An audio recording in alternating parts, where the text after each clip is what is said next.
Hi everyone, I am Ecdysis, and this is Silent Hill. More importantly, I'm going to be doing all four Silent Hill games in a row.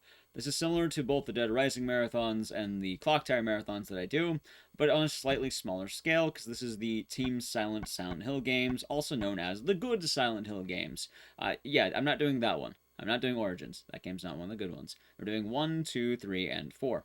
And I'll be explaining each one to the best of my ability. Now, some of the games I'm less good than the others, but the general idea is I kind of know what's going on. I'm well versed in these games enough where I can at least explain what to do. But I tend to be pretty good on the first two, and then the 3 and 4 are a little bit iffy, but I should be able to get it done. Also, as a lucky boy, welcome to the stream, everyone. Yeah, we're doing a big thing today. Silent Hill 3 kind of broke last time I did it, but I fixed it, and we're good. Anyway, just to kind of clarify early on, this is going to be the any percent categories for each games. Someone's going to ask, Ecdysis, why are you on easy mode? Easy mode is easy, because that's any percent, and that's the fastest way to do it. And that'll be the case for most of the games. All of them, really. I will kind of explain some quirks with some of the other games when we get to those, but for right now, we're on Silent Hill 1. So, first thing to understand is that all the games run on IGT, or in-game time. So, it doesn't actually matter how good your computer can load, it doesn't matter if you're on a PS3, a PS1, a PS2, hardware really doesn't matter all that much. These games are going to time the same, because these games have really good loader movers, unlike another horror franchise, Resident Evil. So, what that means is you want to do a lot of little things to kind of abuse that in-game timer, which we'll be doing almost immediately in the run. Anyway, without further ado, let us begin. So, first things first, we're going to be skipping the cutscene here, and we're going to be getting to our first minor tech immediately. You're going to do nothing. I know, Tisserex. What I mean by doing nothing is you're going to let Harry Mason walk forward until he stops. That's free distance. It's very minor, but that's free distance right there. That doesn't count against me because it doesn't count cutscenes, it doesn't count loads, it doesn't count almost anything for the most part. And obviously we'll talk about exceptions and rules later, but just kind of consider that right now, that many of the cutscenes don't actually count against you. So you may notice this is a 53. My PB is not actually a 53, my PB is a 31:20 right now. My Silent Hill 1 time is indeed 31 minutes and 20 seconds. So, it doesn't matter on the RTA too much. There's a lot of things that could affect that. Now, next thing, and this is going to be another minor trick, you're going to be running on the outside of the curb. Do not touch the curb. Run on the outside. By doing that, what's going to happen is Harry Mason will run into the alleyway. If you kind of try running into the alley, you'll be on the back of the alley when that cutscene happens. But Harry Mason moving forward, that's free real estate. That's free distance. So you're going to be able to move quite nicely. And kind of try along. Kind of. Makes you a Brad. If you're not a Chad, you're the Brad. And that's what's up. Now, I should note I'm not going to try to explain, like, every little, like, we're going to make a right here, a left here. This usually has a reasonable assumption that, you know, you're probably following along with the route, and that's okay. Also, for most of the Silent Hill games, routing does currently exist, and that is alright. So, what's going to happen right now is going to be one of the first RNG portions of this run. There is slight RNG, and you'll probably end up resetting your game like hell here if you're going for a very good time. Now, the RNG involved is that Harry Mason needs to die at the very beginning of the game. So what you're going to want to do is you're going to hold down L1, and this will allow you to strafe into enemies. You want to get grabbed by one of the two children here. If you get grabbed, that is very good. While it's happening, I'm actually going to close my window. I died around, let's see, I got a 210. I would reset that normally, but we'll keep it going. I probably won't reset I won't undo the window yet, but that's okay. Alright. So now that we're in the cafe, there's a few ways you can go about this, but the general idea is the same. First things first, I like to go to my inventory. At this point, equip the pistol. You can either do it right now or you can do it later, but I like doing that because that lets me immediately go top left. If you need the health kits here, feel free to grab them, but ideally you shouldn't need them. Next, I do like to do a little strafe movement here to grab the knife. Now, we're never going to actually use the knife in the run. However, we do need it, because the game won't let you proceed otherwise. What's that? Huh. Radio. What's going on? Sorry, I had to close my window. It's getting a bit chilly in here. Alright, so we're about to enter a fight.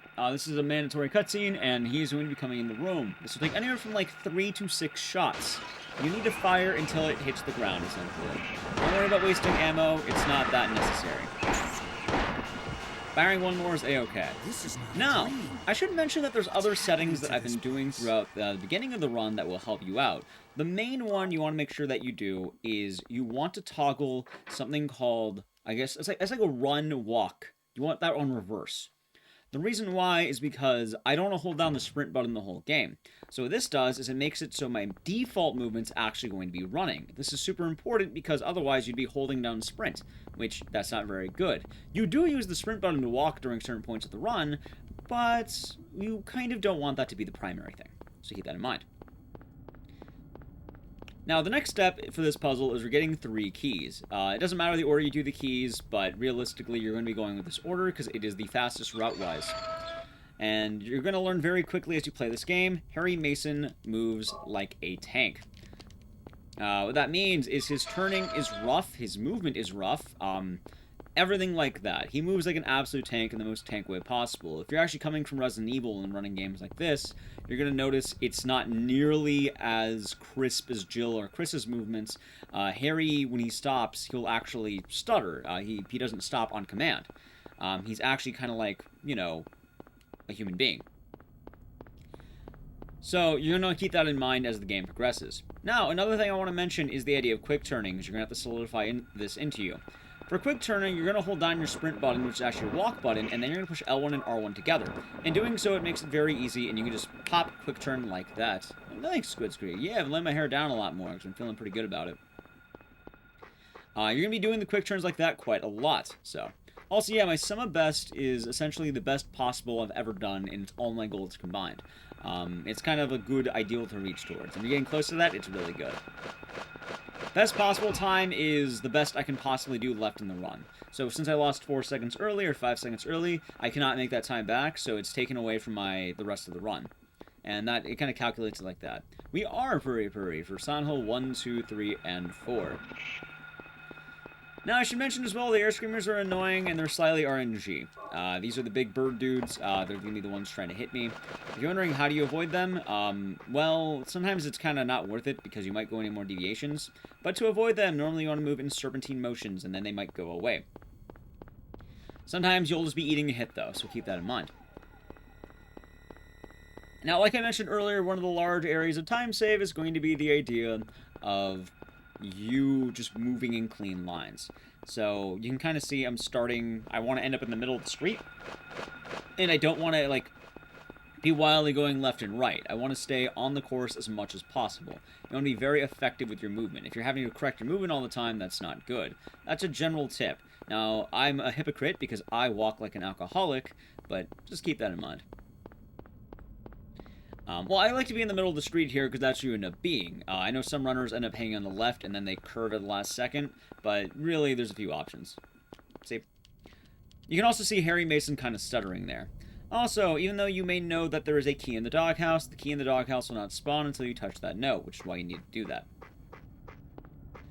Another thing to note is the reason you play on easy is because 1, it's easier. 2, it gives you a lot of ammo because there's automatic ammo adjustment on easy difficulty for Silent Hill 1. There's also an ammo adjustment setting. You're not allowed to touch that setting. However, you do get automatic adjustment based on easy difficulty, so it's worth it to be on. Now, talking about tripping, I actually end up stopping my movement early because that allowed Harry Mason to trip into the door. Now, if you ever watched Punchy's videos on really anything, you might know the history of doors, which is, doors in this game you can't really tackle head on. Very often you need to stop into them, you need to curve into them. Many of the doors in this game aren't going to work the way you think. So you see me approaching a door to curve or something like that, that might be why.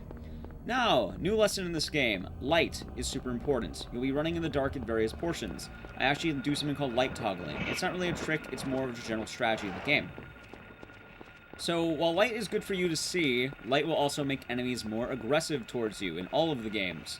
Well, some enemies. There's a few exceptions, but for the most part, if you have light on, enemies are more likely to attack you, which, is not very good. So in order to avoid this, you'll be running and toggling your light, or you'll just have your light off during certain portions. So it's very important that you learn kind of how to make out the silhouette of Harry, of where Harry's going. You kind of have to have this down by muscle memory. On speedrun.com, there's an amazing Silent Hill 1 map made by Plywood. That map is absolutely still relevant and is a great way of learning this game. Whenever someone tells me Silent Hill 1's hard to learn, I link them that map, and they're like, whoa! It literally is like the perfect instruction of where to go. So, I'll probably link that map in the video when I make it. The nurses love light? They do. Alrighty, so I kind of mentioned the general idea of you making curves. You want to make sure that you're curving. And you're going to be doing that on a few portions. If you don't curve, you'll end up kind of having a forced walk into the doors. If you see me taking really odd angles, that is the reason why. So now there are two methods of dealing with this guy. One, your light's going to be off, and you can do this movement early, which is kind of touching that and going all the way around. The general idea is you don't want to get grabbed. You can manipulate them, or you can just go for it. Punchy does have a tutorial kind of explaining that, but the general idea is you go left and then you go right, and that is the safe movement. The risky movement is you just go into the crack, and it's kind of RNG to me, but that's the general idea. Keep in mind as well, you're controlling Harry Mason, who is a wonderful, wonderful tank. So, getting used to the movement's half the fun. Now, another thing I should mention, but this is more of a general tip of the game. As you're kind of doing each of the rooms, you can actually prep your movement. So I'm holding upright in this room. I'm holding upright in this room. So when you start memorizing the layout, you can actually get your movement ready. Because you don't start moving upon load. You start before the load slightly, because the game does load like that. So that is something to keep in mind. It's not enough just to be moving. You'll be saving time if you're moving before you enter the room, because you get a minor head start. It's incredibly minor, but you really do need to consider this. And this is really a bunch of games, like a bunch of horror games. One of the major things is that when you're going through all these doors, going through all these rooms, you're going to be having the early game movement. And you'll start moving slightly earlier. So that was an attempt at this faster strategy that I talked about, just going through the left. It is a little bit RNG, but ideally you don't want to get grabbed too much. I got grabbed twice already, which is bad. But if you're starting off, it's not going to be the end of the world. Alright, so now we're hitting one of the most infamous puzzles in the game. This is going to be the piano puzzle. Realistically, look at the movements, and now we're hitting something interesting. You have to use the analog stick to move here. Do not use the D-pad. Use the analog stick. For the answer, look at the video. It's kind of a bit hard to explain exactly. It's mostly a pattern. Once you get that pattern down, it works quite well there. But while I'm moving there, I'm using the analog stick, because it'll be moving me slightly faster. Which, you know, that's going to be much better than the alternative. The D-pad moves slower, and, you know, the more speed you can get anywhere is definitely going to be good. Okay, so this specific movement right here, I run the light on until I see the dude, and then I turn it off. By doing that, you can kind of get a dodge like that. Getting the dodges in these manipulations is super important. Once you get the first one, it is much easier. I think that is the hardest dodge in the school. Funny enough, I got the easy dodges messed up, and the hardest dodge I got first try, which is kind of hilarious to me. And definitely stay warm, Chad, yes. Definitely stay warm. You get some socks yourself? I hear that. I definitely need I'm wearing my socks right now. They're good socks. Why does the light make it dodgeable? So, it's not so much the light that makes it dodgeable. But with that setup, you have to unlock the door first, right? And you can only unlock doors with the light on. You can only pick up items with the light on, so it makes it you have it on.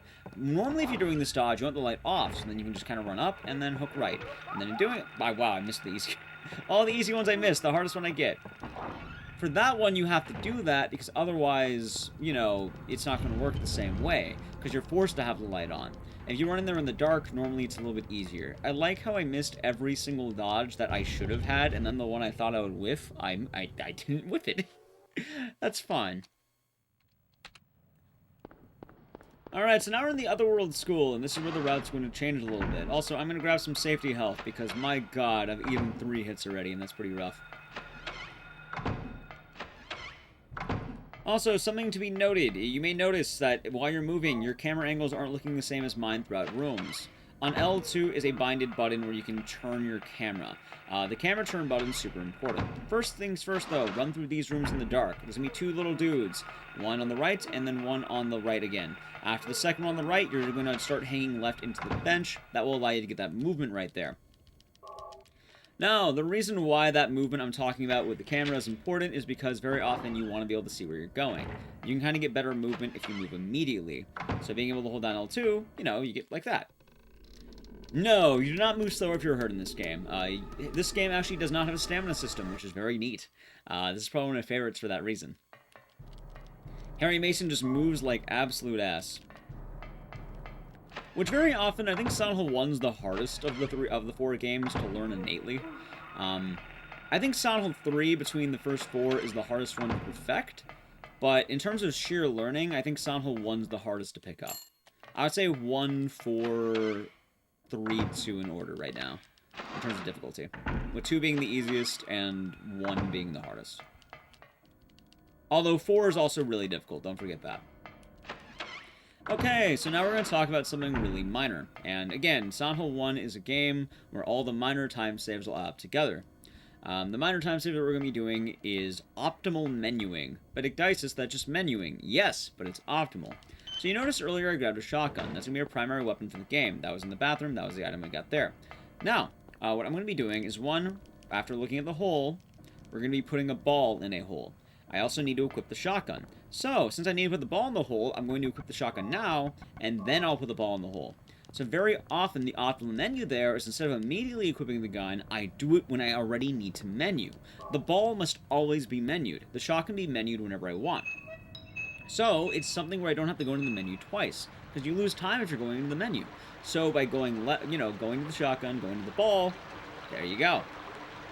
And that is optimal menuing. It's a concept that you'll be using in every single, really any game. Resident Evil does this, Silent Hill does this. Any game that has that type of menuing with weapon equips and puzzle items, you're going to be doing this. And it is super important to understand that.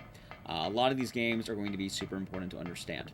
So the next route we're doing here is going to be a matter of preference. What I like to do personally is I like to go down and then up. The reason why is because it's going to give me a nice swing later. The general idea, though, is there are 2 things that you must do. 1, you need a key. You need 2 keys, I think. Our first key is going to be gotten right here, which is right here. Now, the reason why I like this is because with the classroom key, you can just start running back, and it's the same general idea. Also, this guy is rather easy to dodge.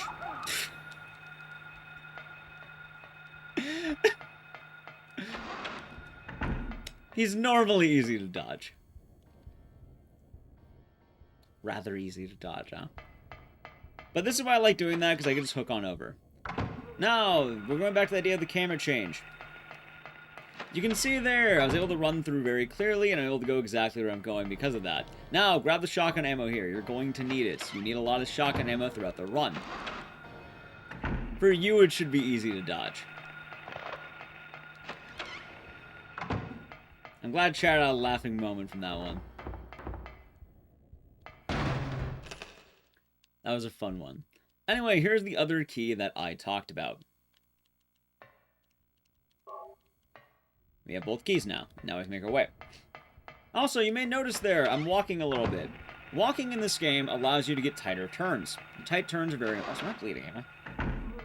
Oh, no. Oh, my God. Oh, I'm not bleeding. And it was just a bit runny. There we go. Alright, this ain't too bad. And now we can head through here. I'm not bleeding, am I? No. If I'm bleeding, I have to, like, stop for a moment. Alrighty. So the next battle resource that I'm going to talk about is... There's a health kit here. And you're going to be grabbing it in the second room if you need the health, like me right now. And normally you would not be grabbing this health. But if you... Why did I miss it entirely? I don't even know where it went. But it's in that room. Oh, God. I am really messing it up, aren't I? I'm fucking it up. That's okay.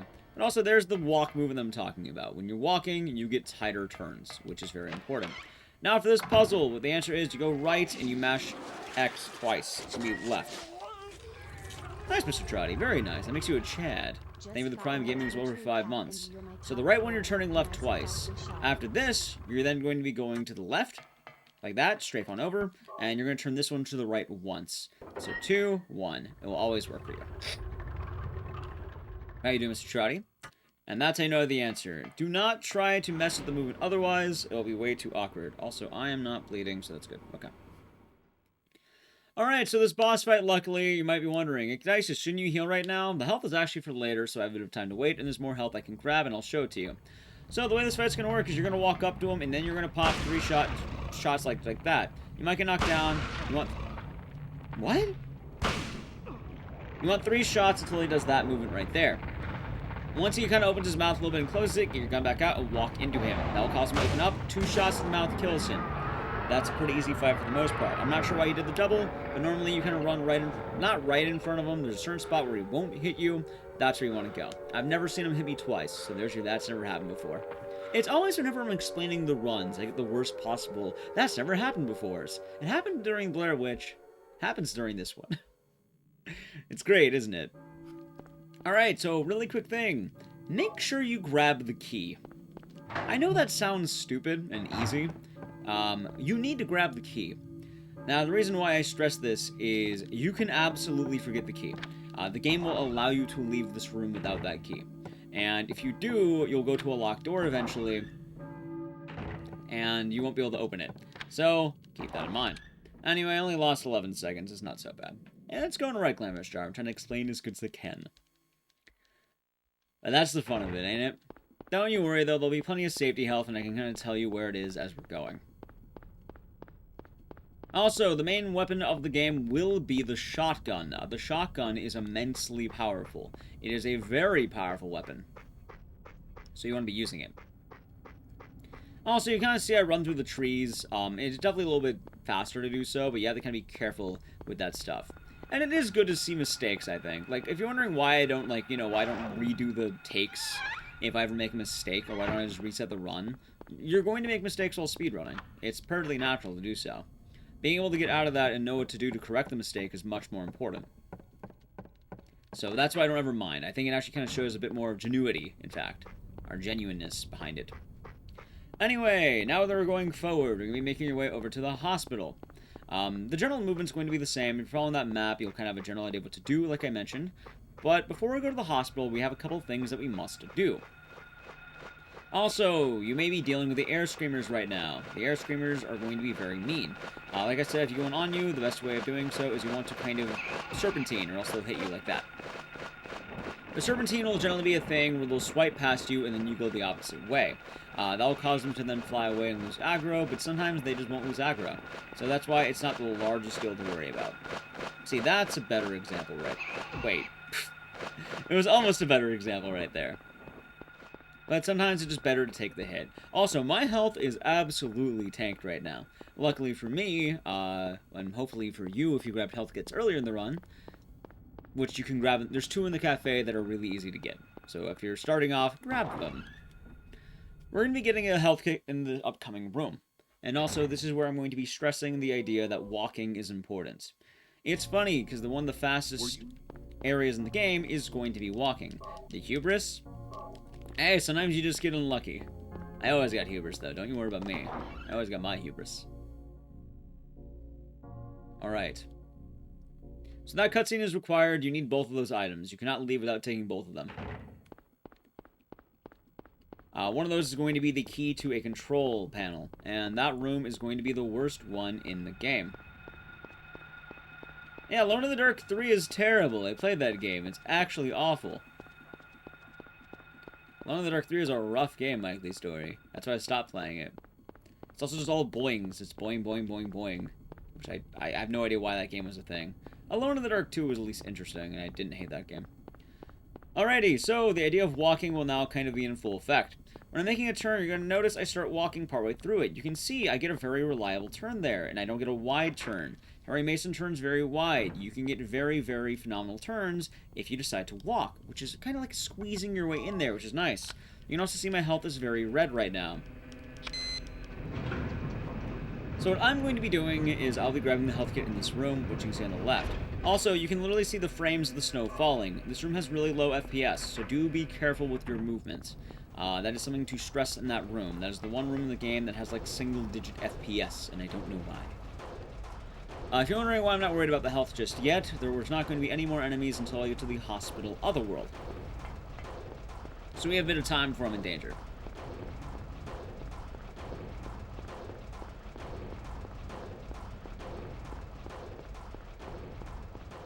Alright. Also, I should mention, any percent in Silent Hill 1 is bad plus. There are 4 endings: bad, bad plus, good, and good plus. The primary speedrun categories are bad plus and good plus. Which are kind of like, you know, the worst ending and best, or, you know, bad ending and, or 90% ending and best ending. So that's something to keep in mind there. The reason why we do bad plus, you'll be seeing later. Of your sweater? Nice. Alrighty. So now, we have a lot of things to do here. Literally 1984. What, in this game? No, you. First things first, this room's going to turn you around after the cutscene. So, quick turn. And just kind of a little quirk there. Quick. Now, we're going to be going to more rooms than you think. If you're doing this game casually, you can actually leave pretty quickly. But we need to get a few things. For one, I think there's a key in this room that we need for later. The basement. That lets us go and beat the elevator room. Or get to the elevator, I should say. This room will give me a bottle. There's also a health kit in this room if you truly need it. We probably should grab it. There we go. I want to get back to full health, just in case. Now, for bad plus, and to save time, by using the bottle right here. You just kind of be in the general red glass area. Also, so I don't die. Look at that. Beautiful. Really, I whiffed that. There. There we go. You want to make sure you get the red liquid in the plastic bottle. That is going to be super important for later for a glitch. Make sure you grab it. You can also see the idea of the menuing there, although it's funny because I actually whiffed the thing I needed. Before we go to the elevator, we're actually going to be powering on a generator. There we go. And then we're going to be entering the elevator. With the elevator, you want to kind of follow the general movement I'm doing, which is holding left and then moving forward. The reason why I do that is because if you just try going up left immediately, you might run to a bad spot in the elevator. So you want to kind of do that. Now, you need to go to the second floors and the third floors. The reason why is because you need to talk to both these doors before actually going to the end part here. I also demonstrated 2 points of movement you can do. You can do a quick turn by running quickly into it, or you can do kind of a wide turn and loop. Both are equally fast. The general idea is you don't want to spend too much time on each of these sections. Now, I'm losing time because I went for additional health, and I missed the bottle. You probably won't do that. I mean, hopefully you won't. If you do, that's okay. It's a learning experience, and there's a wide breadth of times you can get. It's funny, because even with the mistakes, I'm probably still going to end up like a 33, I bet. Like, normally I try to get, like, I think recently I got like a 31-20 or something, or 31-40. So. No K turns. So the hospital is where the game's going to get a little bit meaner, I feel like. So this is the really first gauntlet of enemies that totally suck. It's funny because I got grabbed by every enemy in the school, but these enemies are going to be quite rough. Also, keep in mind, a lot of what I'm going to be referencing later will be certain items. So just keep that in mind. So what I do here is I turn off the light and then I run past the nurse. That will lead to one of 2 things. Either 1, you can immediately touch the store, or 2, you might need to shrug off the nurse. You can also go left, or you can also go far to the right, and that will be another option. And that will kind of allow you just to deal with the one nurse. Light tactics here are going to be super important, because this time, while the nurses don't innately do damage to you, they can chain with other nurses. If you do need help, the vending machine in this room on the left will have 3 health kits. You can grab them right now if you need them. You probably won't need them. Well, maybe you don't. This game is pretty hard to survive. But you can kind of see the general movement that we're going through here. You can see me walking, you can see new enemies, you can see all that jazz. And you can even see the doors. So now that we have more puzzle pieces and we have the blood, we're going to be hitting a very unique room in the game. Very often in this game, as you saw the bottle earlier and how I whiffed that, puzzle items have active indicators. Which, I guess what I'm trying to say is, the usability of an item is sometimes larger than you think. Take 1 step in this room and use the blood. You will immediately use it. But a lot of things in this game, you have to do it from rather close. With this one, the moment you take 1 step in this room, you are able to just throw the blood. So there's free time saved right there. And then once you have all the pieces, I don't actually know the color order of this puzzle. But if you didn't mess with your menuing, what you're going to do is you are going to go to the first one, and it's going to be up left. Again, make sure you're using your analog stick here. After that, it will be bottom right. and then it'll be upright, and then bottom left. I think the idea is you're supposed to know what colors go together to make other colors. But, you know, if you're not good with colors or you're colorblind, there you go. So running into this nurse, there's a unique strat you can do, which is you can actually squeeze by her. There's a few ways you can do that. That was a slightly messy way, but it still saves time. But if she doesn't kind of budge, just make sure you kill her. It might not be worth losing too much time there. Hey, I try my best out here with Will Cannon. Hope you're doing good today. You can also still see anytime I exit the room, I'm kind of running the light off. There's no idea why, it's because you run the lights on, that will happen. I'm kind of doing that as a demonstration. But you do need to turn the light on near the end of that. That actually was a demonstration, it wasn't me getting hit. Just because, you know, I do understand some of these games get rather dark. It's, oh, what's happening? Why can't you move? Why do you not have the light on? That is why. Enemies very often are hyper-aggressive with that light on, and you need to make sure that you're doing particular movements. Now, funny enough, there are shotgun rounds in this room. I do that big loop around because it's easier to talk to the bookshelf. We will be getting those rounds, but not yet. We'll be grabbing them in a moment. And because the exit to this section is going to be through that room, meaning I'm going to have to go back through there eventually. And it's going to be much easier to grab the rounds on the second go-about instead of right immediately. Also, cool thing about this game is during cutscenes, you can kind of mess around if you want to. Some of these are automatic. If a cutscene looks like this, you can't skip it normally. See? You can't skip it. There's some exceptions where you can, like with Kaufman, but some cutscenes aren't skippable. You can try doing it for each one, kind of, you know, feel the motion there. But some just aren't skippable. And that's okay. All the FMV cutscenes are mostly skippable, I should say. No, with this room, this is an awkward room. You're going to turn really left, further left than you think. That's going to let you get the key. At that point, you start running out. Now, the reason you want to turn really left is because if you're at all near the right, you might talk to the Alessa photo, which is very minor time loss, but it's annoying, so don't do that.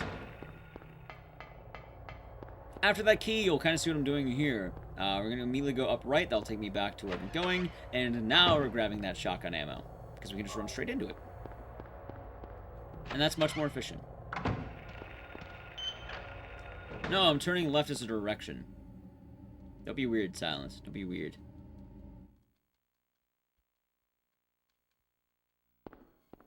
There we go. And now we may leave. So, there's a small note I should make with enemies right here. Also, up left for this room. Thank me later, it's up left. It's way better than having to deal with the doctors. The doctors hit twice as hard as nurses. Nurses are slightly faster, but doctors hit twice as hard, which is pretty deadly, so you don't want to be hit. Also, once ever you beat an area, the same rule applies. What you are going to want to do is you are going to want to grab the key.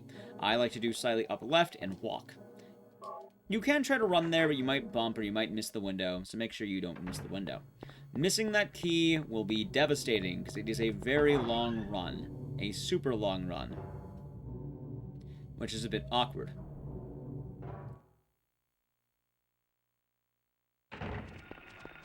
And there you go, you're done with the hospital. We're now going to be hitting what is considered the hardest part of Silent Hill 1 speedrunning. This is kind of the thing that scares most of the runners. You don't have to do this if you truly don't want to, but if you don't do it, I'm sorry, you're not going to get an amazing time. This upcoming skip is going to save about 1 minute and 30 seconds over not doing it.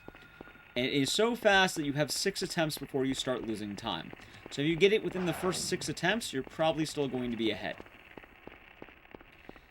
It is immensely fast. And you will see.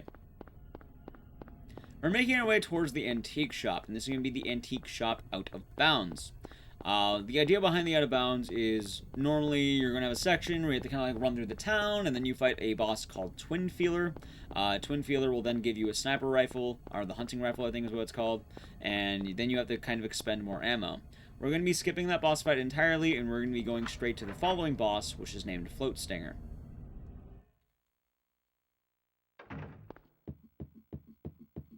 So, through this room, we're just going to be pushing the whole thing and making our way to the back. The out of bounds will be happening once we hit the next area, and we'll be utilizing an enemy called the Romper. I like to call him Benny, because he kind of looks like Benny from I Have No Mouth and I Must Scream. Also, I'm a nerd, so you can take with that what you will. But the general idea is you're going to be luring a romper to tackle you while you go into a loading zone or a loading screen. The best way I can describe this is you'll know you have it when you hear Harry Mason's juicy bones snap or cracking.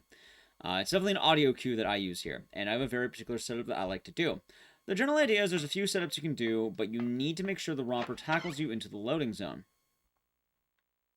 So, what I'm going to do is I'm going to run forward and slightly to the right screen side. Not character side, it's going to be left, but it'll be screen side.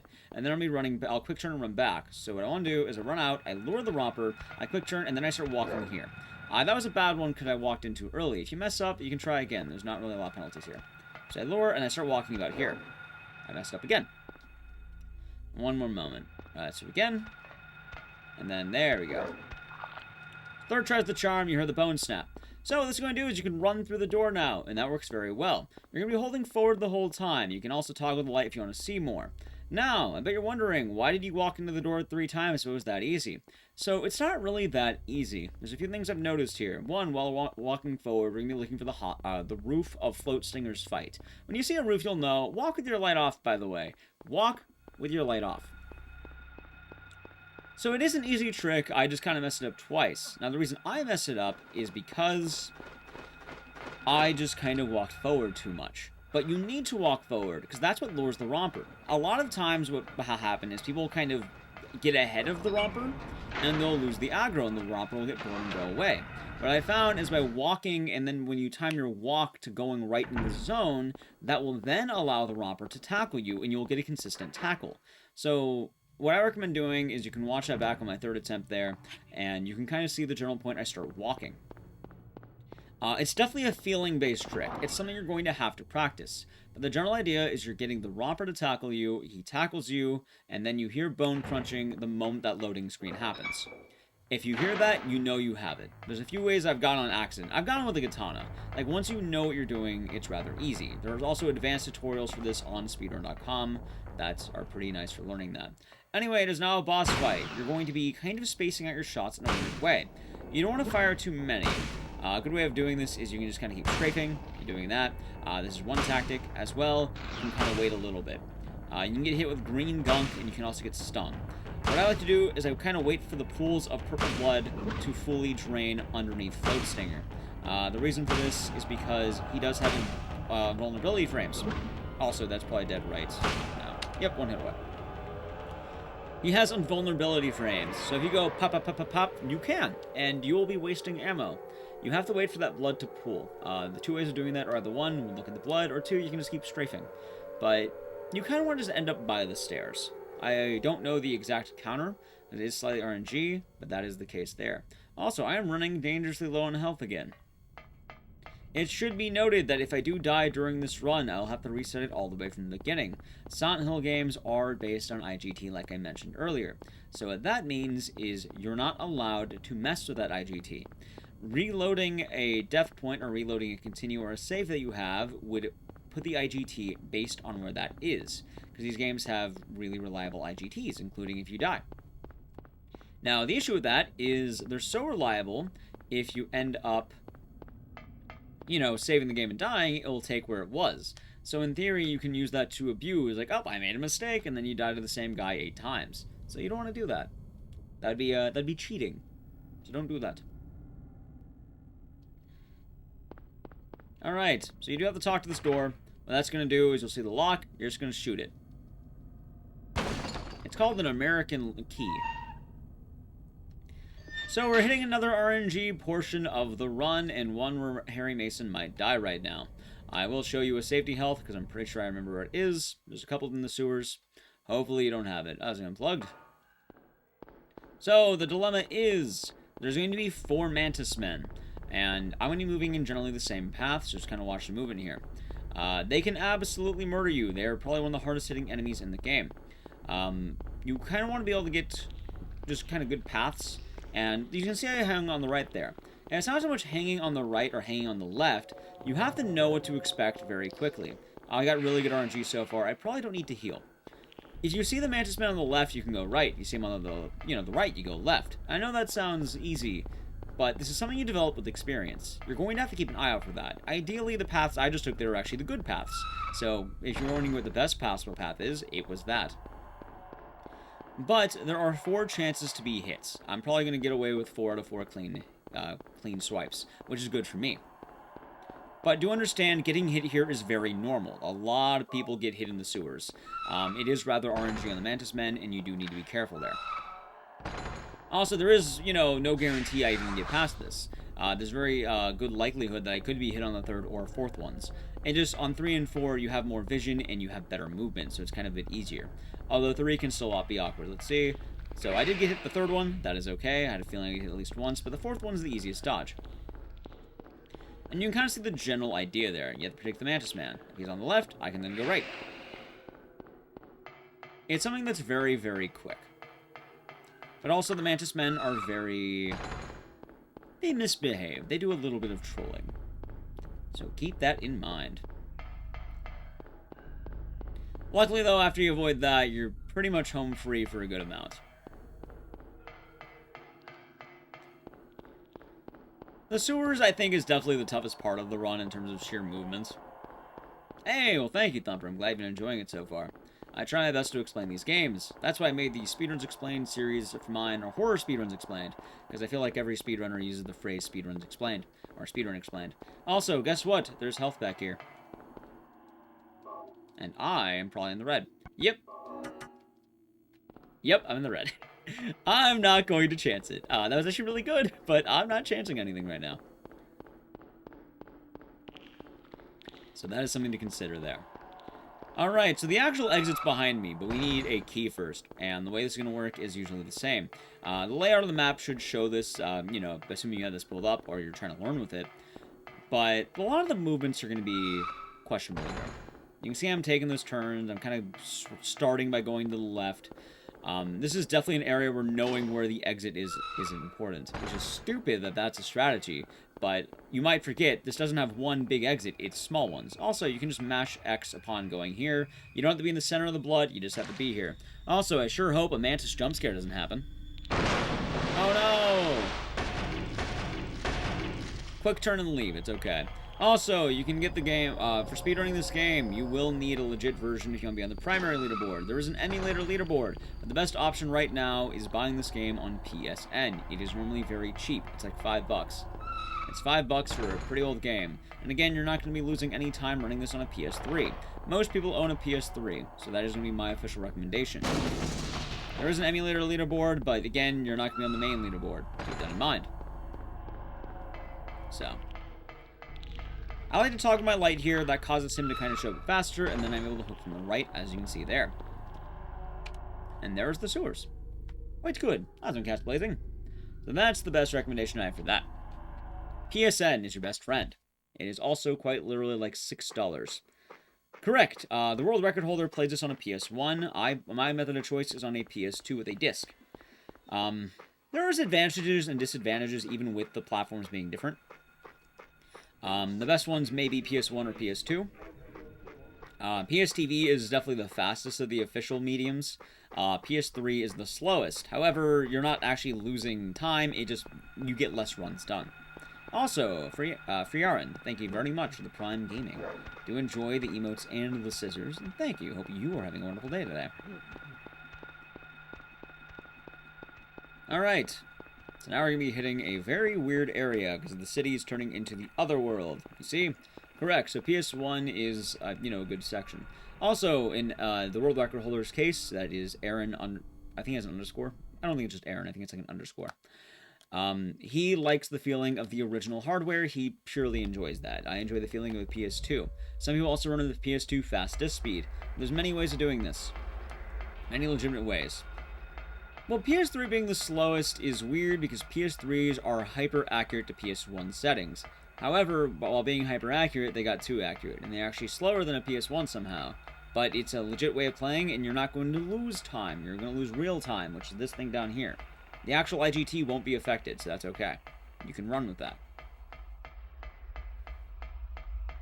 Alright, so something to consider. Once you start making this turn, there's going to be 2 enemies. There's going to be an air screamer and potentially a dog.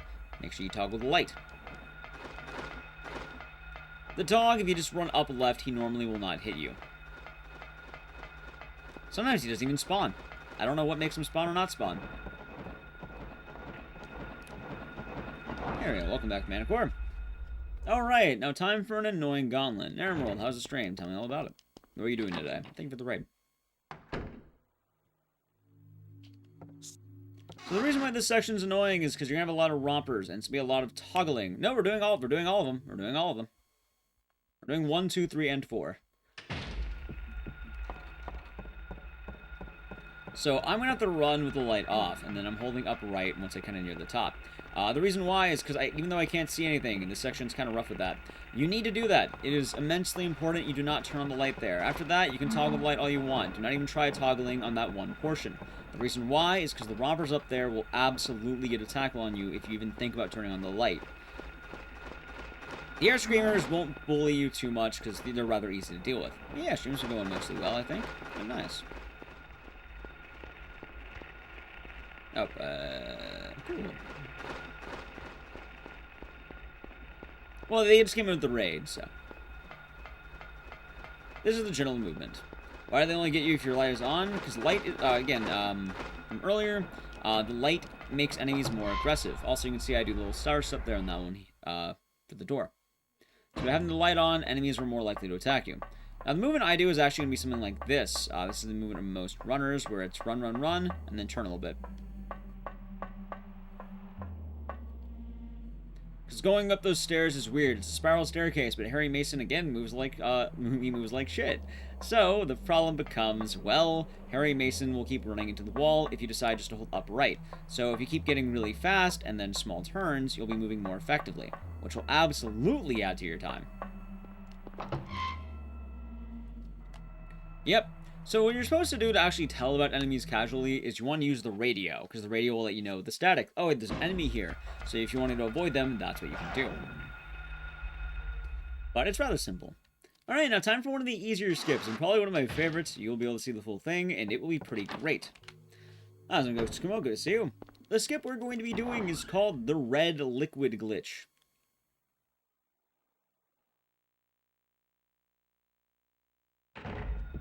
A weird controller? Well, Harry Mason physically doesn't move in that way.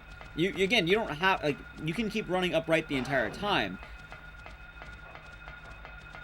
Well, no, you climb the stairs because there's a cutscene. So that's why you have to do that.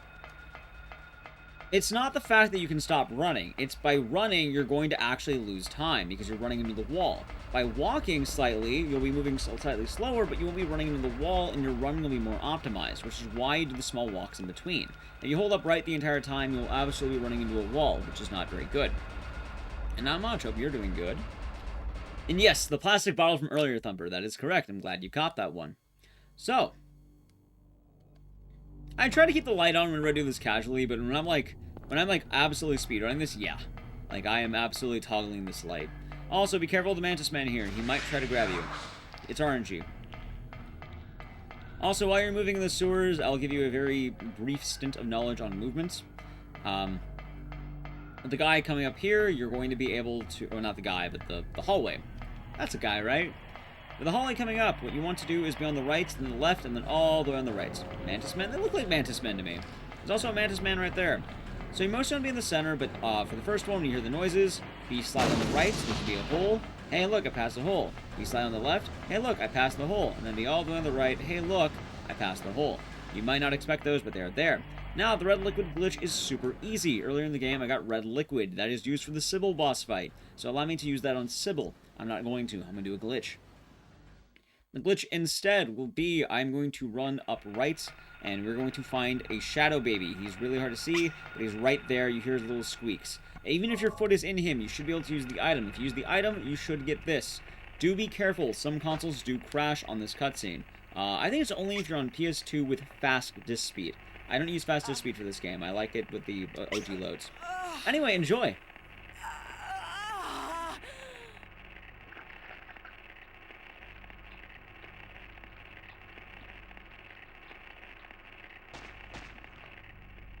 Sybil. Wake up. Snap out of it. Sybil. Harry, what happened? Don't talk. I'll take care of you. So that is the red liquid glitch. The idea behind it is that you use the red liquid, which is usually used to save Sybil on a Shadow Baby. In the original version of this game, I don't think they expected you to use it on other enemies, so you're able to use it on any enemy in the region. Since you used it on the Shadow Baby right at the beginning, you're able to kind of break the game into tricking it that you beat the Sybil fight. However, it doesn't really know what to do with the model, so it snaps out. You can skip that cutscene. I like watching it. It doesn't lose you time to watch it, so it's funny. I should note that it is patched out, I want to say, on, like, the greatest hits version on the Japanese copy. So if you're running this in Japanese on a greatest hits version, you might run into trouble, but if you own that copy, it's probably, like, you're not going to own that copy, most likely. So it's okay. Anyway, time for everything that you have learned in a test. We're going to Nowhere. Funny enough, I probably still end up getting a 32 at this run, all things considered. Nowhere is going to be a bunch of unique steps. They're going to be just a bunch of rooms. I think there's like 16 rooms you enter. And these are the final rooms. Make sure you grab both items in this room. It may not look like 2 items. It is definitely 2 items and you need both. You want to avoid backtracking as much as possible. There's also a very minor time save you can get here. It is 0.2 seconds. And you can have that if you own the ray gun. Watch Punchy's video on that. It's hilarious. It is very minuscule time save. World Record does do it. And what that does is it prevents you from having to go 1 to the left here. So you just have the item. It's funny.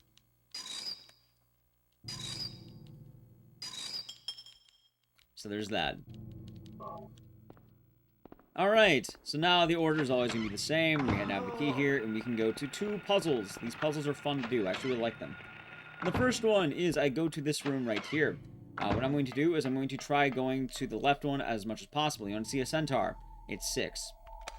Now I hold R1 and I mash X. It's a puma? 4. And I keep doing it. It is children, and it is 8.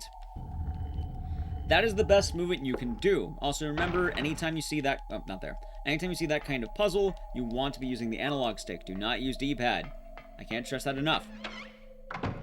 The word you are looking for here is the word alert.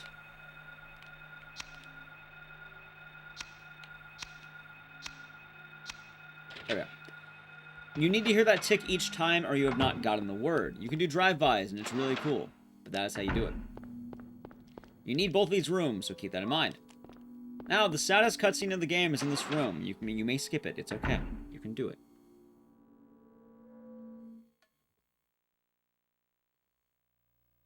Harry. There's like 3 of them.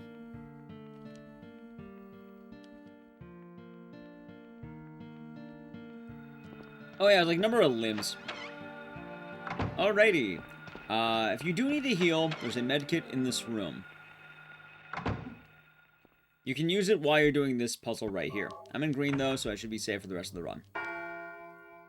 That's kind of the movement I like for that room. You just run forward, turn, use. It's very quick. Also, do remember, even though you do the puzzle, you do need to actually get the key. That's why you're doing some of these puzzles. So don't forget the item, even though you've done the puzzle. Alright, so time for one of my favorite puzzles in this whole game. And probably, actually, it is my favorite one. I don't even really like the puzzle, just in the speedrun, it's really fun. Silent Pachinko? I own Silent Pachinko. It's in my room right now. Here's the answer. It is like a triangle. Oh my god. Oh my, there we go. And then it's a reverse L. And then it's whatever this is. There should be a guide on that same thing I mentioned that gives you the exact picture. Doing that drive-by is normally pretty good. Go top, left, right. That is the most ideal movement, and you can do a very clean sweep if you do that one. Alright, so this next section, you're going to want to avoid pulling a Juho. This is what I call this trick, because I'm mean, and that makes me laugh. Shoot this nurse twice. In doing so, the nurse will die. You shoot the nurse once, it will not die, and you'll not be able to pass that. So keep that in mind. There are 2 items in this room. You need both of them. Grab both items. And now we're kind of hitting the home stretch. Poor Juho. I remember watching Juho choke a run because he wasted a minute. No, Juho knows what I'm talking about. He knows. We have the Juho command for a reason. Anyone type exclamation mark Juho? We're gonna get him partnered in 2022. That's my plan. Thank you.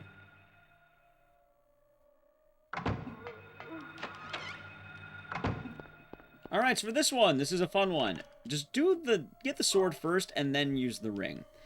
You can use the ring first, but if you use the ring first, you might use it too late, when if you just mash the sword, you're in the right spot. So get the sword first. And then that movement kind of causes the cutscene to happen. This is one of the only automatic kills in the game. What's in the fridge? Tentacles, and then you will die. It's my be right back screen. Now another thing, this is one of those cases where you make sure you get the key. I really can't stress that enough. Make sure you get the key. Opening the jelly beans is not getting you the key. The key's on the ground. For this next room, don't mash X. Run to the corner and tap it. If you mash, you will talk to any of the eyes in the room. That room will spam text at you and it'll clear your movement, which is bad.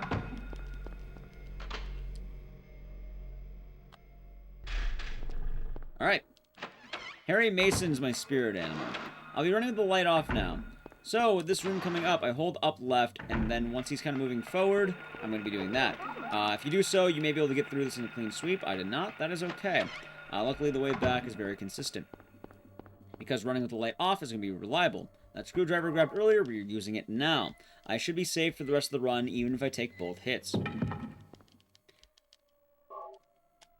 Alright, we're almost done. Turn off your light, and then you're going to hold up right and move kind of parallel to the wall. In doing so, you'll be able to always get that movement. That one's 100% consistent. The other one's more kind of iffy.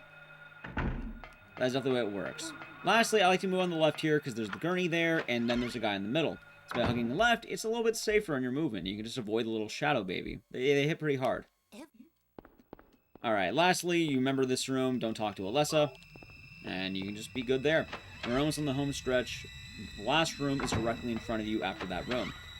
Now, all you're going to do is menu and open.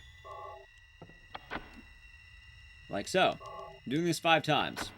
Make sure you get rid of the text afterward too, because it does put the text there. Use the Ankh. Get rid of that.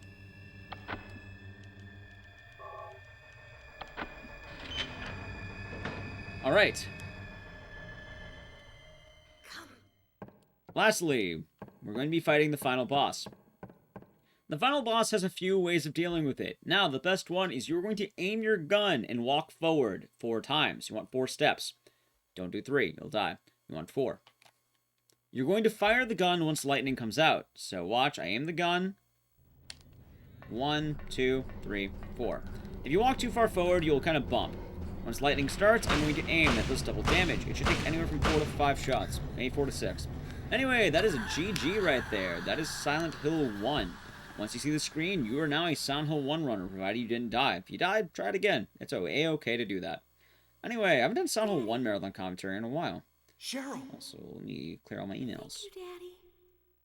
Goodbye. You do need to watch these, and you cannot skip most of these. So, enjoy the break. Hopefully you got a PB. I do want to mention once again, the 55:48 will not be your time. Your time shows up at the final screen. So actually what I'm going to be doing is I'm going to be writing down Silent Hill times on my phone for 1, Cheryl! 2, Cheryl! 3, and 4. Because the way this run works is you combine all 4 of the IGTs. You can skip the credits there, I think, if you've watched them once. I think the game does actually make you watch them if you didn't do it once. Hey, we're doing more. It's all 4 games. I'm not stopping here.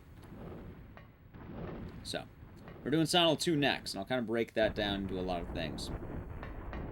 Because setup for these games is also kind of tedious. Harry, Yeah. go.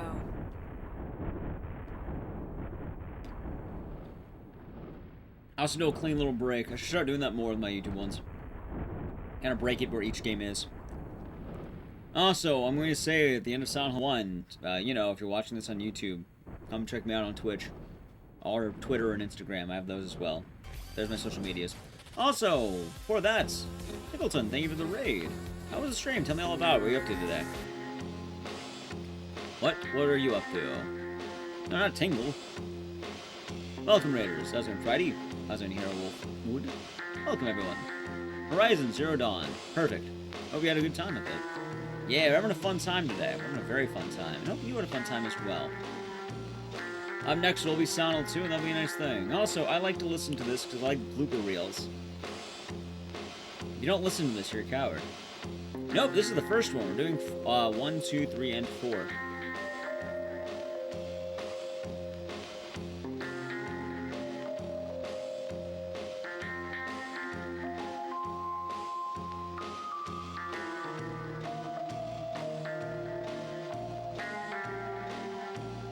Fix my hair. Oh no, it's Dolly Gillespie. I sure hope she doesn't try to give me a big kiss on the mouth. Oh no, cards are accepted. Not that kind of card. There's a difference. Got a big kiss on the mouth. I can't believe it. How awful.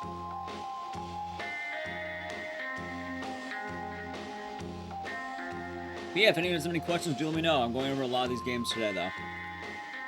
So hopefully that'll help explain.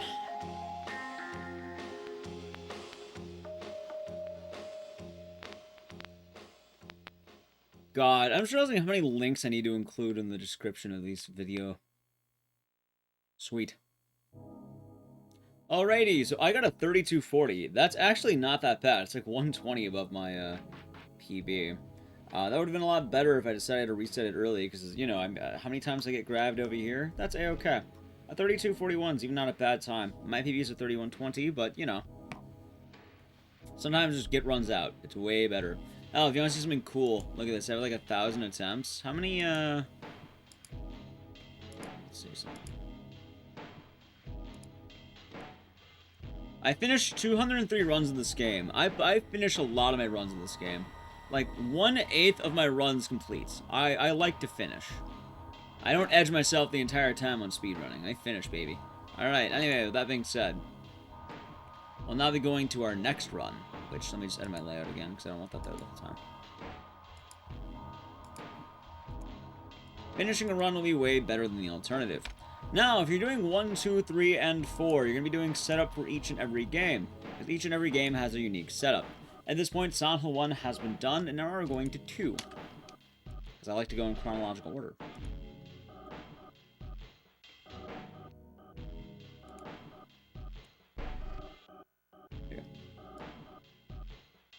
Alright, it's perfect. Alrighty. I'm just gonna use my older strats later for Silent Hill 3 and explain why Silent Hill 3 is a pain. You'll see. Alright, so one of the cool things is the rest of the games are gonna... Camera, why are you not working today? What's wrong with you? The rest of the games today will be on God, camera, what the... Camera... Hey! Hey!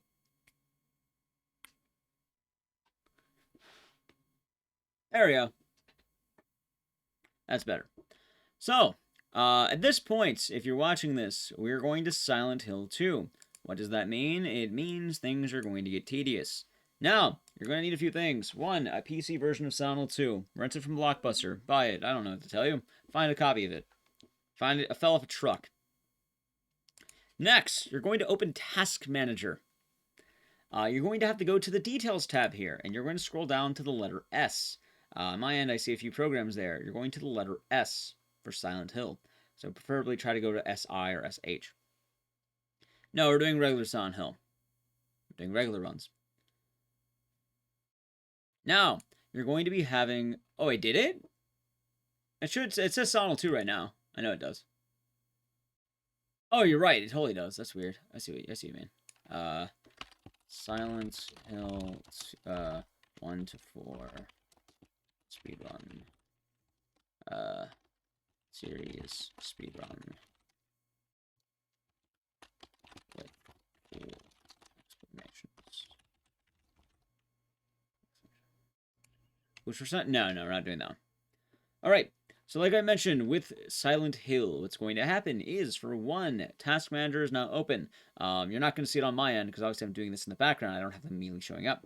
2, you have a program called Lucky Hill. This is used for Silent Hill speedrunning, and, you know, it's pretty good for that. What we're going to be doing is we're going to be setting up, 1, the game to generally work on your computer, and 2, we're setting up RNG manipulation. Now, when you're on Lucky Hill, you're going to be looking at a few things if you install this program. If I have a link, I'll put it there. Otherwise, the Silent Hill Discord should also have Lucky Hill. Or it should be on the Silent Hill Speedrun.com page. I might just link that for resources, because I think it'll be there. But the setting you want to do is you want to make sure that you see the frame counts, you see the clock, you see the blood number, the carbon. You don't need the bug number, so you want to get rid of that, you can. You want to see the arsonist number and the suitcase word.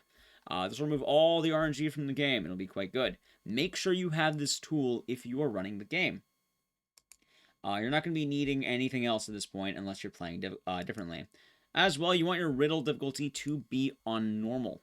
Normal is going to be the answer here for your riddle difficulty because this is going to allow you to do a lot of the puzzles. I think I remember I remember the answers. Okay, last but not least, I use a program called D3D Windower. I'm going to run that as administrator. I know this sounds like basic tech support, but trust me, you need all of this. Also, I run another program called DS4 Windows. If you hear Windows noises, this is what I'm opening up right now. It is a very convoluted experience to get this game working. As well, if you're running this game, you're likely going to be mapping your control scheme on a program called the Joy to Keep. Or you might even use DS4 Windows for this. Windower. The general idea is that this game has pretty horrible native controls. Even if you have that, though, it's not going to be the end of the world for you. You can actually make do with it, believe it or not. Hell, I've done it for years, and I'm still pretty well ranked in this game, arguably enough. Alrighty, see, there we go. Alright, I have it red for my hoodie. Now, Enhanced Edition? No, you're not allowed to use the Enhanced Edition. You can only use a clean install of this game. The reason why is because the Enhanced Edition will cause some instability. So you're not allowed to have that. It is too different from the original game.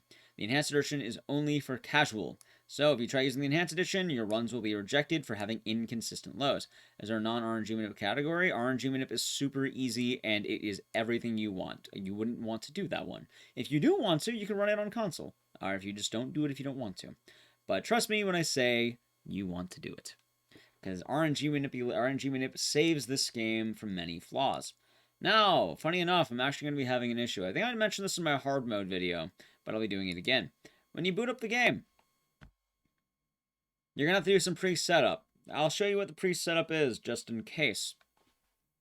Because the pre-setup is massively annoying. Now, what is the pre-setup, you might ask? Well, one, make sure your controls work. Because I think it unbinded my controls to something else. So make sure you bind your controls properly. Mine seem to be not binded properly for some reason. Alright, first things first, you're running in directional. This is going to allow James to run in a way that's much more fluid. Next, make sure your controls are all good. Apparently mine are not. So, there we go. Let me fix everything here. Actually, I think this might be a button I can use. But first things first. Good. Oh, wait. Oh, that's moving the mouse. Oh, that's trippy. Maybe I don't want that. Ooh. Yeah, you know what? Let's just do this. There. Light on, off. Light on, off. Let's triangle. You can set this up how you like. I have my own unique setup. You might not have the same, and that's okay. Also, oh, hey, it works. Okay. Hold on. You go here. You go here. Let me just make sure I'm all good. Oh, hold on. Let's actually do that. Alright, good. We're looking good. Also, I think search mode is what I want. So let's actually... There we go. Okay, cool. Very cool. I think. Actually, can I do this? No. That's fine. I think that's what I want there. I'm going to try that out, but I've never had that one binded. I'm not used to having so many buttons binded. I don't know why it happens. Make sure you're good. Make sure you're good. Nice, Kylians. I should mention that. Also, don't worry about the timer right now. Setup for this game, like, this game is unbinded my controls, it rebinded my controls. I don't know why. It just sort of does it. Anyway, once your settings are all good, that's what I use. You may use something else. It's okay. I'm not using any enhancement mods. This is the original game. Now, before you go into the run, make sure it says beginner, normal. Now, if for some reason it says normal, what you want to do is go into the game. This isn't me starting the run. This is still setup. Go ahead and skip the cutscene. Quick save the game, whatever your quick save button is. After that, quit the game. By quitting the game, what it's going to do is that's going to allow me, so the next time I fully boot up the game, it will put me directly on beginner and normal. Right now it says normal. That's okay. When you reboot the game, this will work. Every time you do attempts in this game, you'll be rebooting the game. It's kind of annoying. Okay.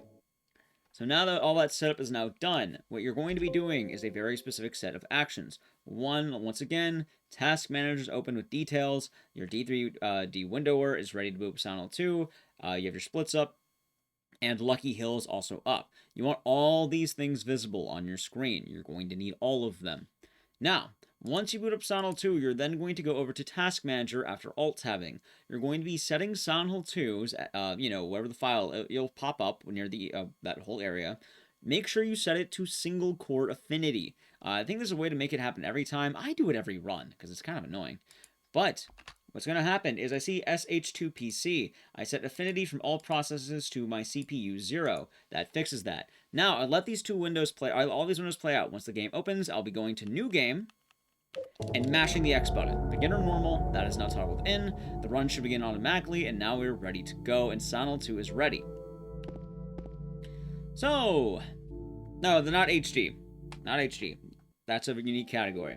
The cool thing is this game still uses an IGT, but this time you can actually see it below. You see the timer is paused. That's good for us. This game has a trick immediately. Talk to this car, nothing in the passenger seat, mash the game saved button. I have mine on square. Put yours somewhere good. You're going to be doing this a lot. Game saved is super important. The reason why is because this is going to allow us to break the game. Also, that's the button that does. Okay, now I have that button. That's good. Game saved does a lot for this. I have the game saved poster. It's the general mean of game saved. What it does is it allows you to kind of break the text. It also allows you... It also allows you to regenerate stamina by having text on the screen. Text on the screen is super important. Now, it only works in the PC version of this game, because the PC version added a game save feature at the last minute, and they did not have proper time for testing, because Konami wanted to get the port out quickly, and Creature Labs not enough time to make it do with it. That's okay. A lot of people say it's poorly made. This is not poorly made, but the PC port had last-minute additions, so that's why it works. Now, once you enter here, once you kind of approach the graveyard, which is like right here, you're going to be mashing the pause button. Like roughly about there. If you get it right, that cutout that's slow will cut out immediately. It's minor time save, and doing it won't count against you. So that is A-okay. Most of the movement game is rather straightforward. I don't think there's a direct map for this one, but there's a reasonable assumption that you have played the game. Whenever someone wants to run these games and use these as tutorials, I'm sorry, I can never really do go left, go right, go here. Sometimes I'll bring up what you're doing in a room, but I won't. Also, I'm going to be doing this run assuming that you're not using the chainsaw. I think it's been allowed in some New Game Plus run, or some New Game runs. I don't think it should, so I'm not going to do it. If you're gunning for a time and you're allowed to do it, hell, go for it. I just don't want to do it. I think it's a weird addition. Now, earlier during Silent Hill 1, if you watch that, if you jump straight here, let me elaborate. Silent Hill 2 is the easiest of the 4 games to learn. The reason why is because Silent Hill 2 is the only port and the only version of the games that features something called beginner mode, beginner difficulty. So, Silent Hill 1 is easy, Silent Hill 3 is easy, Silent Hill 4 is easy, Silent Hill 2 is beginner. So beginner mode allows you to essentially waste away enemies incredibly quick, meaning you're not going to be having a lot of trouble with any of the fights. Once again, I do want to reiterate, this is the any percent category. Before I get further into that, talk to this gate and mash game save. You want to hold this text up the entire time. Do not drop this text. If you drop this text, you fucked up. So don't drop it. The reason why is we're going to be using this later to skip an unskippable cutscene, which, you know, good for us. It saves a minute and a half by doing this. You lose a lot of time not doing it. So, food for thought. Now, back to what I said. Beginner mode is going to be super easy. They added it in, and most of the enemies just won't have anything there. You're going to be able to kill them immediately. If you want to watch a run that features all the combat of Silent Hill 2, I have one of hard mode done. I should probably put some kind of hyperlink there. Maybe. Just watch that. It's on my YouTube. Also, if you're watching this on YouTube, subscribe to my YouTube. Also, if you're watching this on Twitch, also subscribe to my YouTube. Anyone hit the exclamation mark YouTube command? It's good stuff, right? I think so. Anyway, what the skip is going to end up skipping, and you've been holding it for a while at this point. We're going to be skipping blood on the ground. Also, I was on 4 line. The blood on the ground here will lead you to get the plank of wood. As you see, I walked right past it. Now, you need to keep holding it well afterward as well. I usually drop it once I'm in the alley, and that is okay. The reason why you don't want to drop it is because it has a rather wide range. It's kind of like a circle. It's not exactly a dead stop. It's more of a, well, I mean, it's a general area where you might watch the cutscene if you're in there, so you don't want to watch it. I've now pushed the X button. That erases the text there and loads back in the game. At this point, the game's also going to kind of freak out because it doesn't quite know that I did that, and I'm going to be able to do a few things like not have enemies entering this area. And in addition to that, I'm going to have just the whole, hey, I don't have to bend down to pick up a key. Which is why we're back here. See? Nice and easy. That's so weird on the movement there. Like, I'm trying to turn around my camera faster, which I guess is nice for me. That's a new addition. Also, you may be wondering, hey, Silent Hill 1, you mentioned all these health. What about Silent Hill 2? You don't need it. If you're really getting hit, actually, it won't even matter. There will be tactical pickups I will tell you about, but you don't need health. And if you're getting really close to death, I guess there is health and I can tell you, but you honestly won't need it. You shouldn't be taking a lot of hits in this one, and you probably won't.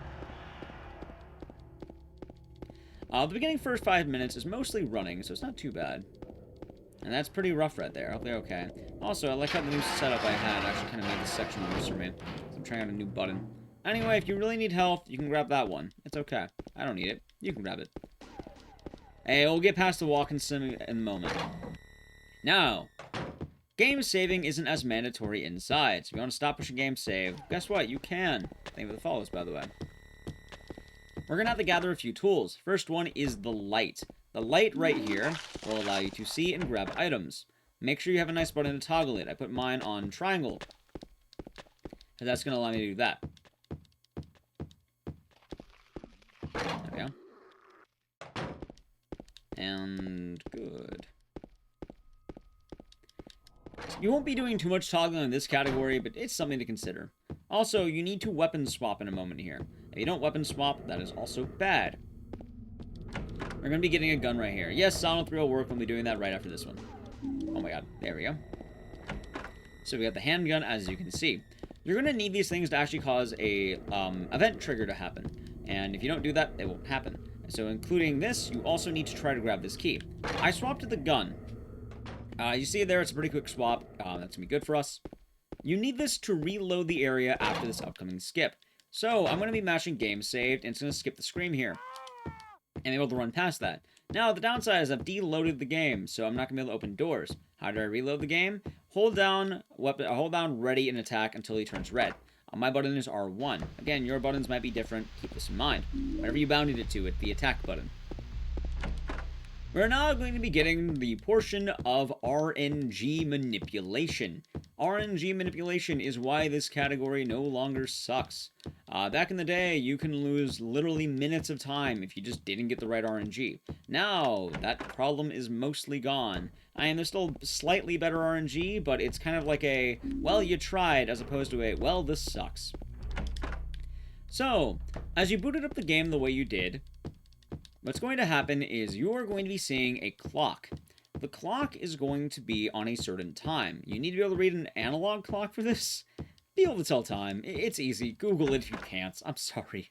It's a clock. Alright, so when you look at the clock, you're going to use your key. And then, pay attention to the starting position. Starting. I have 245, roughly. That's the worst RNG. You're then going to always move the answer to 910. 245 is mine. Yours will be different depending on how you started it. You are likely going to be getting a certain seed. I know right now my seed will be 23. That'll mean something for looking at Lucky Hill. I got the worst possible RNG you can get in the game, and that is okay. What does that mean? If you're not following along with Lucky Hill is a program that shows you the first, like, I don't know, as many frames as you want. I have 50. And with these frames, you're going to be able to tell what the clock is. So if you get a certain time within these frames, you're good if you did the setup we had. So once you're in this door, a cutscene will play. Exactly. What can we say, Nordic? If you can't, you have to be able to read an analog clock to run these games. And there's actually more than one tech that involves that, and it's stupid. Okay, so I had 2:45 or 2:46, like roughly around that area. If I look at my clock, I'm seeing there's one that says 2:45, and I'm going to have numbers, which will be 68:59, 78:33. I got a 1 arsonist, and I have the word dose. If I am wrong, I will gift 5 subs to my Twitch chat. I'm pretty sure I'm not going to be wrong. I should be right. That will be my seed. Now, like I said, this kind of pauses as we go, so that is A-okay. Once you're done looking at that and analyzing, you have what you need, you can then leave the cutscene. So I usually tell myself 23, I look at where I'm at, and then I keep that in mind. Now, you don't need a lot of ammo, as you may have guessed here. Also, God, I am so bad at moving with that. I probably shouldn't do that. Like, it's really throwing me off. Also, while we're kind of just running back, we're going to be grabbing a few items for puzzles, so don't worry about that. But what I will ask, you know, both of you, you know, for those of you on Twitch, and also for those of you on YouTube, I do this on Twitch all the time. So, yeah. But, chat, it's currently 2:38 a.m. in my time zone, meaning it's the 2 a.m. vibe check, and I hope you're all having a wonderful day today. Hope you're all doing well out there. This is the time of day I like to ask people how you're all doing. So hope you're all doing good today. Not a lot of people ask this of you, so I hope you're okay. Also hope you're doing good, Katura. Hope you're all doing good, chat. You might say, Ecdysis, it's not 2 a.m. here. Ecdysis, it was 2 a.m. when you recorded this video. And I just hope you're doing good. How am I doing? Doing pretty damn good right now. I figured out all my stuff, so on 3 works again. I'm feeling good. Life is good. So I'm happy, Floraline. I'm happy. 2 a.m. roll call? Kind of. It's a nice thing. And it's a nice time of day to check things out as well. Hope you're doing good, Tizrax. Hey, glad to hear about that, Scoots, man. Hopefully you'll be okay, though, and you're not too sick. How's it, Kyoto? Hope you're doing good. Alright. I didn't kill the good idea fairy. Hey, that's good, assistant. That's good to hear. You did, Malice. You did. Alright, so minor trick coming up. When you talk to this thing, you're going to be able to cancel animations early. So once you pick up the coin, you're going to be mashing quick save and item pickup. Or advance. So, hey, check that out. Look what we did. You can see during the black screen, I was able to make my way towards the door. That's going to be used very often whenever you're grabbing items and it fades out. It skips having to wait for the fade. Also, weapon swap as you fall, and guess what? You can actually skip a fall animation, which is slightly faster. But the trick I did earlier of being able to do that happens by kind of pushing game save and confirm together. What happens is it breaks the game a little bit, and that allows you to walk during a load, which is actually kind of nice. However, do keep in mind you'll have to know the muscle memory of the areas, so that's something to work with. Also, thank you, Saucy Paws. I'm glad that you've been enjoying the stream. I try my best to talk to chat. I like talking with chat. It's quite fun. Also, I think it's going good. I hope it goes as well as it can, but I hope you're going to be okay. That sounds pretty rough, Lightning Stroll. Also, welcome, Saucy Paws. If you have any questions, feel free to let me know. Hopefully the crush will go well for you, though. But I'm sorry to hear about the crash. That sounds awful. Crashes are never easy, by the way, so I do honestly hope you'll be okay. I know the feeling. Yeah. Also, as we encountered Takata, hope you're doing good. Also, you need to talk to Eddie and grab both coins. If you do not do that, this door will be locked, and it'll tell you strange forces have locked this door. So, do it. Also, sadly, we do not get to jam our hand inside of a dirty toilet, so that will have to be for next time. Unfortunately. We can watch the pizza cutscene. Also, I got added on Twitter, and I'm curious what I got added with. Sorry, chat, I'm vain. Also, a very important thing to note. Do not mash the X button upon entering doors. The reason why, if you do so, beginner mode has auto-aim, and auto-aim is going to be the bane of your existence in many cases. Yeah, I'm James. So yes, Angela. careful of auto-aim. Angela. Okay. Alright, so I once you don't skip know this what cutscene, just mash X for a moment, get the coin, and then you can leave. You may notice I'm not grabbing any ammo. You don't need ammo where we're going, at all. No dirty toilet shenanigans. Okay, so for this one, I'm going to do something very interesting. Also, nice to meet you. The prisoner will go on 3, which is gold. Now, once that's done and it's fading out, I mash start. I go to the pause menu. Why? 1, you can see it freezes the IGT down here. This is a tactical usage. after I unpause it, I'm going to go directly to my item menu. What this does is it removes a very slight delay in between opening the item menu and not being able to open the item menu. It's kind of like the dick key in RE3. So, once I pause, I'm going to be going to my menu, holding left till I get to the coin, and then using the coin. Old man goes into slot number 2.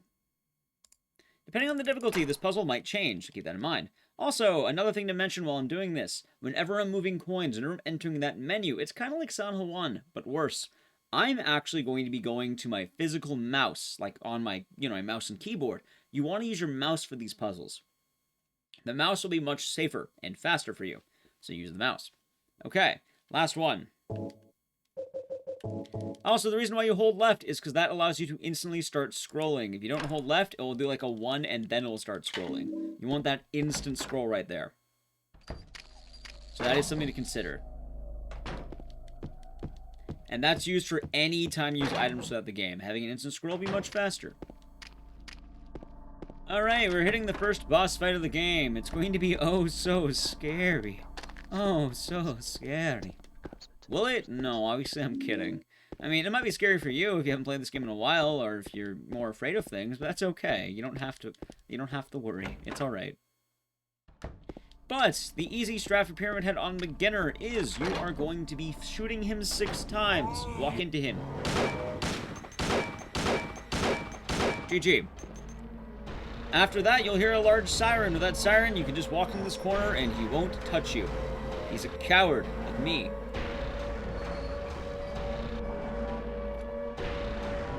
Got it here for him, lad. Glad you're here even better. Now, the main reason you want to be out of range is if you're in range, he'll try to hit you. I fire 6 because one of those bullets always misses. I don't know why. So, 6 shots will kill him every time. If you're doing with the chainsaw, 1 chainsaw will kill him. It does. And there's also the enhanced edition if you really want to beef it up. But I'm on the regular version of the game. Anyway, there we go. We have beaten that section. Not too shabby. I'm dying, chat. I mean, not actually. I had like a lump in my throat. Now, if you want to find out someone's cheating, you find it on this screen right here. I won't tell you how, but this is how you discover it. Laura is that powerful. You! See, that's the noise the Silent Hill moderators will make when they discover you're cheating. They did that to me once. I mean, what happened to me is I had a weird version of this game. The community is rather helpful at helping you get the version of the game as well. They can point you into the right direction of being able to obtain a legal copy, so that is the way there. We're all dying. I know the feeling, Grace. I know the feeling. I had a big cough. That is something to consider. Also, this is kind of what I mentioned. You need the original version of the game. Other versions just give you too many advantages that are not used. What happened with me is a version I had way faster load-in, or fade-ins. And we actually used a trick to skip those fade-ins. So if you're able to just bypass it innately, you're going to be moving faster because the IGT won't be ticking against you as much. So it's weird how something so trivial can actually mean so much. Now the funniest part is you don't actually do the escort missions. They're super easy to avoid. Incredibly easy, in fact. Of movies? Hey, more proud to you. The games are really fun. I think they're worth definitely playing at one point or another, or at least watching. Up next, we need the pipe. There's going to be a pipe in a car. Now, normally you will not need this pipe if you miss it. It's okay. However, I don't have a melee weapon, and I didn't grab the chainsaw, so I don't have that either. I never grabbed the plank either. Normally the game will prevent soft locking because I'll have the plank. I skipped the plank. We don't need it. So that's why you need the pipe. If you not grab it, you will soft lock yourself. Alright, let's go. Also, Eddie's me. I want a nice pizza later today, chat. You know what I'd eat today? Sushi. Anyway, enjoy my favorite cutscene in the game while I be a nerd and check my Twitter. Also, if you haven't done so yet, you should check out my Twitter. Eddie? Wink, wink, wink, wink. Oh, you're... James, we met in the apartment building? Yeah, I remember. Wait, did I get my stat But- yet? Hold on, people give me the Twitch. I don't have a Twitch. Why don't I have my Twitch Are you recap? alone here, Eddie? Oh, my viewer recap. I don't have it yet. Aw. I want to see it. Also, chat, our most popular emotes apparently Hyper, and then Cozy. At least for me. Bye-bye. Wait! Come back! Eddie, let's go after her. Huh? Laura? But why? Alrighty. I guess LOL is the most used emote. Is That that makes her name? sense. That's what she said. This town is full of monsters. Jar is How can powerful. you sit there and eat pizza? She said So she's was good? fine by Hey, that's on your herself. alt email? She said I think a mine might fatso be with like spam or you something. would I'll just find it. slow her down. I'll get it figured out. Forget you. Alrighty. Anyway, if you after that cutscene, you're allowed to watch it. You head back out. You need to talk to Eddie. It's one of those things that if you talk to Eddie, it will then cause you to go to Laura. I hope you're okay, Jenna. Did a little girl I do want run to say out of thank you for here? the 6 skipped subs, but Yeah, I do hope they'll be okay. She's too fast. Also, they're going to IHAP and Oracle Locks, is that Nemesis, Brames, and Kisserdan. Thank you, Jenna, but I do hope that you'll be okay, so keep that in mind. I hope you'll be alright. So, if you do need to talk about anything, do let us know. I definitely hear about faking it till you make it. It does help, but, you know, I hope you'll be okay. She went Also, through grass there. split. So, with this part, it's rather straightforward. You're just going to be kind of doing these things. They're going to unlock the doors. And now, I mentioned, for health, there's the one in the apartments. If you need another one, there's one right here.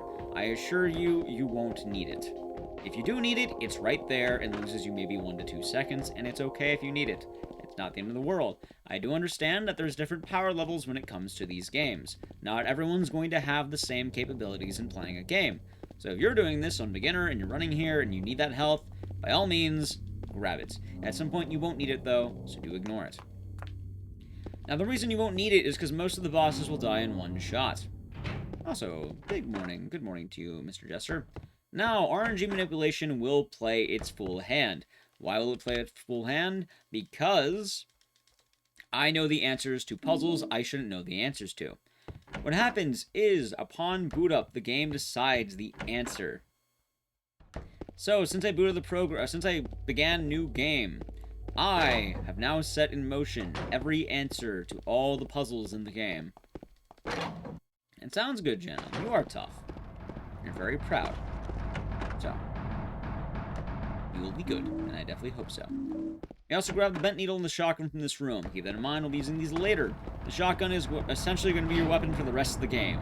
That's going to be a running theme with Silent Hill games. The shotgun is going to be your friend. Do not grab the ammo.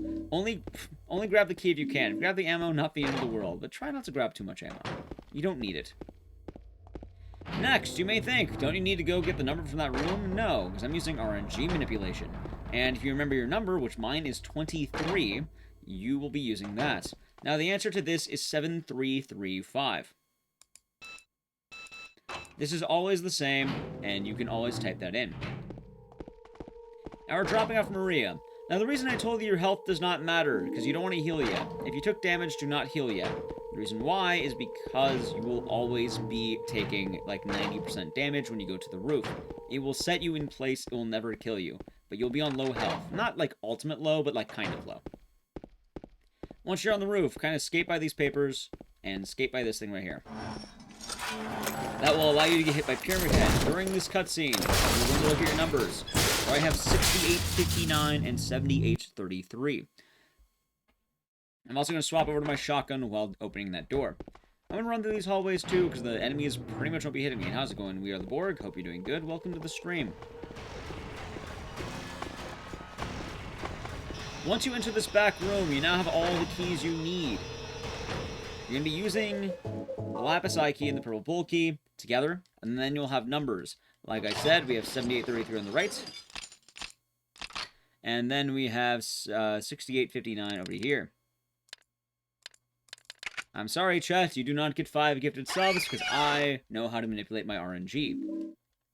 But it's okay. You do get a dank speedrun. But that confirms I am on C23. If you're unsure before, now you know I'm a wizard, apparently. Funny enough, like I mentioned, that trick was founded by someone named Silent Hill 2 Lock. They came to my stream and they gave... Oh, wow, I actually got hit. They gave me the answer to the puzzle. And I was terrified because I thought that was entirely randomized, and it is, and they terrified me. And after that, it went back in action. So, now it's used this day. Well, perfect, perfect. And no, left tech, no. So the boss fight is super easy. You're going to defeat them. Get fired for what? I said if my RNG manip was wrong. Now, the way this is going to work is shoot. Walk up to this one. Shoot. Both of them will die in one hit. Feel free to reload your gun. That is a slow death, oddly enough. Wait, it should be. Yep, slow death. And this one, when it comes down, look up, shoot. Guess what? You have now beat the boss.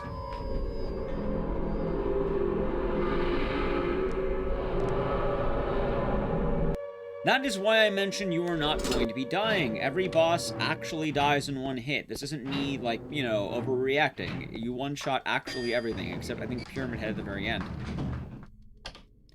You may notice that I didn't use my mouse this time. The reason why is because usually it's just straight up, so it's much more efficient for me just to go up. Also, assuming that you did take a hit and you're feeling nervous, that's okay. I'm nervous too. There's a health kit right here. If that happens, you may then heal.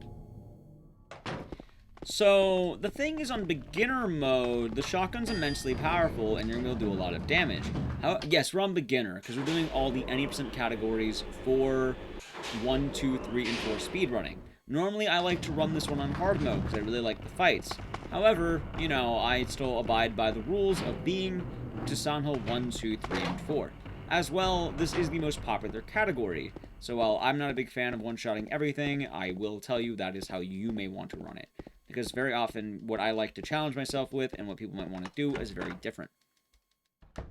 Also, it is not easy, it is beginner itself, which is slightly different. Anyway, while you're here, you're going to be getting 2 rings. That is the whole point of this section. I should also mention, there's a reason why I'm getting close. So, damage in this game is based on a couple of things. Proximity and counter hitting. So, if you counter hit, you do more damage. If you're close, you do more damage. You might actually see me wait to fire a gun at some points, because that's going to allow me to bypass 2 shots instead of 1. Which, you know, is going to be much, much more efficient.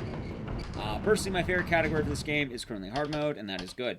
Also, make sure you skip this cutscene. This is the only one in the game, of like maybe 1 of 3, that allows you to run the IGT during it. I don't know why, it just does. It's weird.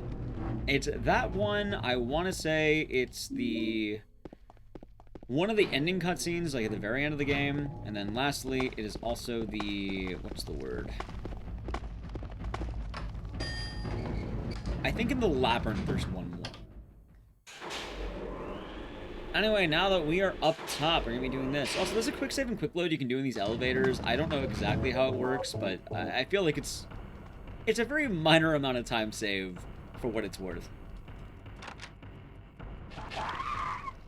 Oh my god. Don't you love the auto aim? I love the auto. I don't love the auto aim. Luckily, I got more shotgun shells. Alrighty, so this section's super easy. Hey, I'm glad so, man. I'm glad you're enjoying it so far. And yeah, that's the little, I like making YouTube ones so people can have an easy time doing that. They also serve as pseudo tutorials because honestly, there's not a lot of resources for those. And it's pretty nice when you get things explained to you by an ape, because then you know, anyone can understand at that point. If I understand it, anyone can. So on hard mode, you can do a skip here. On easy mode, on beginner mode, or normal mode even, you don't have to. The reason why is you normally do the skip in order to avoid Maria dying, but you run so fast and Pyramid Head's so slow, you're never going to run into that issue. So just run through it, and it's a-okay. I do want to reiterate again, if anyone's like, oh my god, he's playing on easy mode. I have a hard mode variant of this video, and I go over everything that's done in hard mode, and you can watch that, because I like that one. Plus, it gives me more clicks on YouTube. You know. You can watch that one. Rip parking lot? No parking lot in this game, that's correct. Not in this one. That was an awarded animal, hope you're doing good. Hey, thank you for the YouTube command. Alrighty, also fun fact, you can game save and run through that. You don't need to, but it's funny. Alright, so, luckily one of the upsides of beginner mode that I really like, you can run with the light on. Normally I hate this portion of the game, because you're forced to run with the light off on hard mode and other, I think normal as well, because the enemies, are more aggressive with lights on. But on beginner, you can actually see where you're going. And this is going to be a long shot of 5 minutes of running. Most of it won't have anything too intricate. I will mention it when it comes up, but just understand it's a lot of running. Now, allow me during this time to tell you why running Silent Hill games is chill. Well, it sounds like chill, like hill, so it works. 2. Realistically, most of your time save will come from optimal movement. Going in straight lines, going in good directions, that's where it comes from for the most part. So it's super easy to climb the ranks, like, you know, easy to pick up, difficult to master. It's that sort of ordeal. I like to show myself. Is anything wrong with that, Calestrix? I mean, if I don't do it, who will? You know what? If you really want to see me show myself, !social has my TikTok and my Instagram. I haven't even plugged my TikTok yet. I got 80 followers on that. I feel like a god. I mean, I don't, but 80 followers on my TikTok, man. Anyway, once you enter this area, you're actually running in the dark. You may see it is too dark to read the map. Hey, nothing wrong with that, Baja Hyena. Nothing wrong with that at all. I know people have preferences, but this is how you can do it right now. And we do beginner for all of these ones right here. And definitely a big welcome. Hope you're doing good. Anyway, you may be wondering, why are we doing this? Because I pushed the map button, I turned off the light, and now it's game saving. I skipped a cutscene earlier that saved me a minute and a half. That cutscene is still active, and we're back in the town. If you walk into that, you are absolutely correct in guessing, yes, you will bug the game if you walk into it. Do not walk into it. So instead, I am going to keep mashing this until the screen changes up here. Once it changes, if you go on the stairs, you can actually pick this up with your knees. If that is what you want, you don't care about the note. After that, you're going to be doing this once again. And I like to do it until I see, like, what? I think, like, stairs of something. The longer you take, the slightly better it will be for the, removing it. But I think you do it, like, right here, even. See? But that's the general idea from earlier in the game, that unskippable cutscene is still active. Now, there is an upside to keeping it on if you do want to run in the dark, which the upside will be you can actually remove all of the stuff in the game. So the enemies won't spawn in if you do that. Now, enemies are here, but once again, they're not going to be highly aggressive, so that's okay. All good? Nice. Very nice. So food for thought on that one. The last major thing is, as Silent Hill 1 mentioned, these games do get kind of mean. They're old school horror games, so you know they're going to be mean to you. Don't be nice to them. What that means is the upcoming key is missable. And if you miss it, you will have to do the walk of shame. I did walks of shame back in college. It was funny. But you don't want to do this walk of shame. In fact, if you're streaming this, it's even worse. My chat laughs at me. I guess my walk is more of a drive. When I was in college, my girlfriend was at a different college, and I'd drive to her college. Then I'd have to, like, leave at 6 a.m. to go to my job. So I had to, like, you know, get ready at her place and drive, and it was tedious. That's all I really say. Anyway, that's elaborating on that. Anyway, we're now going to the park. You might remember the spot. Once you're here, go right. And then you are going to be going to a statue, and behind it, there is dirt. With the dirt, you then will use the wrench. This will allow you to net the key. So this is what you can forget right here. Also, once again, we do like to abuse the idea of fading in. So you can start walking immediately. You might walk into a wall, but sometimes you can actually skirt around this wall, which is very nice. Dirt, exactly.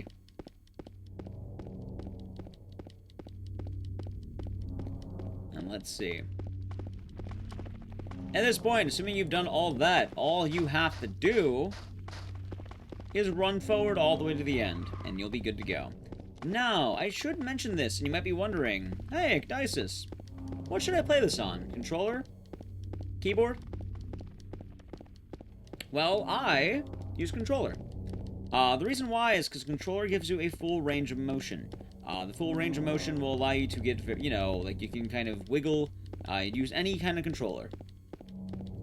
Most people end up using either DS4 Windower or Joy to Key to bind things. You may use these. That's the way. I was on Overtime. No, Overtime is a video that I have. I made a video about Dead Rising Overtime, and one of the things that you do when you're streaming is you plug your other stuff so people can watch that, so then you can keep growing, so people... It's cyclical. So that's why it says Overtime. And nothing wrong with that. If you're playing this on console, by the way, your speedrunning experience may be different. But for Silent Hill 2, you definitely want to be mostly on controller. There are some usages of keyboard I'll talk about later, but you won't have to worry about that for the most part. However, I do want to say Silent Hill 3 and 4 will be on keyboard, so that's going to be fun to deal with. Also, I'm expecting Silent Hill 4 to be my worst run, and Silent Hill 3 will probably be average. We'll see how that goes. Also, these stairs are really just long. Keep walking forward. Games save every now and again here, but you don't have to do it all the time.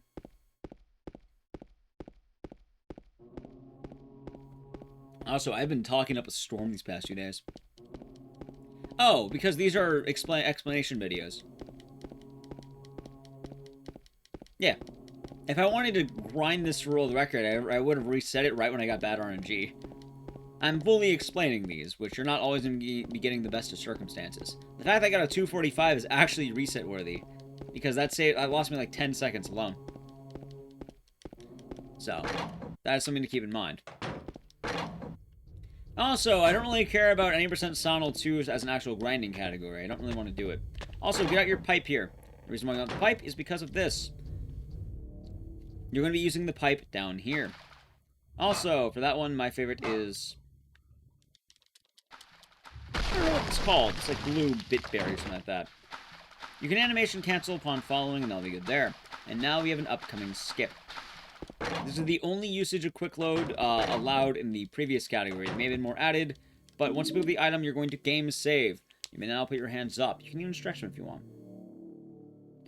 What happens is your flashlight is broke. Oh no, what am I going to do? If you try going to this thing, you'll have to do a puzzle because it doesn't work. And you have to put in the battery you got earlier, and then you notice there's bugs all over the room. I'm going to remove that by loading. So since I made a game save, I'm now going to load where the key is still on the ground, and then I may leave the room, and my light's back on. What that's going to do is I've now duplicated the key in my inventory. That allows me to bypass an RNG puzzle. Funny enough, if you really hate that glitch, you RNG manipulated too. So you can do that too. Alright, so now we are in the prison. You start by grabbing that in the back. Make sure you grab it. It is there. Also, yeah, I feel like with speedrunning, there's always a very different type. Not even with anything. I guess speedrunning is the main thing here, though. But there's a different type of attitude when it comes to explaining and going for, you know, a good time. It's two very different things. Also, I firmly believe you should try to finish as many runs as you can, especially if you're not gunning for, like, absolute record. Like, you will not be doing good if you're resetting every time a mistake happens. You also get more practice in the end game as well. So, who'd have thought that?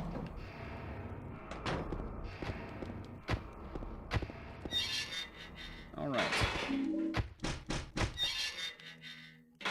Edge, always finish. Of course, how can I forget? Don't edge, always finish.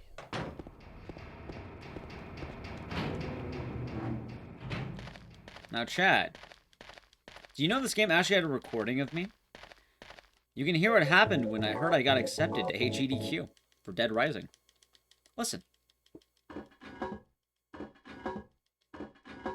I don't know why it sounded like that, but I was deeply excited, as you can see. Now, on the third one of that, once you put it in there, you may use the delay, you know, canceling once again. You may actually, you know, start saving, pushing the button, and you can start running back. So that's why you want to do that. Whenever you see game save at the bottom of those, that's how you know. Sounds like CBT. You know, it actually does. Which is pretty accurate.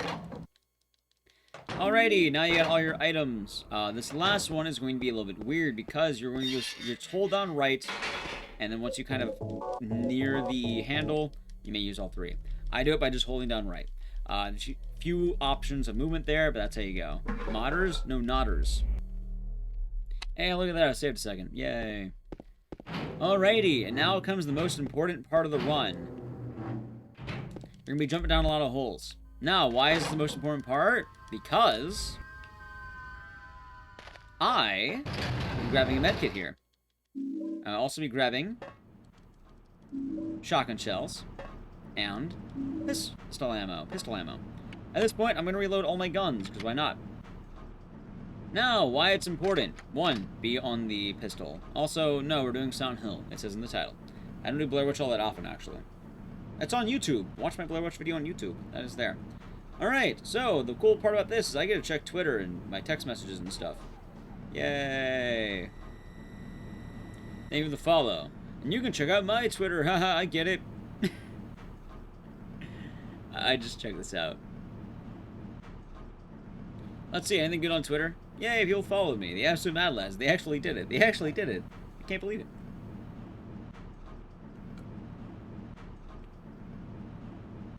That's the cool part.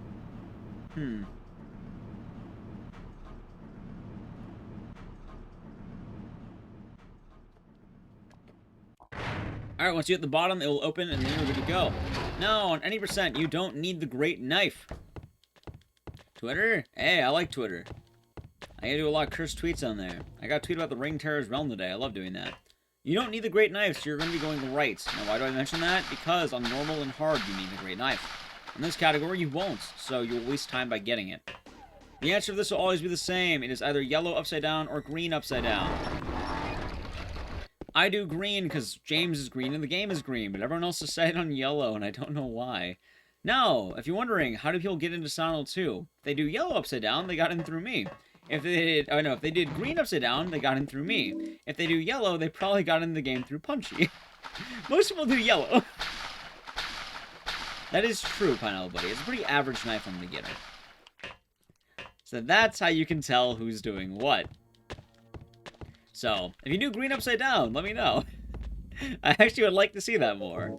I think green's the better color. And you know, there's no time save. They're the exact same thing. Hey, I have a TikTok too. I uploaded a Parasite Eve video of Aya Brea moaning, and it was great.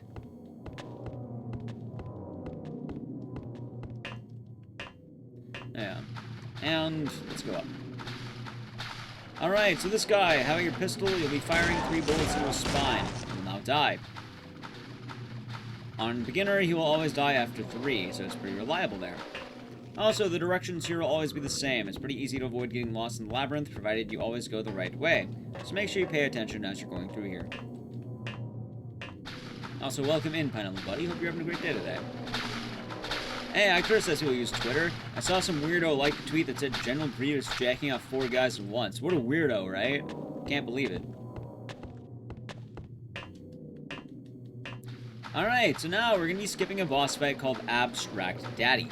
The way this is going to work is I am going to be mashing the map button and the game save button. I'm going to be doing this once again as I did earlier to bypass that unskippable, and we're going to be skipping the boss fight, which is good. Now, this is going to be the Arsonist room. The answer is the Arsonist. However, it's randomized. No, it's not. It's 1. Why is it 1? Because I read from my thing earlier.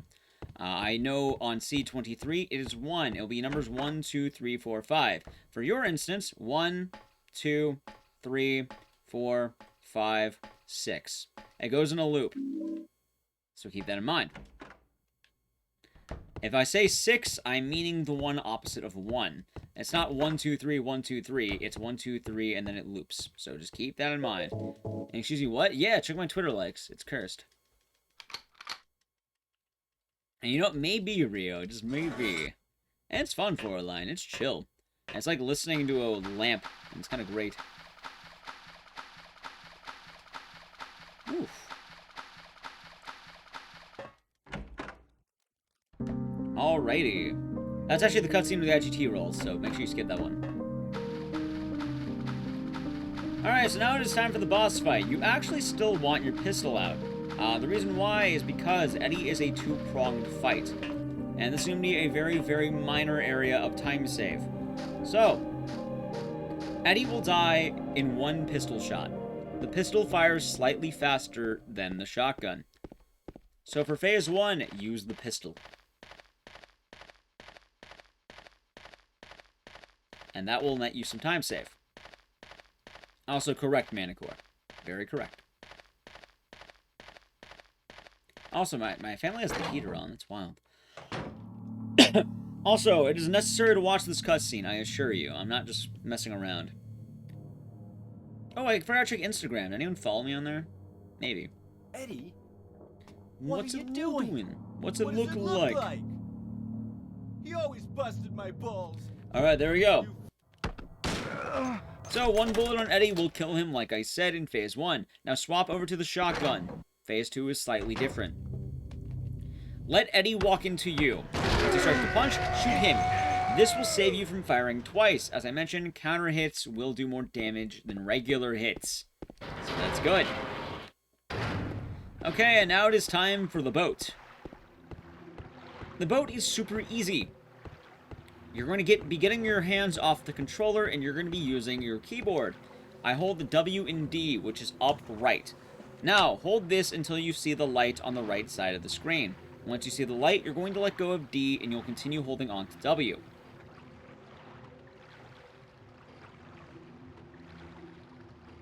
It is 100% consistent in doing this on all difficulties. On the PC version of the game, it will never bug out. The moment you see that light, it's pretty generous too. Just hold W. And there you go, the boat is now done. Now, the reason why you have to hold upright is because it's a boat. It's a rowboat. You have to turn it. You don't just spawn forward. You spawn this way, and you need to go this way. So you need to turn. And that is why you must go upright. Well, thank you, Thunderbones. Yeah, I like to do a lot of horror stuff. It's a fun genre. I got into it because, well, you know, I've kind of been watching horror my whole life. My mom is super into horror, so that's why it works for me. So now I get to check Instagram. How many likes did I get on my Silent Hill hoodie? I got 75. Sweet. How's it going, Elias? Hope you're doing good. Alrighty, and now we are going here. We are now in the hotel. The hotel is going to be... Well, actually, we have a glitch coming up, and one of the neatest tricks in the game. And I will show you, hopefully, both examples. Luckily, I'm already kind of behind on time, so I can kind of just fully explain things.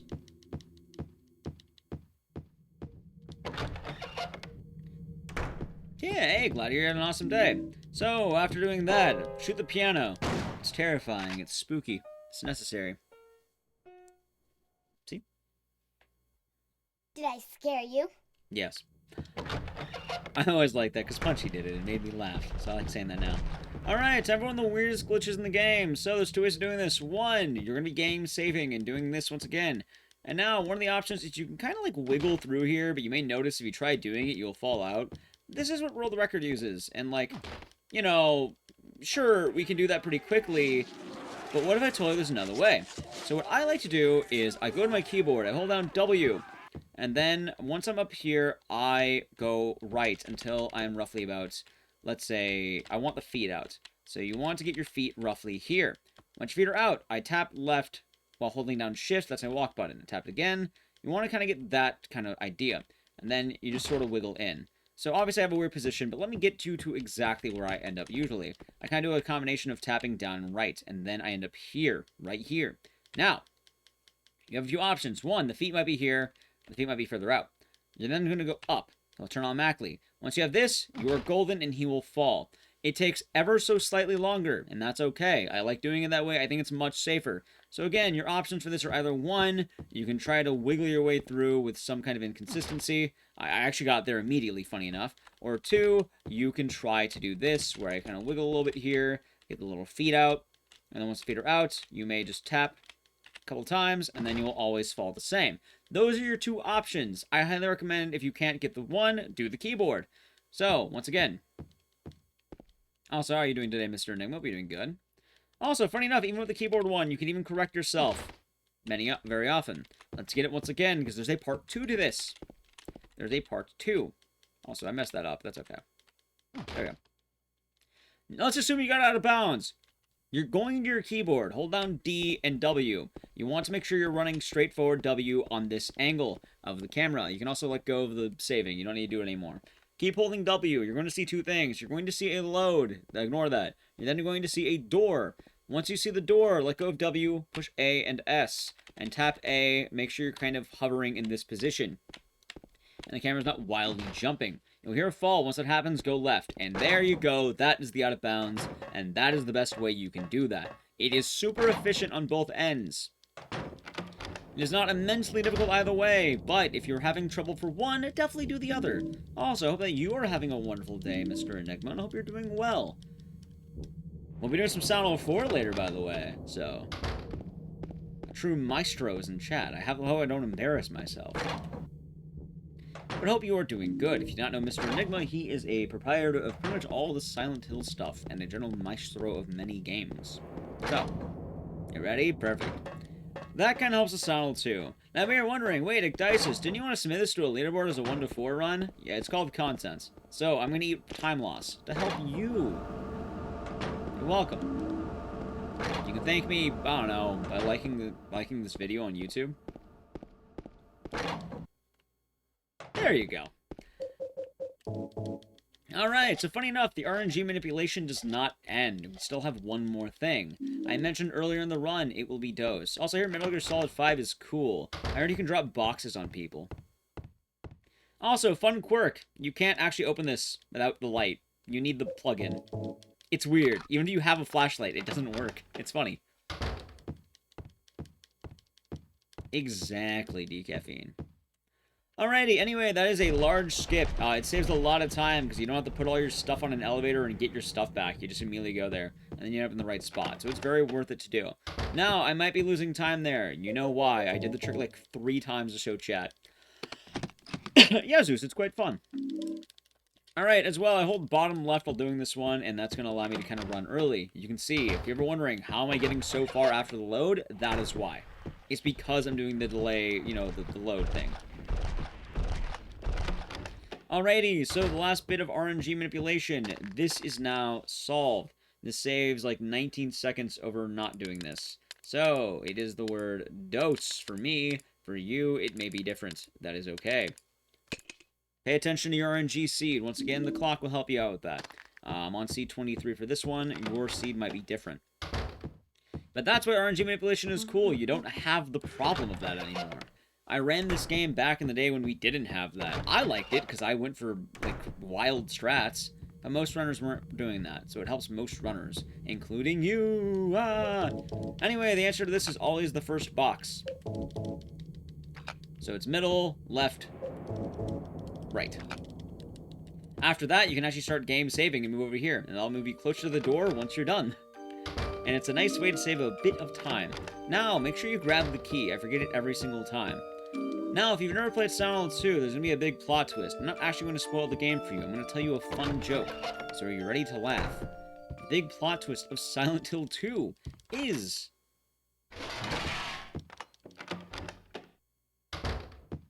back in the day, people used videotapes.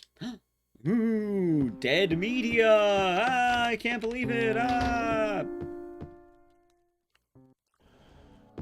Alrighty, at this point, you're near the end of the game. You're almost home free. Make sure you take the route I'm taking. There's gonna be a lot of wild doors. The one I'm taking right now is going to be much faster. Some of you feel old. Dude, I had videotapes when I was a kid. I watched The Hunchback of Notre Dame all the time. And I watched it on VHS. I had to rewind, too. I was a good boy. Now, elevator, basement. Skip that elevator scene. It actually does go against you. You're just making your way back through the area you came through earlier. There's a lot of health and resources down here. You'll be hitting a couple boss fights, but don't you worry, they're quite easy. If you need ammo or anything, it's all here. You shouldn't be having any issues if you're doing this one right here. It's okay if you have issues. It is allowed. Just keep in mind, if you've been using the route we've been doing, you won't need it. Now, we're going to be hitting 2 boss fights, and I'll be showing you a couple of things you can do for this, actually. Once again, I don't really mind showing you 2 more than one strat. I'll show you both the safe strat and the fast strat, because I think both those are good. Alright, so as you're making your way through here, the Pyramid Head fight, you're going to be looking on your left. And you want to get 2 counter hits. It should take about maybe 1 to 2 hits, depending on how you do. Again, getting a counter hit will do a load of damage, as well as proximity. So, run to the one on the left, wait to get hit, and fire. It might take 2. After 2, he's dead. Get out of the way. He will hit you. It's not good to be hit. And then stand right next to him. Dead.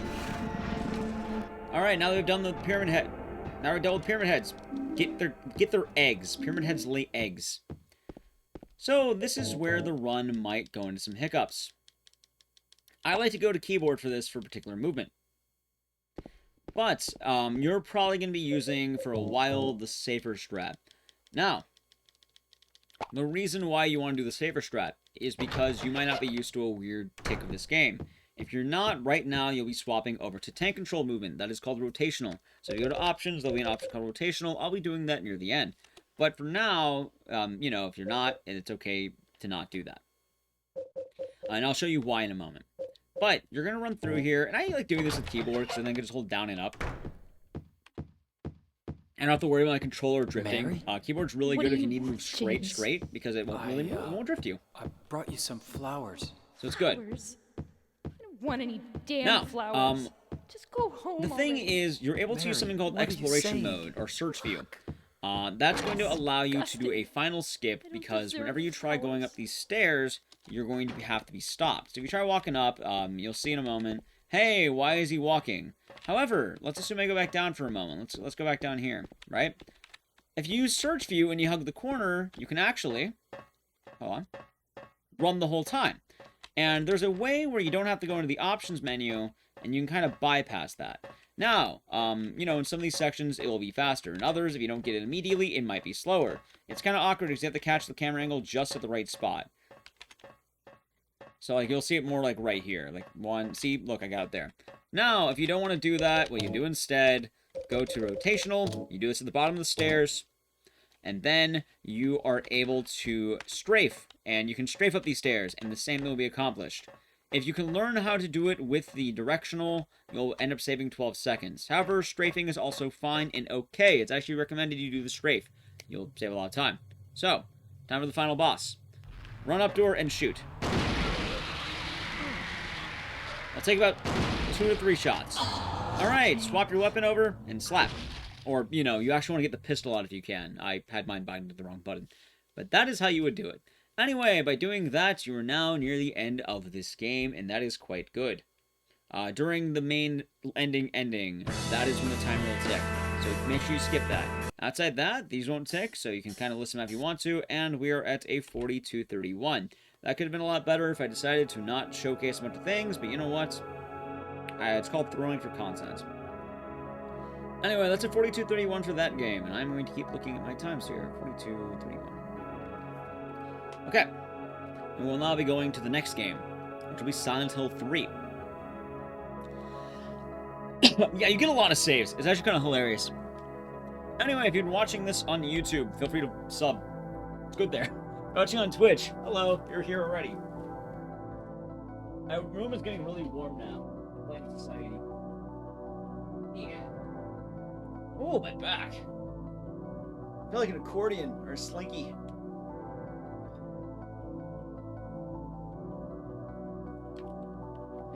There we go, game saved, game saved. Hello again, Caustic. Also, it's recommended that if you're ever learning these games and you want to be proud of yourself, make a save. You can actually save all your old times if you truly want to. And it's kind of nice. You can live back history of your runs. So you can kind of see all my old runs, how I got, what I got. Whenever I PB, I save one, so. Yeah, it's fun. Alrighty, last but not least, before you leave Silent Hill 2, what you want to do, make sure that the options you have are tailored back to what you want to do. Get back to directional, and for me, I'm actually going to be going back to hard mode, because I usually run this in hard mode. So I'm not doing another run of Silent Hill 2, we're going to Silent Hill 3, but I want to make sure that next time I play this game, I'll be good to go. So there you go. Alrighty, and whenever you do multiple attempts at that game, make sure you close it out. You're closing that window every single time. And now it is time to break my computer once again with Silent Hill 3. We're now hitting the point of the games where we're hitting a much more awkward situation at hand.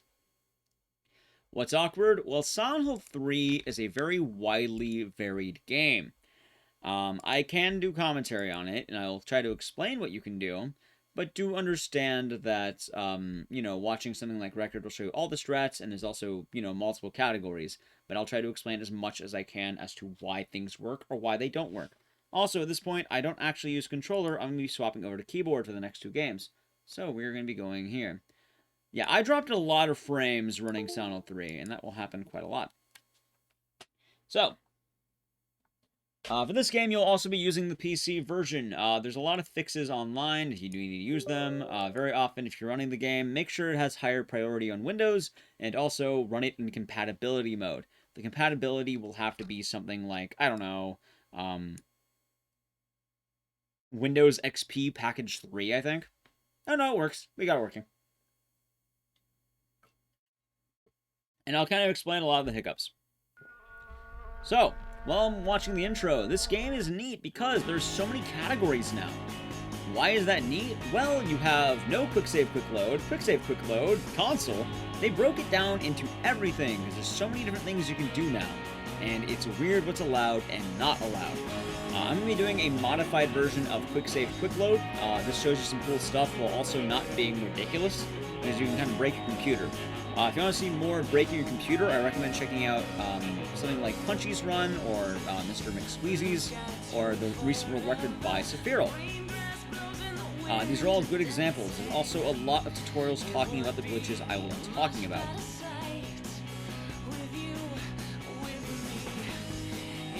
Thank you, Mr. Mini Stefan. Also, like I said, for my purposes, I've been writing down the times, and I'll be doing math later. I have a 32:41 and a 42:31. I'm going to the chorus, then we're going to the game, so enjoy the music.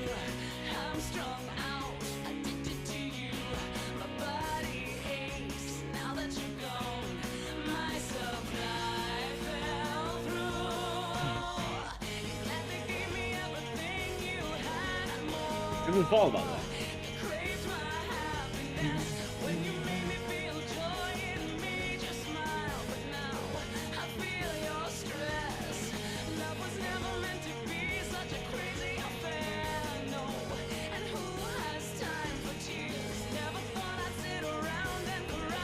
Oh, they're all bangers.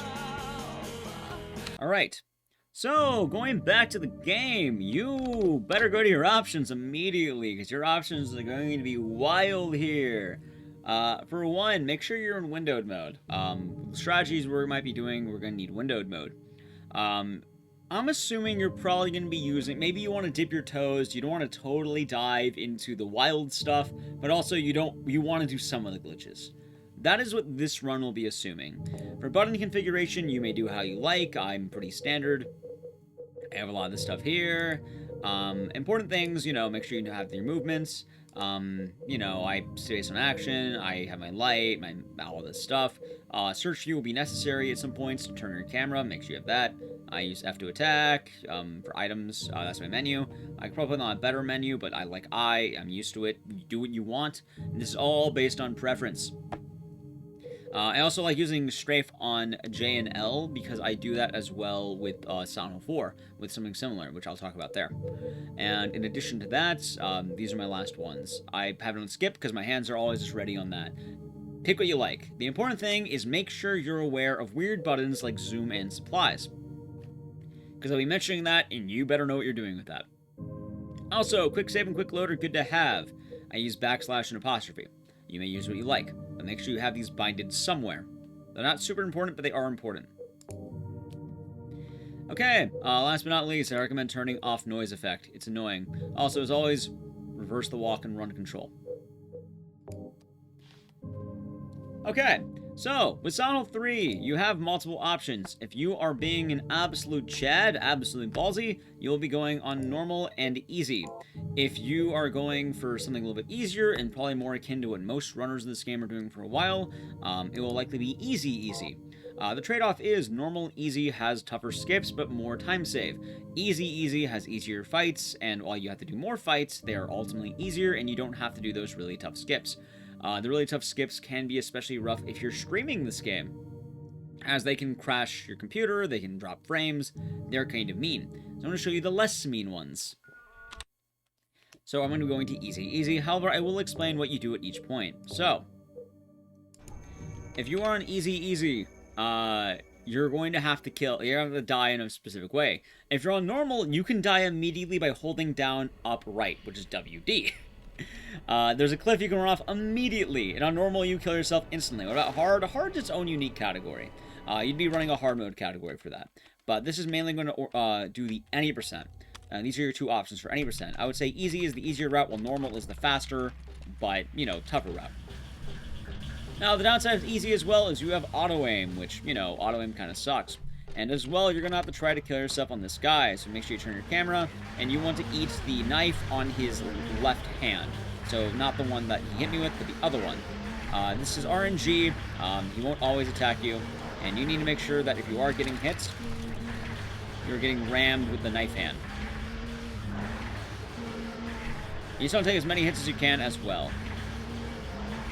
He is giving me the worst RNG possible, but that is okay. Many runners will actually reset immediately upon this, but you know what? We're not going to. Yeah, I have not gotten a single knife hand, and that is okay. I died anyway, so on this left hand, there's a knife. You'll back up a little bit, and you want to walk into that. It can kill you in 3 hits, which is much better. The dog is too weak, and this guy can kill you in 2 hits. As well, if you're on medium, you would die immediately, so that is why that will be the thing. Alright, it's a dream. It's like Silent Hill 1, you die immediately. So, now we are back to the game. It's important to know, we're actually playing on tank controls for this one. The reason why is because Heather moves really smooth. Heather's greatest strength is that this game is the smoothest of the movements. It is like butter. You will love moving in this game. Even things like strafing are so much fun, and I love that about this game. It is very fun to move Heather. Heather, also similar to James, has a stamina system, and we're going to have to kind of be a bit weird in how we do that. Oh, please. Thank you. It's fun stuff, though, Enter from Space. It is fun stuff. Also, one other thing to acknowledge is you're going to be kind of knowing each of the room layouts and hopefully where to move. Yeah, even sometimes I get hung up on this. It's something you garner with more experience. Now, we're going to be ignoring most of these little dudes, and that is okay. We're going to be hitting one of our favorite parts. What is it? It's red. We're actually be doing that. Very often, whenever you say grab items, I'm going to be doing something called a strafe afterward. If I can do something like that with strafing, it's going to be faster than just a standard quick turn. Because again, Heather is much, much smoother. Also, unlike James and or Harry, Heather can kind of change strafing into actual movement, which is nice. Also, with the menu and the items, you can actually use the mouse, which is really good. And also a good example is something like that. If you need health, you can grab it there. And that's kind of how you can grab things, as you may see. You can kind of get an idea of how Heather strafes, which is quite nice. Now, upcoming is going to be a puzzle. You may notice I say Shakespeare sucks, and that's because he does. Why does Shakespeare suck? Glad you asked. This puzzle is entirely RNG. And the way you're going to solve it is you're going to pick up these 2 books, and you're going to look at the books. It'll freeze your timer. Now, these numbers will always be the same, roughly. From what I can tell, this is probably going to be... what? I don't even know, actually. That's probably a... looks like a 3 or a 2. It's 9380, I think. 9380. The numbers are going to be a bit weird. Yeah, I think no, it's not. It's a 9, because you can see the little divide.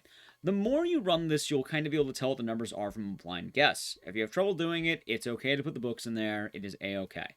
I'm pretty sure that's going to be 9380. This is randomized. Every playthrough will be different. For me, it's this. For you, it'll be different. So just keep that in mind. As well, I like to grab extra ammo. You don't need it, but it's nice to have. Anyway. It was 9380, so I was correct there, and that is okay. You'll kind of get a lot of these as you go. It took me forever to find out what the 9 looked like, and it was annoying.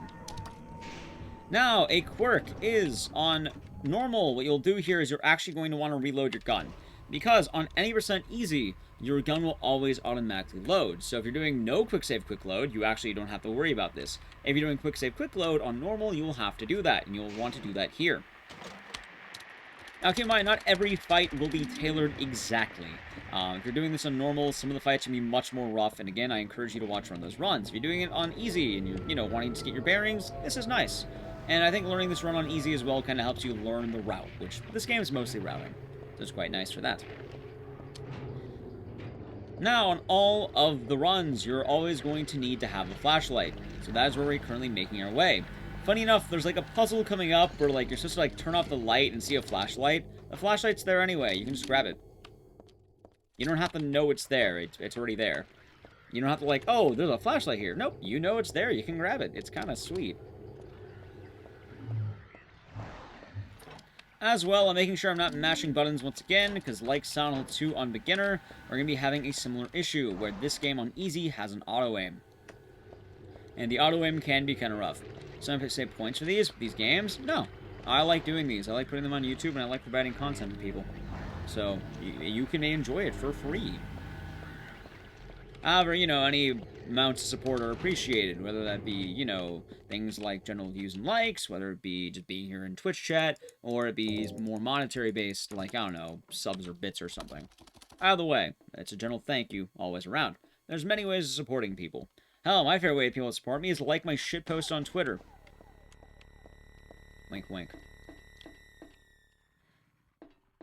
Yeah, it should be good. It should be good, Zeus. Hope you have a good trip. Definitely have a good one. Also, like I mentioned, with all these, I don't really give the full, like, oh, I'm going left, right, straight, because very often you will be able to have you'll have the ability to do this if you play it casually. You'll probably know. I may tell you other things, though. Like in the upcoming room, while you may know where to go, understand if you change your camera and then look left, it's going to be much easier to grab that nut. So definitely grab that nut. I'm enjoying the show at Darcy and Wallace. Thank you, Bashful, for the 100 biddies. I'm glad you've been enjoying the show. Much appreciated. Please, the donation. Oh, also, Michelle Zui, thank you for the 320 biddies, the donation biddies as well. It is deeply appreciated. And there is the money. Also, as you may see, there's a lot of stuff here. Should involve another name? You are right, it should. And I forgot that we overrided that. One moment, I have to rename my splits, because you are absolutely correct on that one. You are right.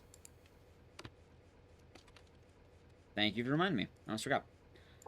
I remember when I, you know, when I didn't save it earlier, I kind of overwrit that. Also, Mamet, thank you for the 5 gifted subs going to Striker, Enzo, Curtis, Knap, and Amada. That's much appreciated. So as you may see, currently the main deal is just knowing where to go. It's quite nice. And in fact, you're about to bust a nut. Also, thank you, L11, for the host.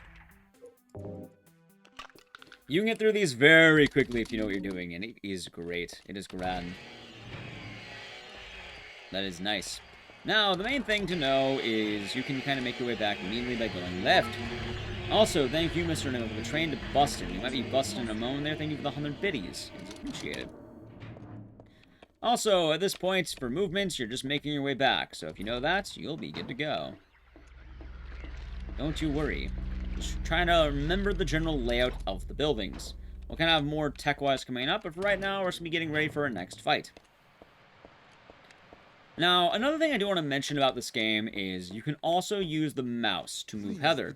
Also, thank you for 333 bits. So you can get very minor adjustments if you need be on that one. There's also why you don't need to play this game on controller, because you can use the mouse and keyboard in order to help out Heather. And using the mouse will definitely help you out with very, very minute movements. But usually I'm using keyboard because I'm more adjusted to that. Obviously, as always, comfort is king. You are hearing Bustin'. If we hit level 5 on the hype train, it's going to be a loud Ghostbusters Bustin'. That just keeps saying Bustin', Bustin', Bustin'. It's also a lurk check, because it's fun. People like it. So it's fun. I hope you're doing good, Brass Sandwich. Hope you're having a great day. Also, we're able to thank you for the 250 donation biddies. It is also appreciated. So, for this fight, what you are going to do is you are going to walk into it when he opens his mouth and fire the gun immediately. So, like so, he opens and you're walking into him and shooting. That should be at 6 bullets. After 6, he will die, and that is good. Also, Lever gifting 20 subs to the community, going to a lot of names that I cannot read already because they've passed. But thank you very much, Rio. Also, I hope that you enjoy your Christmas gift. You want to bust? I bet you do want to bust. Also, do enjoy your gift. Anyway, that is how you defeat Ethan Winters. We've named that because it's based on my foreskin video. You should watch that. It's the shopping mall, just like before. But thank you, Rio. If you got one from Rio, make sure you thank her. Also, Bashling, the 3 bits. Anyway, that is the way there. I'm glad that you enjoyed it. Alright, anyway, we're not done with the mall yet. We still have to leave. Say what? Exclamation mark village will pull up a video of why that split's name Ethan Winters. Also, Mr. Enigma, thank you for the gifted sub to Mehmet. It is also appreciated. Alright, so that is there. Now, on normal, you'll still have to do that, even though you can do a glitch. Also, QQ Ralph, thank you for the 5 gifted subs, going to Zem, B-Craze, Toxic Gangu, Zerike, and Ludic. It is appreciated. Alright, so up next, and thumbs up too? Wait, maybe. Do I have thumbs? Nice. I do. 1. Thank you, Chad. You get the thumbs up. Also, Bustin' will play in a minute. It's going to be a very loud bustin' noise. I recommend turning down your headset if you're watching this anywhere, or if you're in chat and want that. About 50 seconds. Also, Michelle's Wee, thank you for the gifted sub to Bashful. Also, like I said, you can watch cutscenes and it'll freeze the timer. Very convenient if you have to do minor things. Okay, so up next is the subway. I recommend holding W. Hold up immediately, because your movement's going to start right when you begin. Like I mentioned in the other games, your movement starts very quickly. Also, Brio, thank you for the 250 donation biddies as well. The donation It is appreciated. Oh, is a shirt on? He has to have a shirt on. Also, about 20. It's coming, chat. It's arriving, I should say. The main thing about the subway, I feel like, is an issue for people is movement. So just make sure you know where you're going, and that will be the best thing for you. This section is very movement-oriented, but we will have some neat quirks coming up. It's about a bust? It is about a bust. In fact, it might bust right... No. There you go. There's your busting. I swear to God, I'll get DMCA put on YouTube and be sad. That would be funny, though. There's bustin' in chat. There it is. The bustin', it is bustin'. Alright, so now we may get the tools. You may see more of the general idea of doing quick turns like that, and Heather can quick turn. She can quick turn. You don't really want to do quick turning very often, though. You want to use strafe turning, as it will tend to get you more mileage than a standard quick turn. With Harry Mason, he sucks at moving. With Cheryl, Heather Mason, she's going to be a lot better. The bustin', correct. And there you go, chat. Thank you once again for the hype train. Also, I want to mention in particular, if anyone's wondering, how do you set up your splits? It's a program called Live Split. You may customize them to your heart's content. I recommend that is, do what you'd like. Also, we're going to be getting a shotgun from this car. Now, I am always very uncomfortable with later boss fights, so what I like to do is I like to grab shotgun shells right here. There's 2 very easily accessible ones, and they're good if you mess up along the way. I know I am able to. It is a train car. It counts. A subway car. It counts. A cart's car? I think it counts. So, food for thought. So, I'm using something called an in-game timer. This is community-made. You can find it on, I think, Speedrun.com, and I think it automatically loads on LiveSplit as well, but that is what allows it to work. And again, this actually isn't the thing that makes this work. I have to use the end screen timer in order to know what I have. We still use that because the game is king. The game, or queen in this case, or, the emperors. Oh, don't bonk me. That is the case. Also, be careful here, because the dogs are very good at bothering you. The thing happens. The auto-aim will mess with you while the subway train's coming in. So don't die. Also, the shotgun ammo will come in handy if you accidentally mess up, and it's pretty low effort to grab, so it's nice. Also, there's a very strong likelihood I might PB during this run. I never actually submitted my PB. Well, thank you, Tugboat, for the 100 biddies. It's much appreciated. Also, if you're doing this on normal, you're going to be grabbing a lot more health around these areas. The reason why is because you are going to want to live. So grab it. I think World Record grabs like 10 health kits. Whee! Alright, so my favorite part of this section is it's going to be moving up. You have to go to like 8 trials of enemies. And that's exactly what we will be doing. They're pretty easy to dodge for the most part, so you don't have to worry too much there. Also, I keep reading Clussy. We might get an emote for that, we'll see. After this one as well, it should be noted that there is going to be a pickup. On normal, you must do this. It's pretty good to do this even on this one as well, I'd say. It is shotgun shells, and it is also a first aid kit. You won't die, and you get a lot more bullets. Bullets are really good. I had issues in the past where I miss a lot of my bullets, so there you go.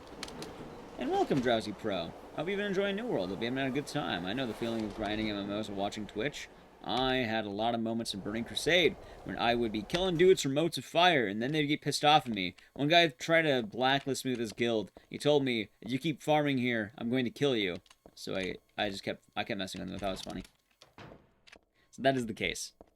Alrighty, we will actually be doing a cool glitch though, and I'll be able to explain the concept of it and where you do it otherwise, because on normal there'll be a few sections. I won't be able to point them out unfortunately, but I'll be able to tell you how they're done, and the general idea of it. There's two glitches you do on normal, which is a beating out of bounds, which I think they call the closer out of bounds, and then you do the standard, like, ledge out of bounds, which you'll be seeing coming up.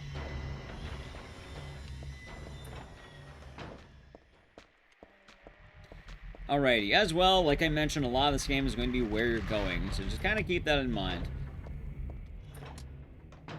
The first thing we're grabbing is a wine bottle, which will be right after this big dude. When I first started running this game, I got mad confused on where I was going, because I can never remember it. Also, you're on normal, grab the health kits here. You're going to need them.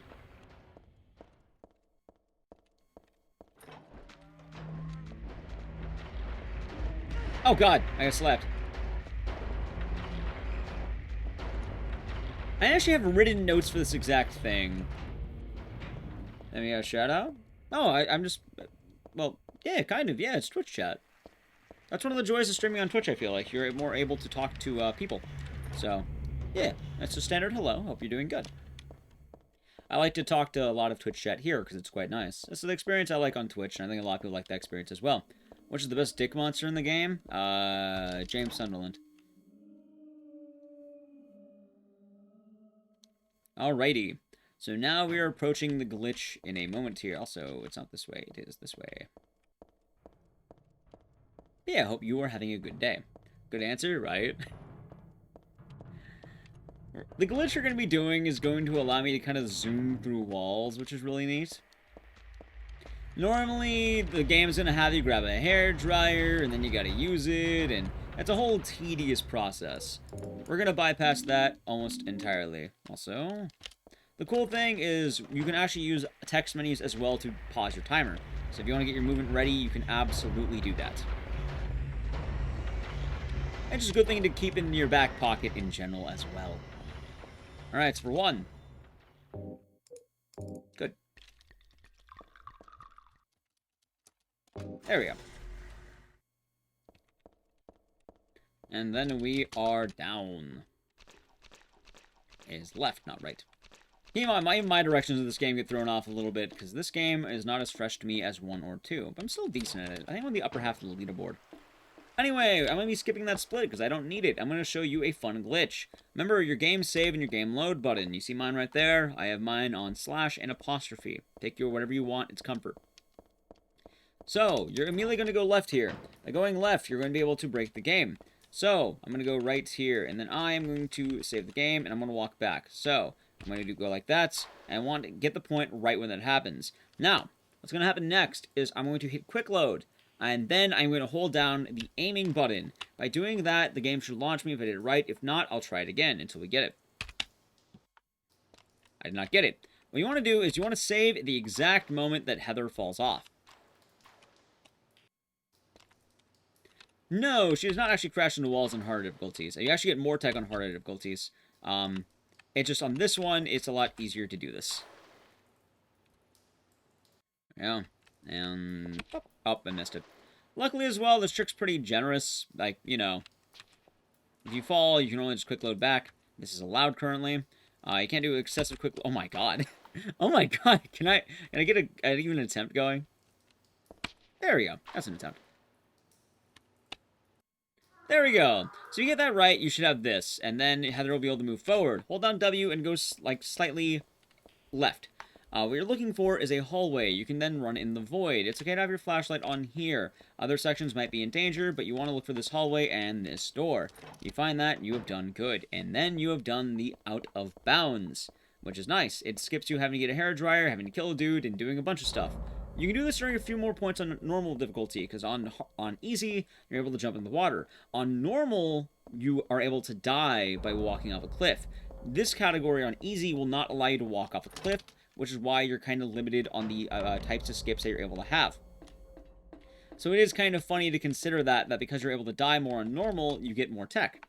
Like hair dryers, it's cool to skip them. If you're doing no quick save, quick load, you can still do the hair dryer.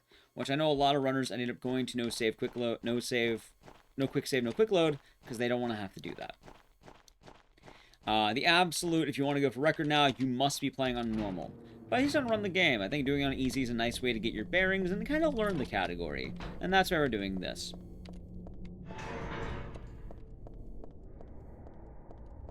There we go. Yeah, it is nice stuff. Likely the next few areas will be pretty chill for what you're doing. Not too many resources to get, but you will see what we do. However, in the next few chapters, we will also be getting a lot of ammo. Name will follow. You know, it's a very real likelihood, though, I can actually PB on this run. Yeah, a lot of the harder difficulties for 10-star or for stuff like that will require you to kill. So keep that in mind. Alright, so the next split, once we kind of leave the overworld, we'll be going to the other world. The other world has a glitch that kind of lets you bypass a good portion of the level.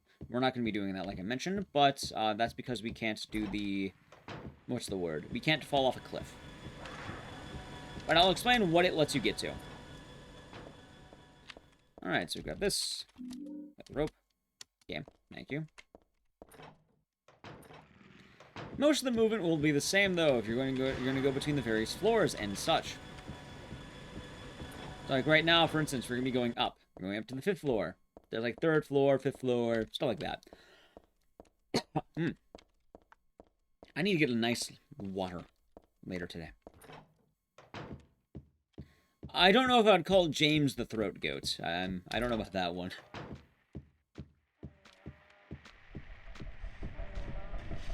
For the most part, we should be good in this section.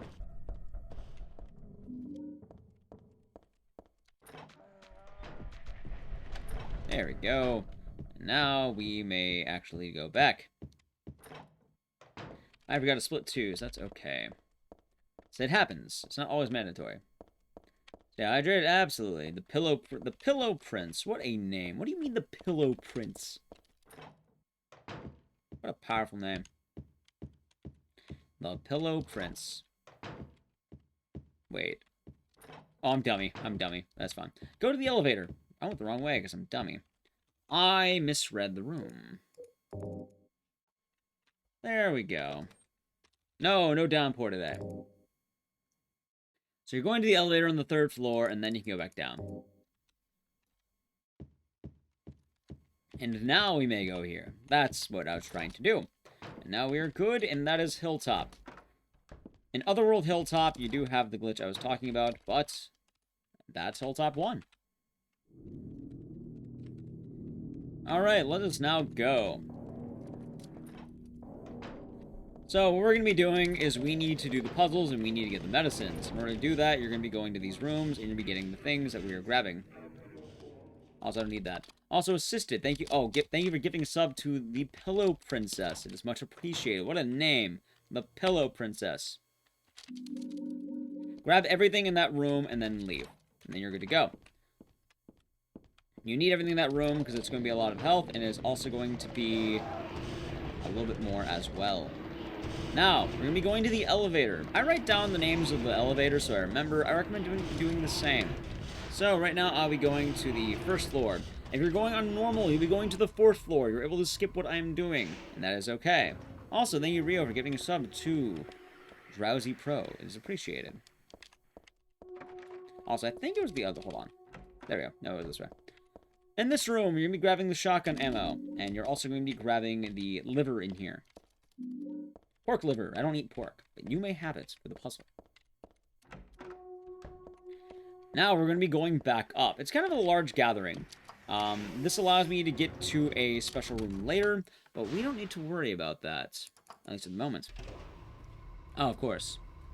Exactly. Ooh, a liver. Ooh, a liver. Also, you can skip the elevators, funny enough, but they're kind of nice to be able to think about what you're doing next. There we go. I think it's this way first. It is this one. Wait. Oh, God. Also, you're about to encounter one of the worst enemies in the game, which is the Slurper.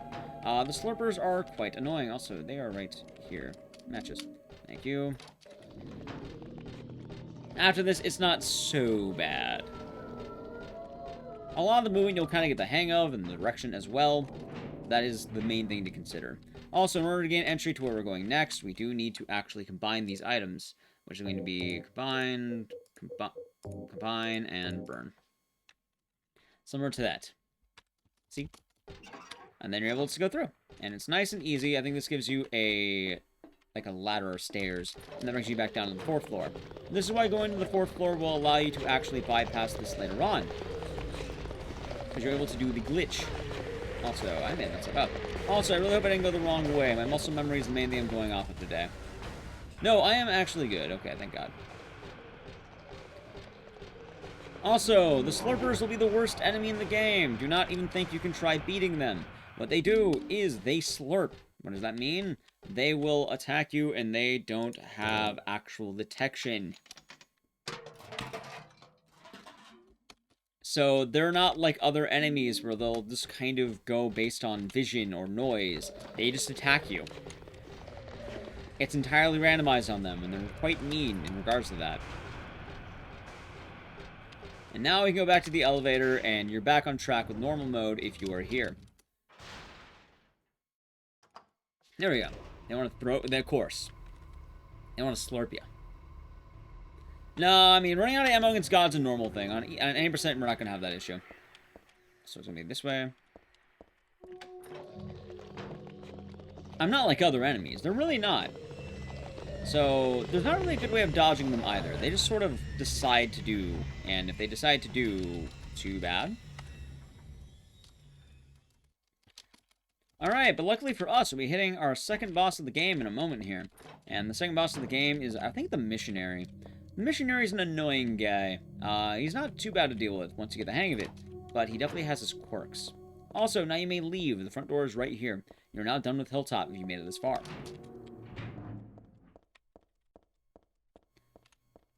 Also, I have not ran this game in a hot minute, so do forgive me if my time looks red. I tried running it earlier with the normal strats, and I was able to do quite a lot, so it's a bit of adjusting between the both of them. Also, one of the trade-offs is on easy, you have more stamina. On normal, you have much less. So, it's kind of a nice quality of life in this one. So, food for thought there. Anyway, you're going to your own actual apartment.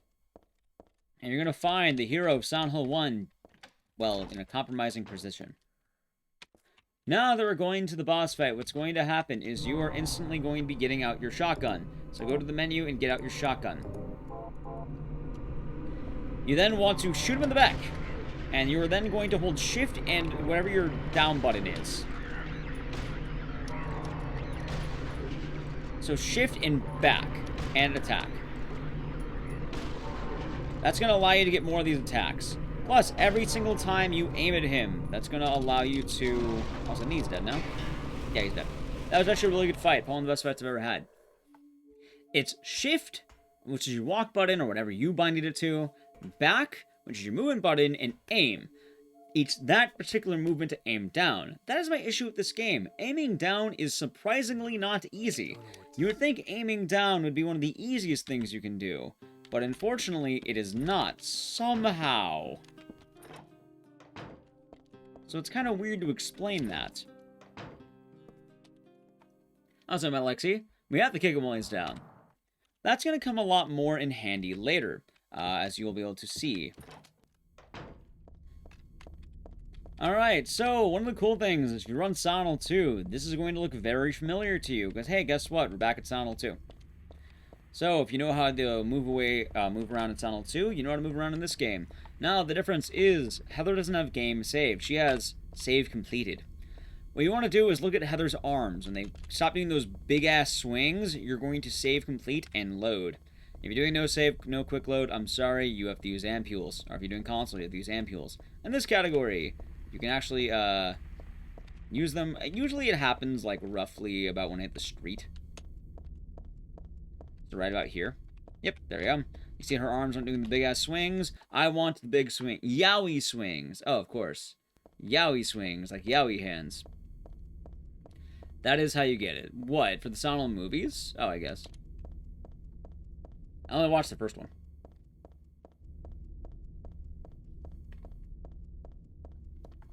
I was like, look, it's a hospital again. Remember that? I remember it. But the layout will be the exact same, but slightly different, so there will be some quirks to that. Just to keep in mind. Alright, first things first, you're actually going left instead of right. The reason why is because there's now an elevator you can actively use. Also, you may have remembered this from earlier, same deal, use your mouse for these menus. It's kind of funny that a lot of Silent Hill 2 tech carries over to this game. The next thing to consider is this code is going to be different than last time. Now it is 4639 on the second floor. This one will always be that code right there. Time for the dumbest speed tech in almost any game I've ever played. What you're going to do is you're going to push your tab button, your zoom button, and you are going to then do that and pause the game. Why? Well, you're going to be looking at another analog clock, and you're going to be telling what time it is. That likely looks like it is about maybe 11:41.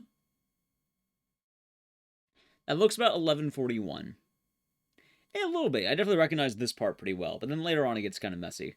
But that is about 11:41. So, if you're doing this casually, if you're doing this in general, or not on PC, what you'd be doing is you would go to the clock, you'll see the numbers directly, and that. On this doesn't count against my IGT. So, by analyzing this, I can save a bit of time not looking at the clock. It's incredibly minor and kind of stupid. But, there it is! So, let's see, I said it's about what? 11:41? That's what I'm guessing.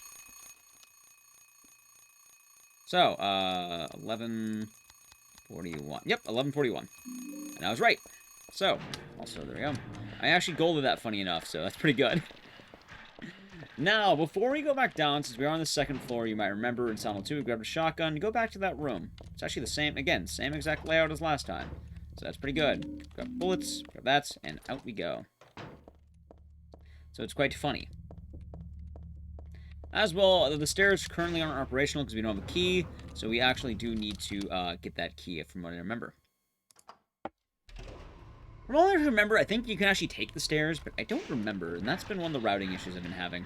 For all I know, maybe you could, and I'll be saving some time. If I save time, then I am correct. If I don't save time, then I'm wrong.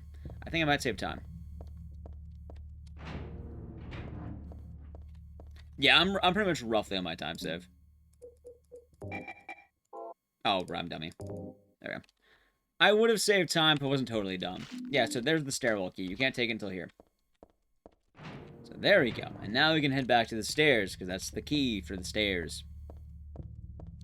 And that is why the stairs do not work. But now we can take the stairs, and we're going all the way down. So what's important is we're actually grabbing some ammo, and we're going to be grabbing a new gun. This is going to be the submachine gun. The submachine gun is used on exactly one boss.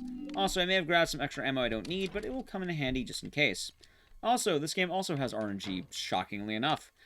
This code is always randomized, and there's no way to manipulate it. If you could, you'd probably save a massive amount of time. But what is the code going to be? It is going to be 8246. 8246. So let's just remember that, shall we? 8246. And now we head back up in a similar fashion. We're going up to the third floor, and it's going to be 8246.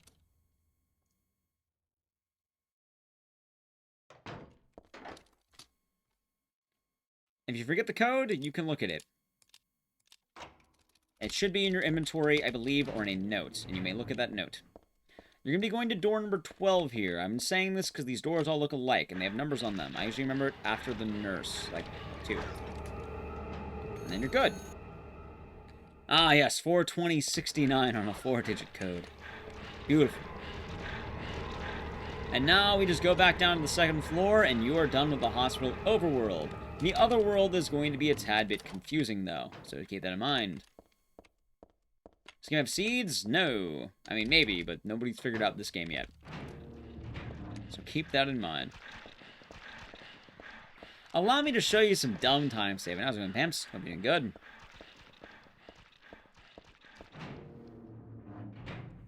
So, what's the dumb strategy? You can save when these open. See, I have to wait for that to open? No, I don't.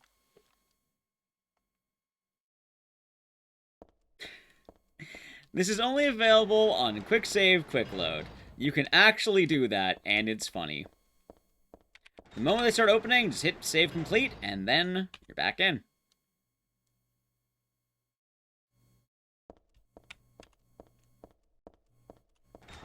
It works for every single one. And this is massive IGT abuse. If you don't want to deal with this, the category for you is called no quick save, no quick load, or console. These will both be good for you for that endeavor. If you do want to do this, it is dumb fun. Trust me when I say that. It is very dumb fun. I mean, like, absolutely stupid fun, and I love it. There we go. Back up. Also, the big category distinction's made because a lot of this stuff will happen. Yes, and that is the IGT abuse. It happens in a lot of games. Silent Hill were able to highly mess with this, especially given the stature of the Silent Hill series and the reliance on IGT. I mean, in Silent Hill, you're always using the IGT, but this category massively abuses it. And you'll be seeing more of that later as well. Alright, let's go. Why do you load? The door's already open? Because it's going to fully open the door, and it's going to make it so the door's open while I don't have to wait. I'm removing the time manually. Do I have some world records in the Silent Hill series? I used to, but, you know, records are made to be broken, and they got beat. I used to have it in a few games, actually. But again, I got beat. Now I kind of serve more as, like, the retired sensei is too old to compete. I mean, not entirely that, but kind of that. Alright, so the thing I hate about this section is it's too fucking red. But luckily, if you just kind of pay... I write this down in my splits so I know where I'm going. Oh, it's just be kind of like the art for Silent Hill 1, I think. Yeah. Boop. Exactly. And that's the strat. Beautiful, beautiful, beautiful. Have a good 4 line, take it easy. Luckily, most of the run also plays out the same. And like I said, I recommend doing something like this before you fully get into the world of Silent Hill 3 speedrunning. It is a very, very dark journey, and being able to do something like this will help you quite a lot in trying to hardcore grind the game. Also, I got slurred. Amount of board percent? You mean plank only? No, I think that got beat. Everything I had got beat at one point or another. These are competitive games, a lot of competitive people. Meanwhile, I am spread over 100 unique games. So very often what will happen is I get beat. But I didn't get slurped. Also, while it's really red, I remember that door is just being right there.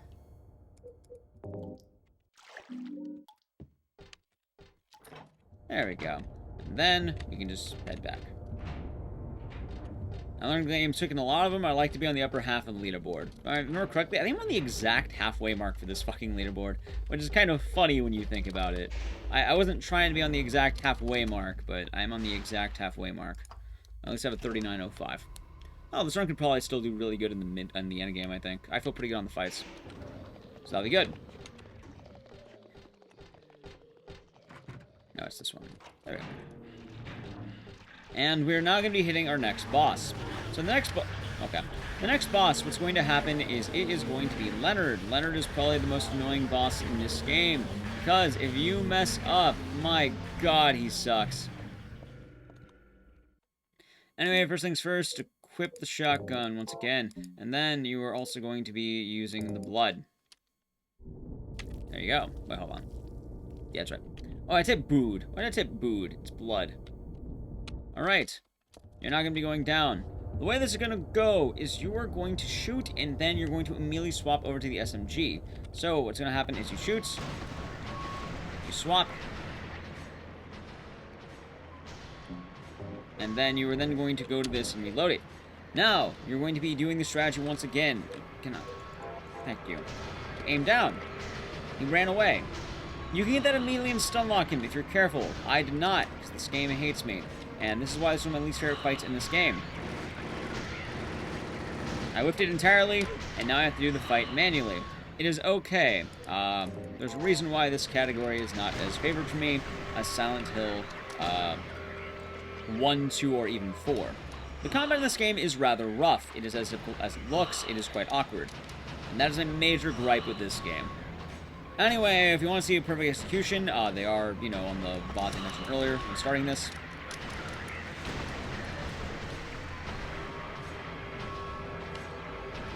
Alright, come on. This happens quite a lot where he just sort of runs around. Oh my god. I think you can also shoot him twice. This is the one boss I can never figure out, and on any difficulty this guy plays with me pretty hard. He also wastes my ammo, which is why I ended up grabbing ammo earlier. I also mentioned the whole thing of being able to aim down being incredibly awkward. It really is. It really is awkward. And I can't stress that enough. That doesn't matter with the box. Alright, I think that's dead. Nope. I may have missed a double fire, by the way, but that's okay. Can you, like, get up? Just get up, man. Come on. God, I hate this fight so much. Alright, now he's dead. Get him down. There, he's dead. Nobody likes Leonard. That is probably the most important fight to learn, and my god, I hate that fight so much. It is not fun. But luckily, after Leonard, most of the rest of the game is much, much better. I think he's the worst fight in the game, in all honesty. Like, out of any other fight in the game, it's manageable. Leonard's like the one fight that's like, this fight sucks. That's also the reason why I like the other games more than this one. How's Michelle's Bells? How's it going? It's going good as it can. Sound 3 is no longer crashing for me, which is good. It's very good that it's not crashing. Yeah, we're doing a tutorial. Sound 3 is definitely the worst one I have, I think. Like, I think even 4 I'm better at than 3. It's one of those things that you end up picking up as you develop, though. So, the more practice you do, the better you get. Yeah, I made a video at Dead Rising Overtime. It's pretty good. Alright, so we refresh. Yeah, the Leonard fight's not fun. The strat that I want to try doing is you aim down while it's going. But you can see my SMG didn't go all the way down because Heather has trouble looking down. I really don't know why. She's the only character in the whole franchise that has this issue. Like, it doesn't come up in any other game. Every other game, super easy to auto-aim, super easy to aim. But that Leonard fight, the missionary fight, just... they're rough. They're very rough. They take some time to learn. Like, if I wanted to truly chop down my time in this game, I'd probably have to spend ages doing the Leonard fight. Which isn't the end of the world, mind you, but it's definitely something. Apparently not. Also, assisted, thank you for giving sub to Michelle's Bells. It is appreciated. She doesn't look down on others? Well, she should. She should. How are you doing, by the way, Weeb Light? Thank you very much, assisted, once again. Also, god damn. Really makes you think. Why can't Heather commit violence? Clearly for her skin. That's the occasion. That's fair. Also, yeah, that's fair. That makes sense. Now she gets the cursed emotes. Like, well, actually, quite literally, it's the one that says cursed. Also, the sad clown emote at some point. He's so sad. And now they're bloody. Also, I want you to know Assisted is a fun, cursed person, but he's definitely cursed. He's a cursed lad. A cursed man. I know the feeling. Anyway, the cool part is if you pass that, you're pretty much home free for a bit. This part of the game gets really fun. The hostel's arguably the worst part, but after that, you get to one of the best parts.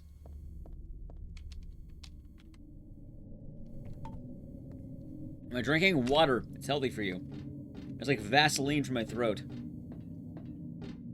Kenny, you want some more than you did? That's fair, then. That's fair.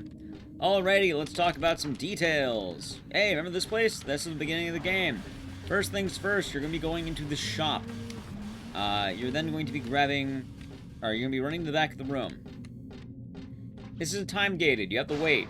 It happened pretty fast, so I can actually head back there almost immediately. That was super fast, in fact. Oh my god. Well, it was fast.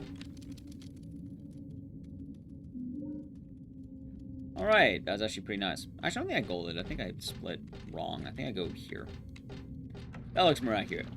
You have to get that key. If it doesn't pop, just wait it out. It's okay. Also, this guy needs to get out of the way. Also, while I don't think I will die, I don't like to play it. I don't like to play risky. So let's just do that. Perfect. Alright, we're now going to be going to the coaster. You'll always be doing this, and up next will be the Borley skip. There are 2 ways of doing this, or 3 ways actually. One, there's a super convoluted one that you run all the way around that I can't even begin to explain. 2, there's a fence you can do a similar out of bounds as to earlier that I did. Or I'm going to do the one we're going to do since we are on easy, which is going to be, well, something really stupid. Remember, Silent Hill 3 is an IGT game. What does that mean? It means I can abuse IGT. Now, I'm playing this on windowed mode, right? Keep that in mind. I'm playing this on windowed mode. You have to play on windowed. Why? Well...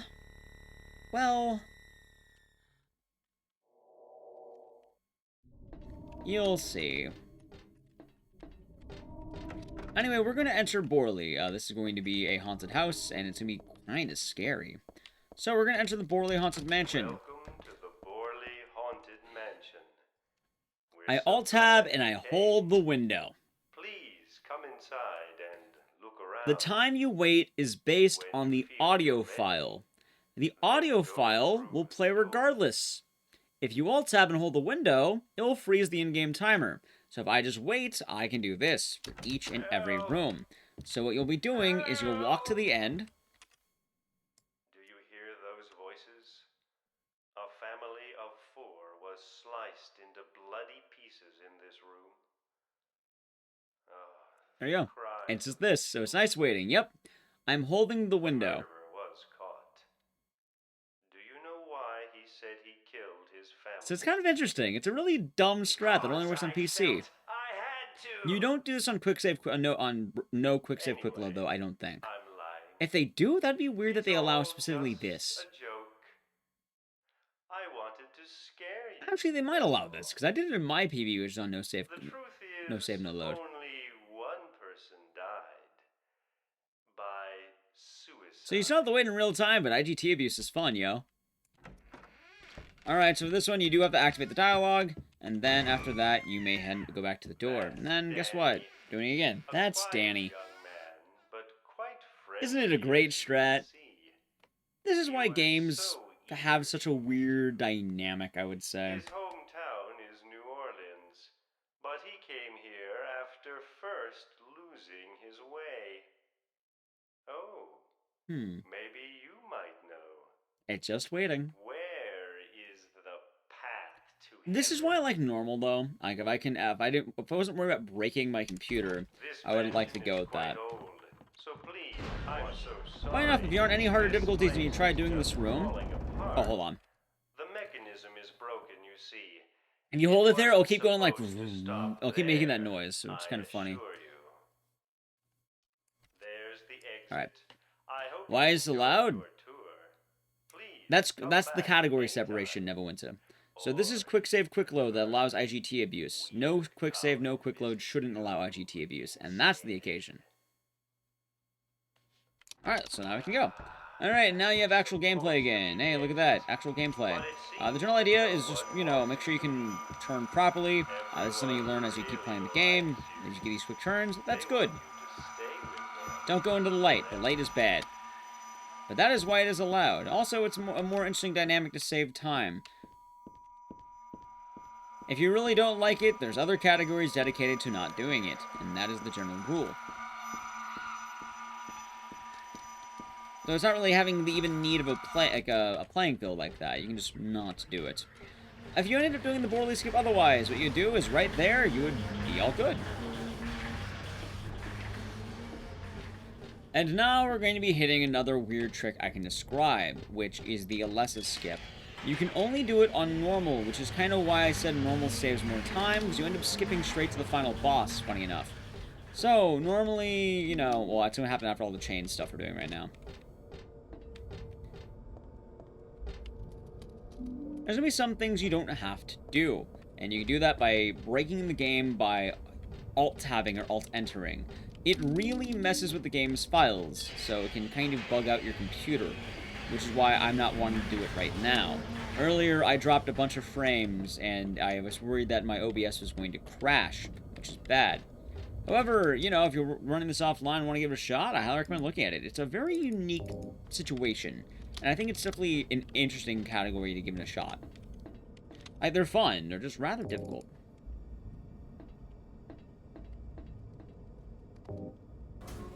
We don't need the weapon. I already have a gun. The formidable weapon's not needed if you already have a gun.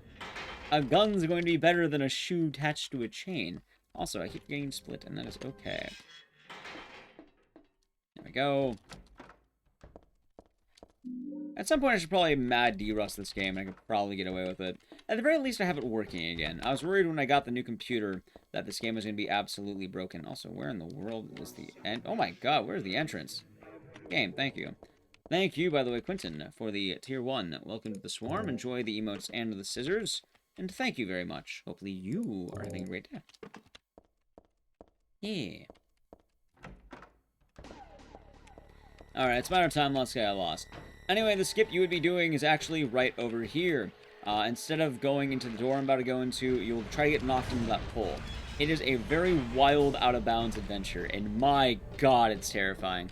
What that skips is this Alessa fight. Now, if you're doing the Alessa fight, I have a very dumb trick for you.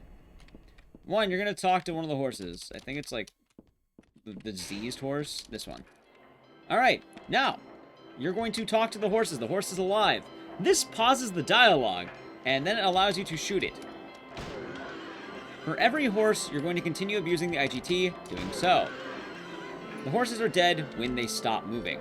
So the horses moving will pause the timer for you, which is good. Also, they should take one shot if you get a full body shot. If you don't, you'll have to go back around. But this is how you do it otherwise. Also, if you're wondering why did I grab all that shotgun ammo, well, now you know. Horse is moving. See? Look at the fun. I should mention, by the way, the difference of category. If you're running Silent Hill 3 on easy, you can likely get something like a 33 or even a 32, I think, on the current strats. If you want to get something like a 29, though, you will have to run on normal, and that is the downside. Ah, Enchilada, great to see you. Okay, well. Alright, once all the horses appear dead, what you'll then do is you'll save the game. I don't know why this actually works. For some reason, it just kind of makes it so things activate, which is quite good for us. I'm never sure why, it just sort of causes things to get going again. And that causes the ending to happen.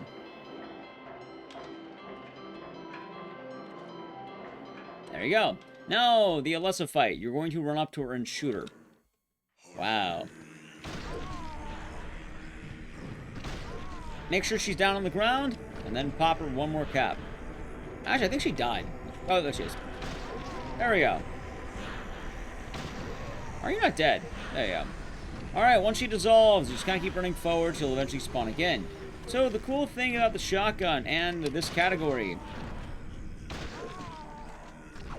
Dying, that's my question. That's weird. Pretty straightforward? Extremely straightforward. Normally they die faster than that.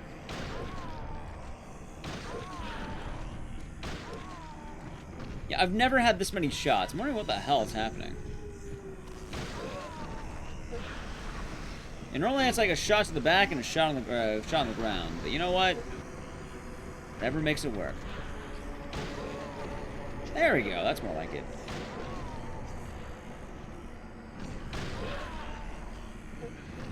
Alright. Wait, you're not dissolving? Dissolve. Hey. Dissolve you. Alright, I may have wasted some bullets. That's okay. That would be funny. Alright, anyway, that should be the last one. And after that, we are pretty much done. And then I think I just go this way. I always took the worst way possible, and that's okay. That would be funny if it was. Anyway, what a Alessa skip would do is you'll actually skip to this portion of the game right here. You'll skip that fight entirely. Actually, not this one, but the next one. You'll end up being able to go to the stairs right here, and you instantly skip it, which is quite nice. As well, there's a skip on normal, where you can kind of skip the whole section here, but we're just going to do the tarot cards, because that is what you do on easy. Once again, I do want to reiterate that this is a category that you'll do if you're trying to learn the game and get the routing down. And it's also going to be the one that probably doesn't brick your computer, so that is something important to note there. Also, I hope to God I remember the answer to one of the puzzles coming up, because I can never remember it, in fact. I usually look up the answer, because it doesn't count against you time-wise, which is quite nice. Another cool thing is very often the routes will be the same. Yeah. Also, here's a minor skip you can only do on quick save, quick load. You save here, and then you load it. You're wheezing, and she's really slow, and it's just a follower. This makes it so that she moves faster, which is good for us. Bad for her, good for us.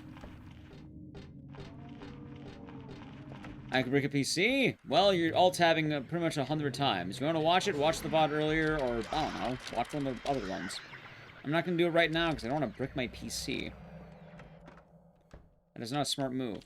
Anyway, what we're going to do is we're going to grab this, or we're going to walk back here, and... Well, it's not the book. It should be the book. Where's the tarot card? There it is. Got the tarot card, and that allows you to leave. You also get a cutscene. Ignore him. The book isn't needed either. You can ignore all of it. And then you can head back to the elevator. But yeah, the general idea is I'm not going to brick my PC for content. We're about to head into the morgue right now as well, which, if I remember correctly, should be here. Yes. Grab a fuck ton of shotgun shells, and as well, there's going to be a card here. You need that card. It is especially important. Not there. Wait. Yeah, not here. There. Yeah, I'm not going to brick my new PC. And now we can continue moving. Oddly enough, though, you would be going the same path I'm going right now if you are on normal. I'll show you where you would do the out of bounds. Will I show you the out of bounds? No. Actually, I don't even know if you... I don't know if you can do it on this difficulty. I should ask. You might be able to, because this out of bounds isn't as bad in my opinion. I might ask. I don't actually know. So I'll figure that out. And maybe I'll update it in the comments of the video. Anyway, actually, I don't go here first. Hold on. The amount of routing I've been doing today is very different. You're going to be going in here first for this key. Also, I think there's a... No, not a card. This is Harry Mason's journal. Also, room in Silent 1. You're asking me to do it? Well, it's implied. Just saying. Also, just make sure I don't do anything bad. There we go.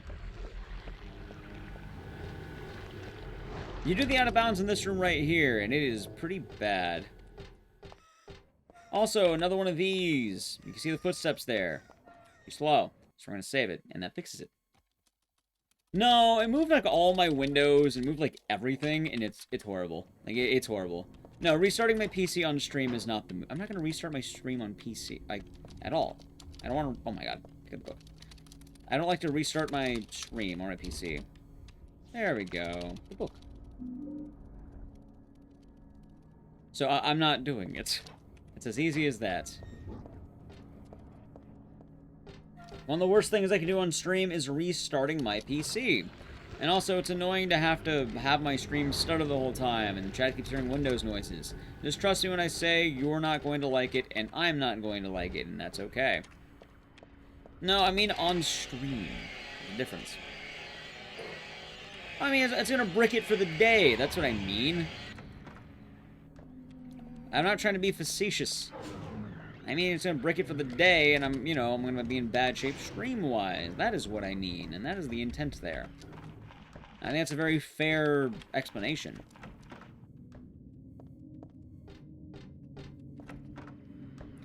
Ah, of course.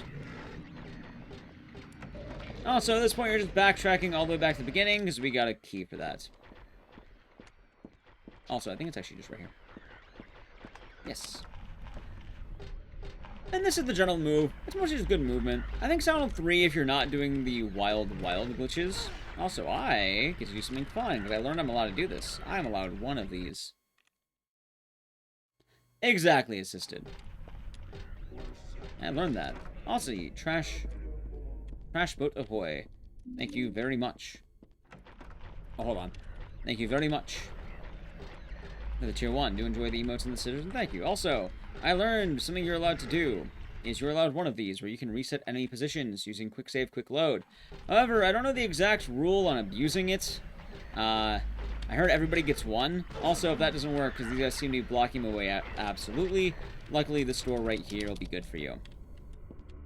Yeah, I'm not trying to crash my PC midstream. That's the general vibe I'm getting at.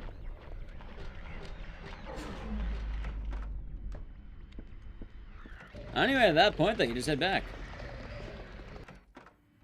Oh, hey, I'm glad that you have been enjoying it. Thank you. I'm glad to see you've been enjoying the work. Thank you, Trash Boat.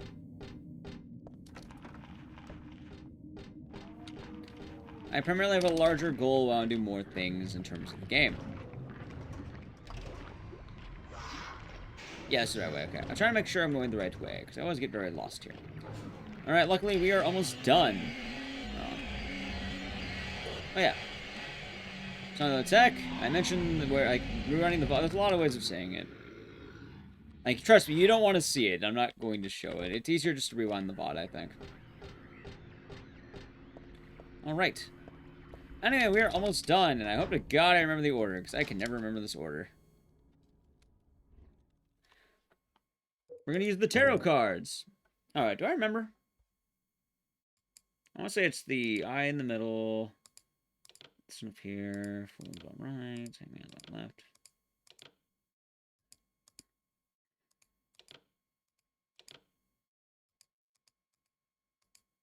Luckily, this doesn't count against you. So you can take all the time you want. You know, I feel like I've done that like 3 times now. No, I'll go with that. Alright, then I think it's Fool here, Hangman here.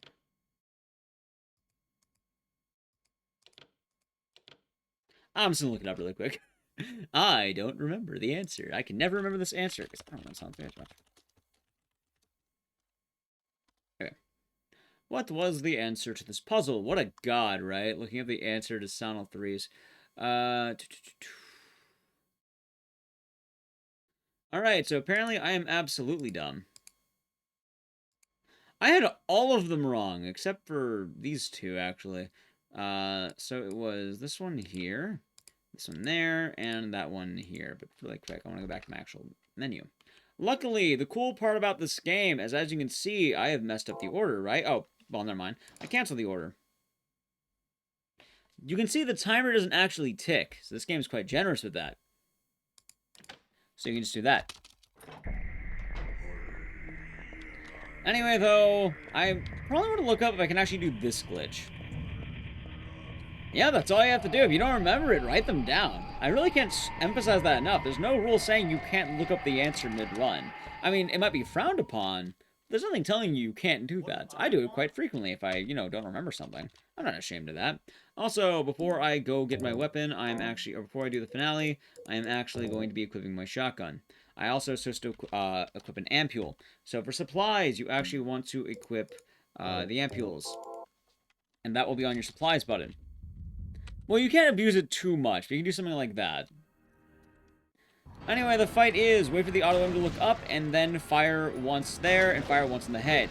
You'll be getting rammed a lot. Only fire if Heather is looking up. This fight's really easy. You're just gonna keep firing. Don't worry about health, because you have ampules. Once that's done, you're pretty much good to go. See? Look at that, I healed. Anyway, fire till she's dead. Probably in the next 2.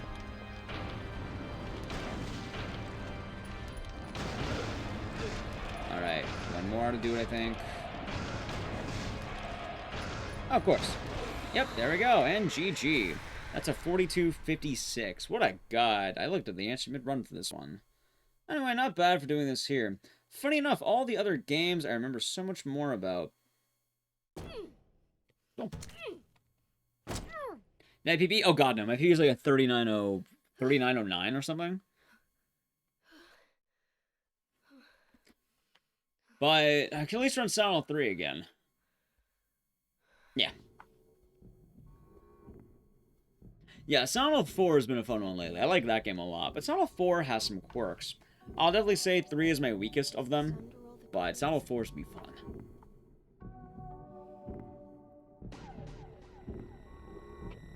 Thank you for the follow. My strongest one is definitely 2. I'm definitely strongest in 2. Like, really, really good there. Dad. GG, thanks. I know the spirit pulling slides. Those are going to be all the way at the end.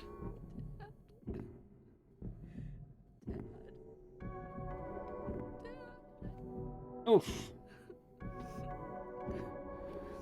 God doesn't have a death animation. It's the saddest thing. Anyway, we are watching... Actually, I don't even need to watch the ending. I didn't watch it for 2, did I? No, because 2 counted against me for IGT. That's why I don't watch 2s, because it counts against you, oddly enough. Why is 2s the only one that count against you? That's my question. Anyway, now I'm getting really cold, so I'm going to close my window, chat. Oh, I'm back.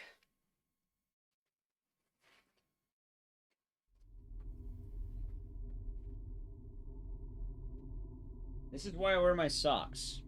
Makes it better for me.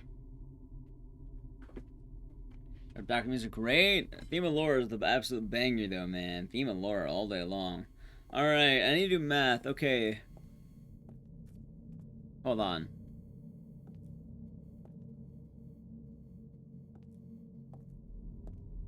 I need to do some math here. Yeah, there's random community randomizers in the speedrunning community, I think. Alright, so 113... Not yet. 11? You're 113.11, right?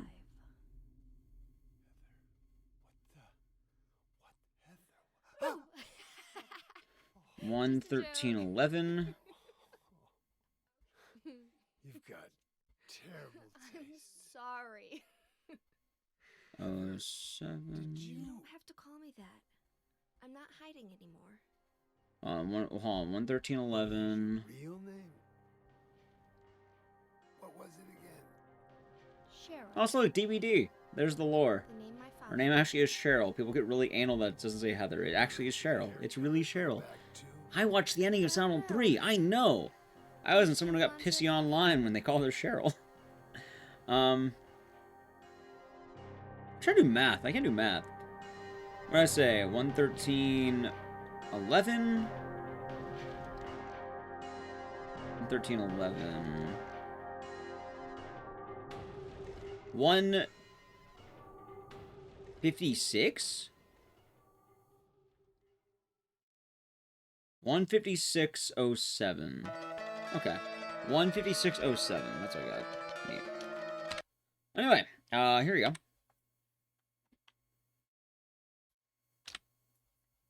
And here's so hard to place answer remake? And probably. Anyway, there we go, 42.56. If you're wondering where I lose all my time, it's always Leonard. I'm really bad at Leonard. Also, this pipe was pretty sloppy. But, you know what? Practice makes perfect, and I'll probably practice more another point in time. I'll probably make a dedicated one to this one, but for intents and purposes, just kind of getting through all 4, that's how it goes. Very often as well, you don't have the joy to actually do more than, also, wow, I unlocked a lot. Jesus Christ. Cool, I unlocked a lot. Yeah, let's save it, actually.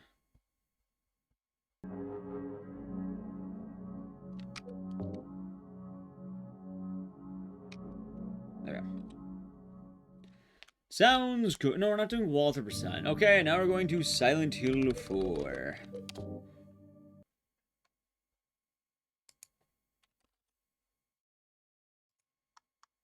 Alrighty. Now, this game is fucking great lately. There's only one downside to this game, and it's I had to give GOG money for it.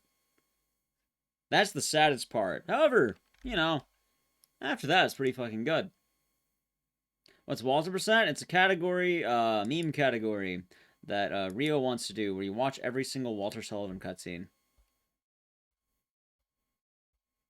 That's the sad part of the Wondrous.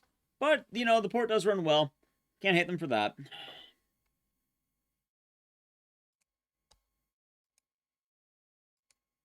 Alrighty. So, it is recommended to speedrun this game, you will unfortunately need the GOG port. Why? What's wrong with GOG?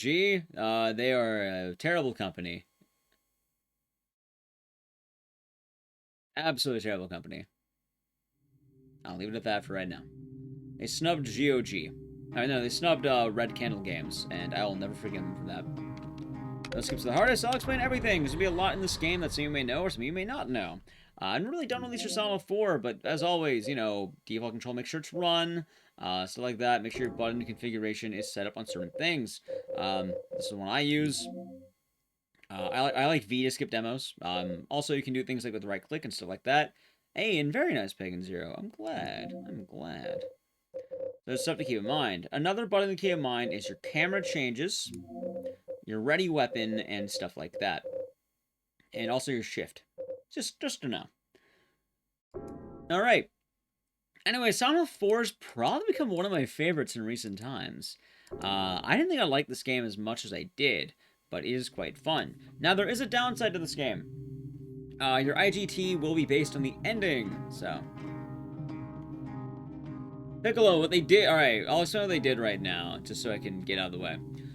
They said they would bring the game Devotion onto their store, which was a rare horror game made by Red Candle Games. It had issues because Chinese audiences review bombed it and decided they, you know, shouldn't have a game. So Red Candle Games pulled it from Steam initially. CDPR decided, hey, we'll put your game on here. They announced it, and then they immediately pulled it the night afterward because they decided to cave into Chinese audiences. That's not bad, plenty of people do that, but the fact of the matter is, they pulled the rug out from Red Candle Games and pretty much said, oh no, we don't want our Keanu Chungus game fucking up. So, fuck you, Red Candle. And, yeah, now I'll never buy a CDPR game again. They're a piece of shit company. Anyway, let's go back to something that matters. Silent Hill 4. We're doing this on easy. If you want to run hard mode, there's a category for that, but we do it on easy. And, splits are going to be a lot more arbitrary here because it's real time. That's something to consider. Now, before I begin, let me tell you something very, very interesting about this game. Also, I should mention the Red Candle Games, they blamed it on gamers. They said gamers didn't want this game on there, but they ignored the same gamers for Cyberpunk. How surprising. No, the money didn't want it on there. I can't believe it. Anyway, I'm probably going to make it so the Silent Hill 4 thing starts after the sentence. There we go. So now Silent Hill 4, I did my thing there. The thing about Silent Hill 4... this is the only one, I am a graveyard shift worker, this is the only one that counts cutscenes towards IGT. What that means is you can't watch cutscenes, you better skip them as soon as possible. The cutscenes in this game do not give you the same leniency. The pause menu still will, the cutscenes will not, so do not watch the cutscenes. Yep. Anyway, let us go. Now, you can skip things with either right-click or V, like I have there, the cutscene button skip. Some buttons are natively bounded. Now, the main general gist of it is you're going to be doing things in the apartment, and then you'll also be doing things outside of the apartments. Like, pretty much the game starts immediately there if you just talk to that face.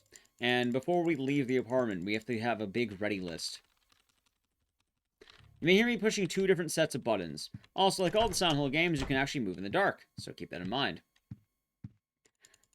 You need to get the door there. You can still play Devotion right now. Red Candle Games has it on their site. Get the chocolate milk. You do actually need that.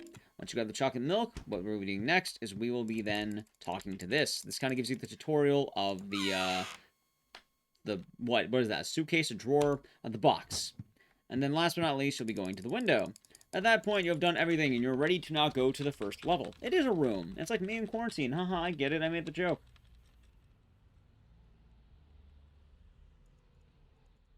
Alright. So, now we're going to be hitting our first skip of the game. It's fun, because this skip is incredibly dumb, and I love it. But the skip is going to be... you're going to go to the bathroom, skip the cutscene, and then you're going to be taking the pipe here on the wall. Now, once you go inside the hole, what you're going to do is you're just going to keep tapping W. It's not mashing, it is tapping. So when your movement kind of comes to an apex, tap it again. The reason why is if you don't, you stop. So this way, you're kind of able to continue and chain your movement, and you crawl slightly faster by tapping it, like so. Ideally, you don't want to mash it, because mashing it kind of looks like that. You want to just tap it.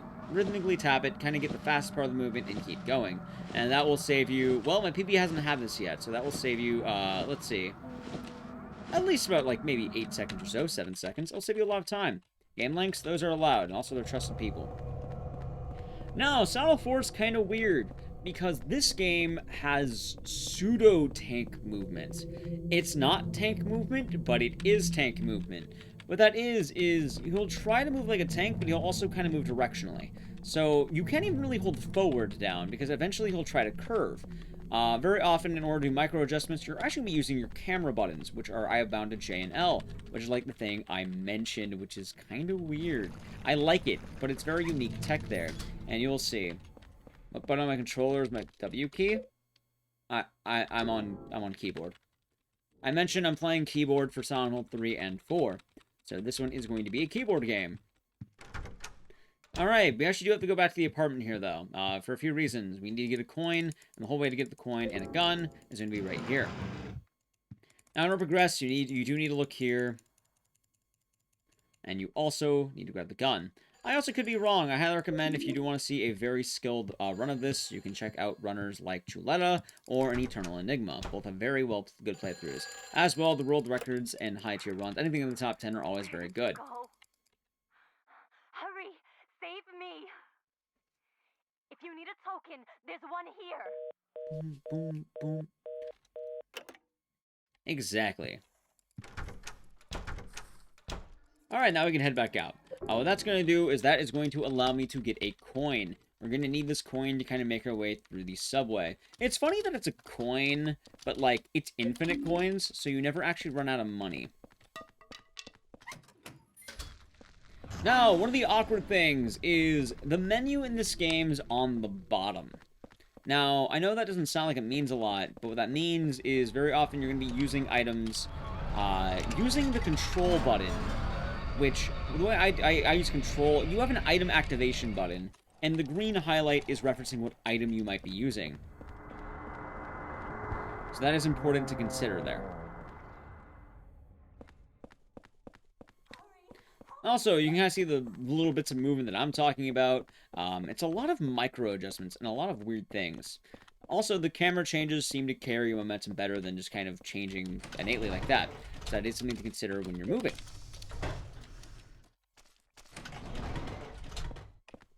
Also, as before, we have our tab button. That's going to kind of allow me to quickly swap my camera over. Oh, there you go. If you want to watch those, you can watch those. We're focusing on this one. I think that sounds right. Moving through the subway is rather easy. The main thing to acknowledge here is that certain paths will be blocked off. So the first one is just very straightforward, but the next one, for instance, if you try, going the wrong way, you see it's blocked off there, so you want to go to your right. You're going to end up going down. And that's going to happen just a few times. We're going to left here. Nice and simple movement. Bypass the block. And then on the right side, I look for about 3 doors. 1, 2, and on 3, I turn into it.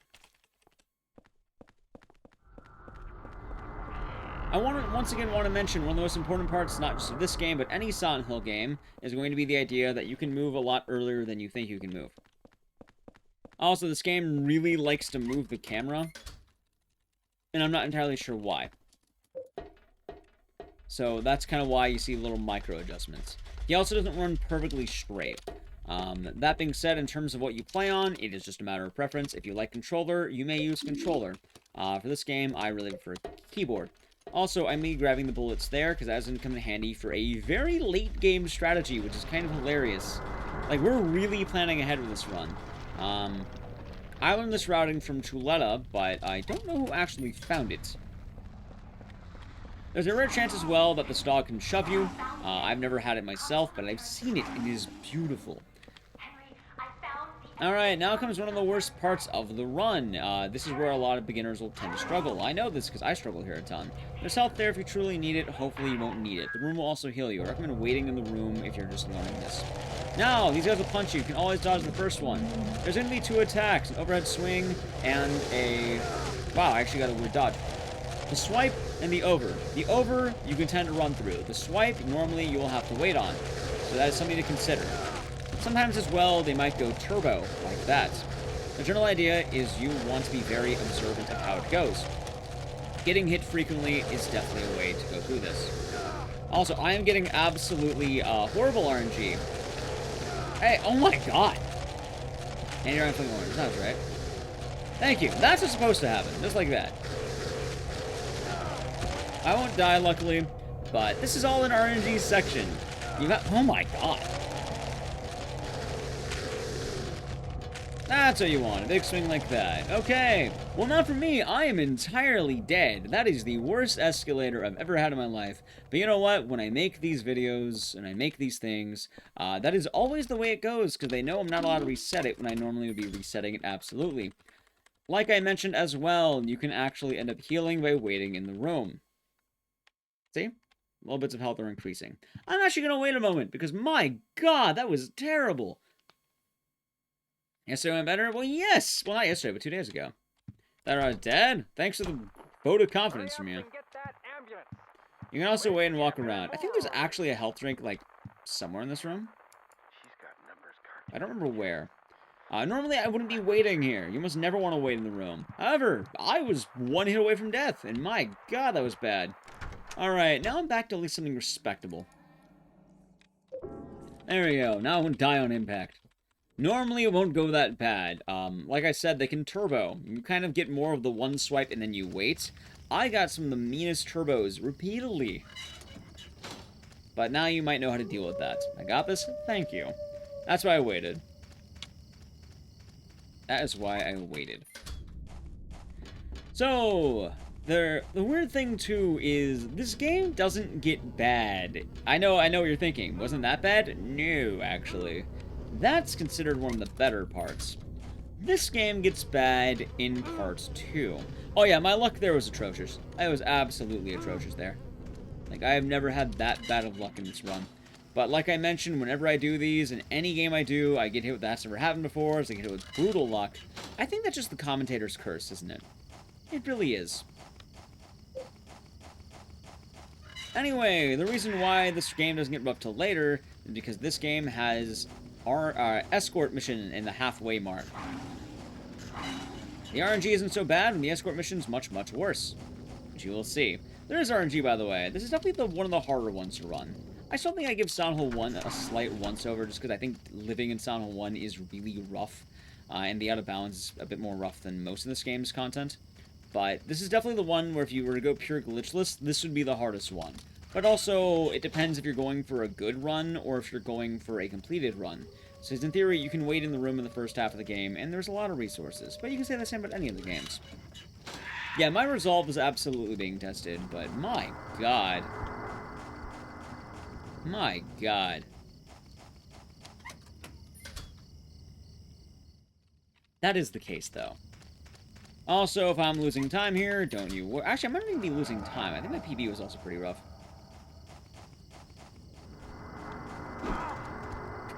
Okay.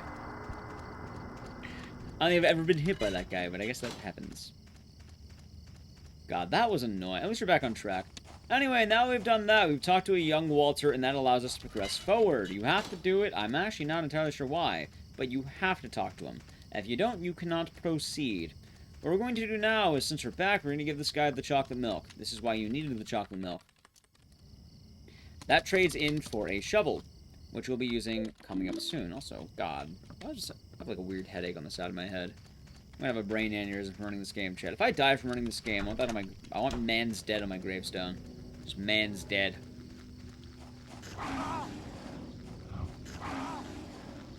By the way, if I die, that means the past 3 hours have been a waste.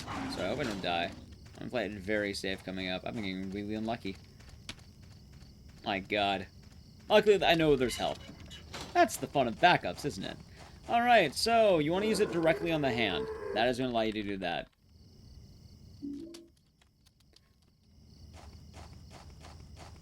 And the way the health is, it is right on the left. There should be a health drop around here somewhere. Apparently, I do not know where it is, so I'm just going to go in the hole. So, there's a weird puzzle. We ended up getting a key from that underground, but it's like, oh, if you have this key, you'll forever wander through the woods. So instead of doing that, what I'm going to do is I'm going to get rid of the key. And I'm actually going to be getting rid of everything but the coins and the temptation placard. Getting rid of all of that will be ideal for inventory management later in the run. It spawns later? Of course it does. Waiting in the room is the right move.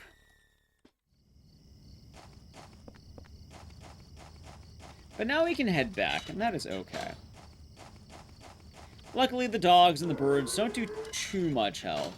And we'll have some resources for later that will allow us to be okay. Yeah, if I die, I get banned on Twitch. Not in the game, but, like, you know, actually. So, I'd rather not die. Although, oh my god, am I gonna die? No, I don't die. If I die, I mean... Okay, thank god. Thank god. That was risky. Alright, but however, now we actually still need the key. So we need to go back into the hole. I guess smooth.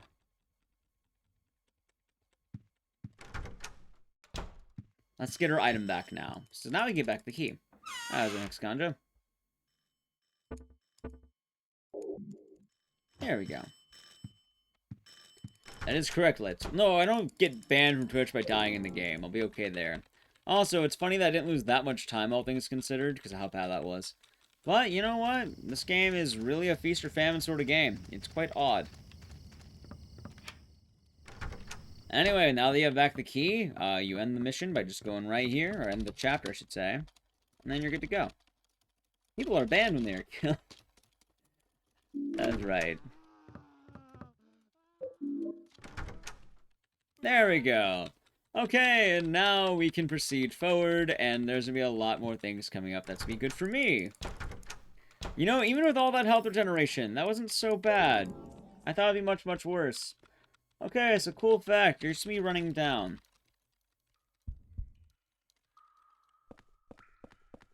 You run down until the screaming happens. Once that happens, I like to go left, because that's where you should be going. The awkward thing is a lot of your muscle memory will be tested as you go through here. And that's the main thing, like knowing where the ladders are, where the rooms are, and being able to adjust accordingly. As you can see.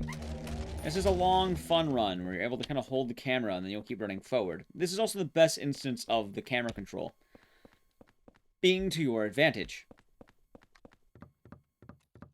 Which, I learned that from Enigma, that the best way of moving in this game is the weirdest way of moving in this game. Because you want to, like, have to move your direction as little as possible. You want to, like, hold it down and just let him go. Because he does not like to go. And my god, is it awkward to play around. As you may see here.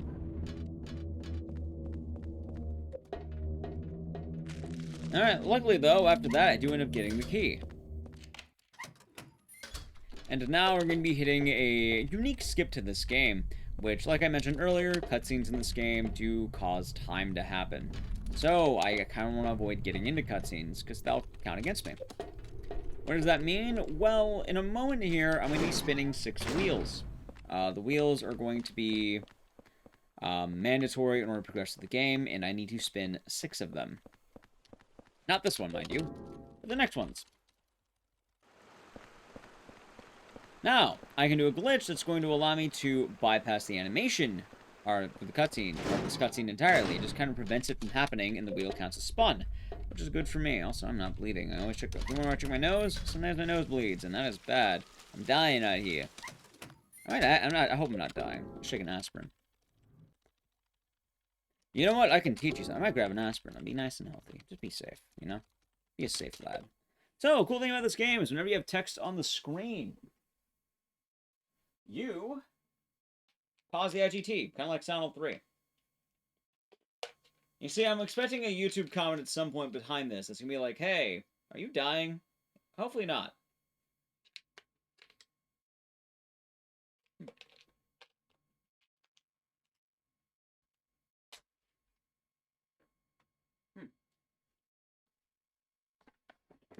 Keyword hopefully.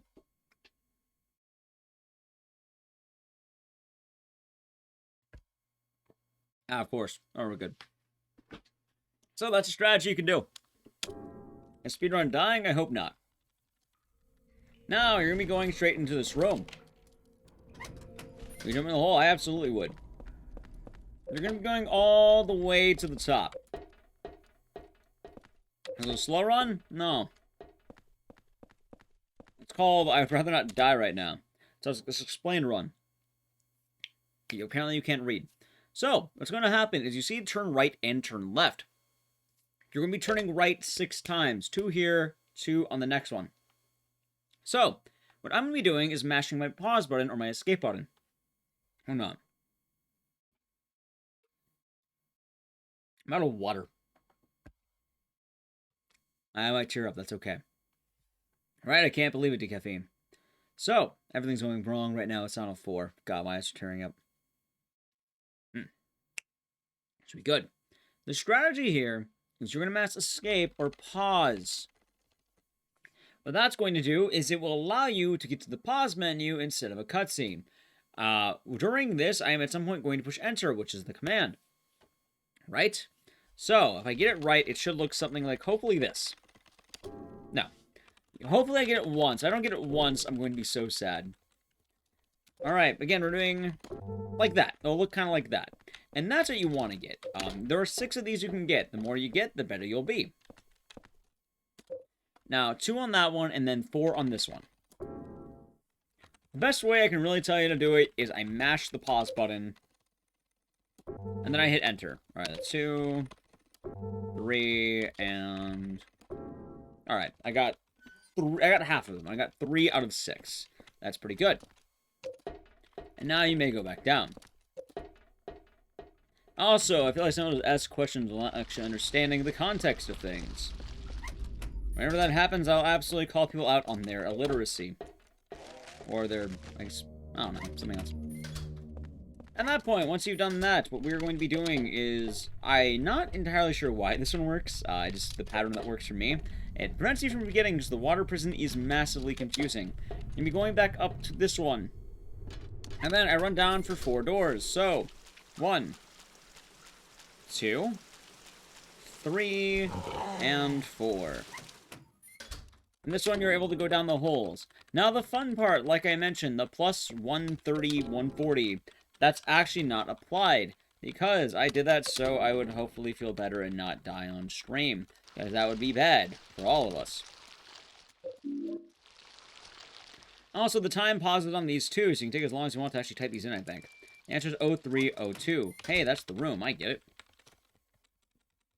So there you go. Now, obviously you can't abuse it, but you may use it responsibly. You may, like, I can't, go outside, take a piss or something. Or, why did I say outside? I should say my bathroom. I'm not an animal. I'm not my dog. But, be responsible. You need to, answer the door because the mailman's there. You can do that. You have options. You need to, ban plebs in chat. You can do that. If you need to do something, it's not the end of the world. As long as you're not, knowingly abusing all of that one, the pause menu. You have an outhouse? No. I'm just being a degen. No, I'm not gonna bark at the mailman. No, my dog pisses in my lawn. Don't worry about me.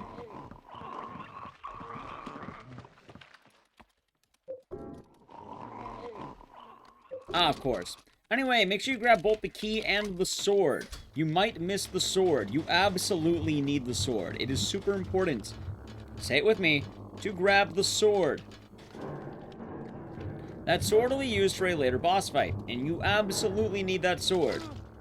Also, that is an RNG slug that I actually got hit by. Wow. You can also run through this one. I'm getting a lot more hits than I should be. Have a good one, 4-line. Take it easy. Also, grab the bullets. The bullets will be good for an upcoming boss fight later.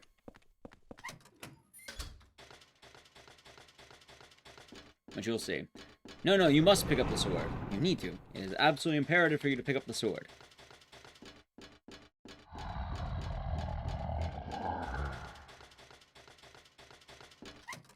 No, that's Blair Witch. In this game, the bullets just mean actual bullets. Anyway, the text you're looking for is Army of Cats. Once you see that, you can grab the key. And then you can just go back around. That key is going to be the one in the shop that we were just in. No, I'm not going to bark at the mailman for money. I'm not going to bark at any mailman. I don't really bark at people. That's weird. I'm not, I don't know, an anime watcher in middle school or something. I didn't think it's an anime watcher. I was more of a furry in middle school. I wasn't one of those people. I didn't do jack shit. I just played video games all day. Out of the way, 8-man. Thank you.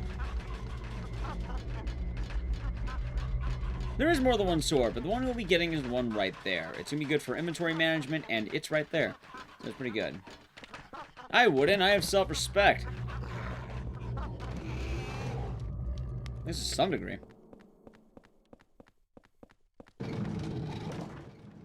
Also, the mailman's my friend. I'm not going to bully the mailman. Also, I just realized, Quentin, you did 3 months of Tier 1. Why didn't it pop up as 3 months? That's wild. Thank you for the 3 months of tier 1. I just noticed that. Which is weird in what they give and don't give me for information.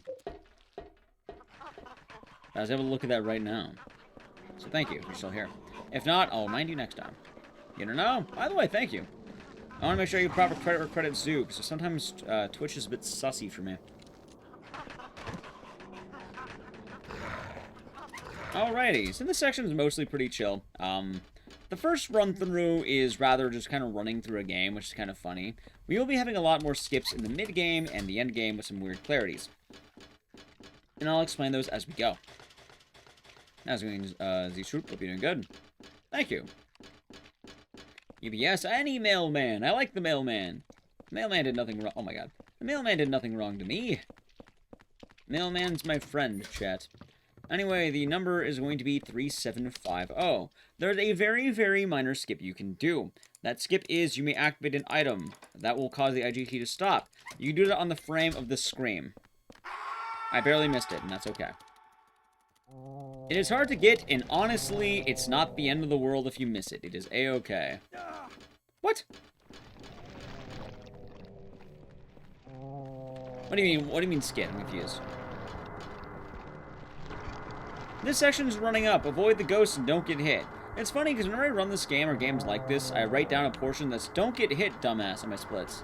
The apartment? I mean, we'll see apartments, but you'll see.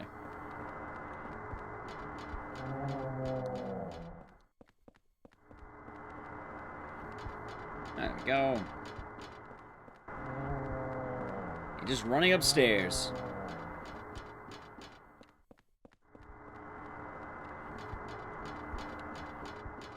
That is true. Me and the mailman aren't best friends. I'm just friendly with my mailman. I hope I would be. I hope the why would I want the mailman to hate me? I mean, the guy at the UPS store, my P.O. box, that guy's a homie. That guy's like, "What's up, chief?" I'm like, "Hey, how's it going, buddy?" And it's nice. Anyway, I'm actually probably more ahead than I think right now. That's the funniest part. Alright, now we're in. Look at that. Yeah, you have scissors and emotes. That's how running like some previous games. You remember me wrong? Nope, this guy does not get tired. He actually doesn't have the stamina issue, which is kind of nice. Stamina is not a problem in this game, which is good. Alrighty, so now we're in the apartment. This one's kind of weird because I just want to go right, because we're going to the apartment immediately. Plus, the key that we need is right behind this poster. So you kind of begin here immediately, and also we're going to be able to do some cool tech in a moment. So the tech that we're going to be doing, for one, it's a very, very minor amount of time save. But we're going to talk to the bum. Now, his name's not actually the bum. It's Walter Sullivan, but I think he looks like a bum, so I call him a bum. Talk to him. If you talk to him, what happens is he'll go away. That's it. When he goes away, you can then walk in the position he's left in. You don't want that doll. It does some bad things to you. But, talk to the bum, engage the bum, and discuss with him. As well, we do need to get more things. We're going to be getting a red piece of paper, which is the key. We do not have that paper. We get paper later. We're getting the apartment keys from this room. That will then allow us to get the red piece of paper we need. Do not grab the red piece of paper yet. You get it later. This handsome man. The bum is hot. Why does everyone like the bum? It's a bum. I always bum. I dress like him and I look like him, kind of. In terms of my hair. And my hair looks like I'm a bum. I know, I got rammed. Alright, so here's the skip. I have nothing equipped. That's been a reason. By holding the ready button, I can avoid the slugs. Now, if you have a weapon equipped, you'll be aiming at the slugs and you'll be able to do this. If you have nothing equipped, what's going to happen is you can talk to the fridge. And you can do this every time. Otherwise, you don't have to worry about all the slugs here, and you can actually get the red paper here. This is a minor skip that works by kind of canceling the attack animation. So that's good. Hottest bum I've ever seen? I don't know. I've seen a lot of bums out there. Alright, I shouldn't die. Oh my god. Shouldn't die. Alright, luckily now I won't die. There's nothing else ready to kill me. God, this run's been edging, quite actually. Talk to the fridge. Isn't that a fridge? I think it's a fridge. I guess it's not talk to it, but it's use commands on it. Whenever I say that, it's usually talk to. Anyway, put the paper on 302. What this is going to allow us to do is that, oh my god, we'll be able to then have that. Remember, it was red. In this game, I turn on green because I like House of the Dead. Go back in the hole. I haven't been wrecked yet. I've not been wrecked yet.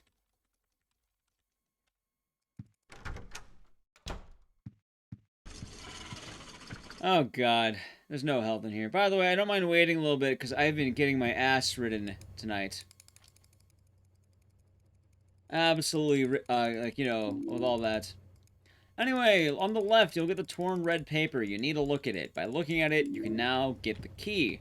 Also, I think that ought to heal me enough. For safety, I have a deep feeling I probably ought to wait.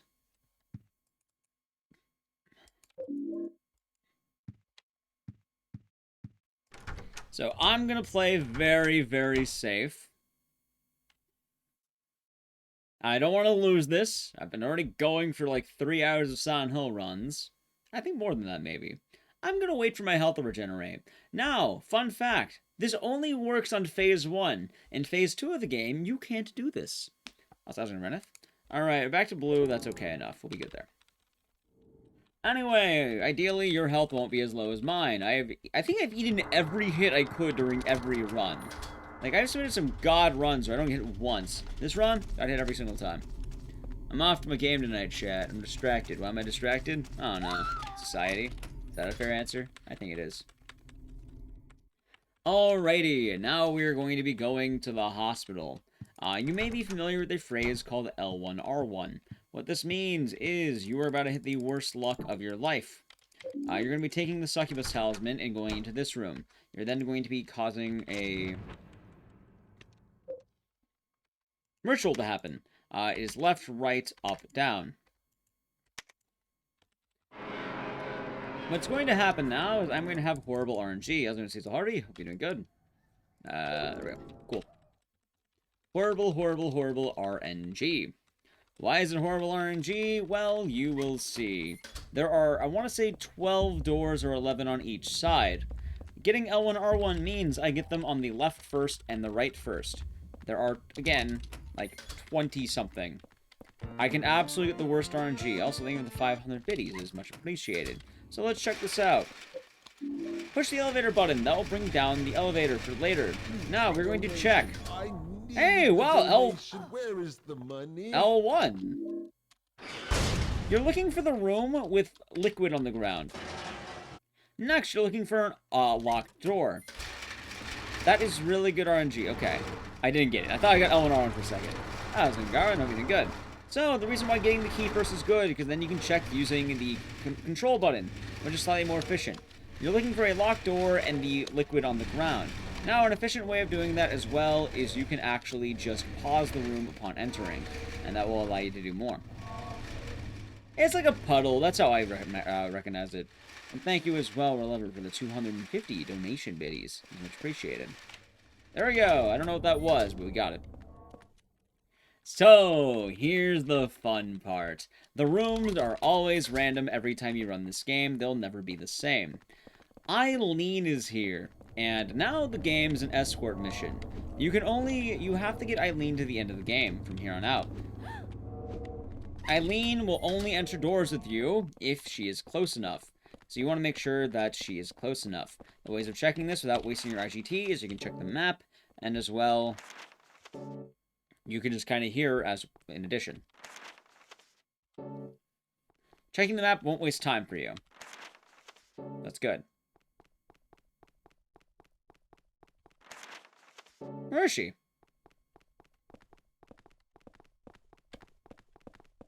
How in the world did you get stuck, Eileen? Oh my god, I hate her. Alright. So a lot of the movement I'm doing is not for my sake, but for Eileen's sake. What room is Eileen on? At like L9? This is where the run gets hard. A lot of people are wondering, why don't you do this game more? Why isn't your time, you know, amazing? Eileen. Eileen's kind of inconsistent, and there's certain things you can do to make her more consistent, but the problem becomes you still have to kind of account for that. Anyway, you go back to the room to get a key, and now we're going to hope to God that Eileen does not lag behind, which, given that first part, is pretty bad. Now, Eileen getting damage isn't the end of the world, but you do want to be very careful. I think we're in a good RNG right now. Eileen is here. That is good. And I'm doing a lot of these things where I want to make sure Eileen is not going to fall behind at all. I'm keeping her head close proximity. And I want to make sure she's not going to get hit, because she'll try to either run away from enemies or she just won't actually go. She also has some other quirks I can get into later. That was actually a really good Eileen RNG. Now, if you don't take damage, running down these stairs is super fast, because Eileen will actually be like a sprinter. This is a good indication. So, there are 3 modes of running on these stairs. 1, you run straight down. Eileen will run really fast. However, she can get stuck. If you didn't damage your Eileen, that's good. Now, you may see I'm running into the wall every now and again. That is medium speed. Medium speed is a nice thing to swap to. We got the best health for Eileen right now. Now, there's also slow, which you run like that. Running slow is the best way of correcting Eileen if she's really slow. You don't want to hit that. So, what's the RNG, you might ask? If Eileen takes too many hits and you've been rough with Eileen, she will move slower and she is going to be much worse for wear, which is bad.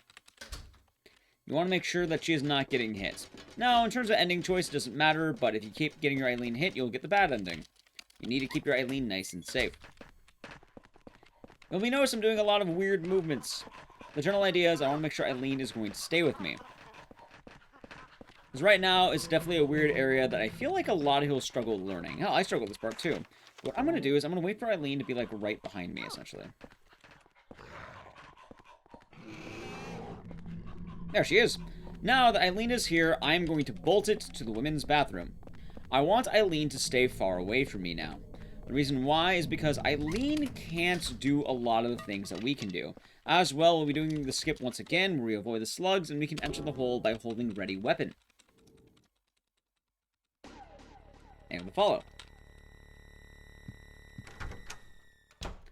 As well, what I'm going to be doing is I will be grabbing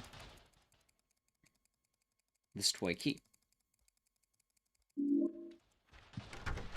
then we will be going back into the hole. An important thing to remember now the hole is in this room, and it's no longer in the other room, and is now in this room. Also, the room will no longer heal you, but you get more health kits, so that's something to consider. You're going to be going to the coins for an item, as well immediately bolts left here.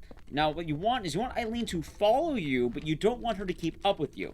So what that's going to mean is the moment I enter this cutscene, I'm immediately going to make sure I go to the turnstile I need to go to, which is right here. If you do it right, Eileen will not be with you. So, ideally, hopefully RNG is good to me. I want Eileen to not get damaged. If she gets damaged, I am SOL, but this is the best way of doing it. I can't have Eileen with me because I have a lot of things I need to get, including a coin, I need to go back in a hole. Eileen can't go up ladders. She's injured, so she's going to have trouble with that. And that's the dilemma. So by keeping Eileen in that area, eventually I'll make it back to those turnstiles, and that's where I want to keep Eileen. As well, we're going to be backtracking. The cool part about this game, though, which I will say, is that you are able to kind of remember the run pretty well. Like, if you've done this game at least once, or you know the area, like, congratulations, you're going through each area twice. So you don't have to worry too much. A lot of the game will be quite nice to you. You don't have to really worry about some of the game's meter points, or at least in terms of routing, because the routing should be very familiar at this point. You've already done it before. Now, you may be wondering, what are we doing with our stuff? One, I'm going to wash this coin. It will now become clean. Next. Also correct, Rin. Very correct. We're going to be depositing everything except the coin into our inventory. So every item I got is now going into the box. Everything but the coin. Now, if you're wondering, how are you going to get back? We're going to be getting a new item that will allow us to do that. But this is what your inventory should look like. If you do not have this in your inventory, you will not be good for the next chapter, because you'll have to go back to the hole at some point, losing precious, precious time. Now, if you remember, we're going back up the escalator. And I bet you're wondering, Dices, are you going to get your ass kicked again? Yes, so that's why I kept a health kit there. There's a health kit earlier in the run. You may be wondering, why didn't you take it? Don't you like safety? I do like safety. That's why it's there. Because sometimes the game's not very nice to you. We have 2 more escalators, and I think the escalator is definitely one of the hardest parts to kind of adapt to. Yeah. Such is life, Flapjack. Such is life. So that's a good thing to have if you do need it, which you probably might. Alright, as always, the first one's always dodgeable, so feel free just to juke them. After this, pay attention. Same ordeal. You have to swing, you're gonna get your ass slapped if you try eating it. Like that. If it's an overhead, you can probably dodge it, assuming your timing's not too rough. Oh my... At least I didn't get hit that far back. There we go.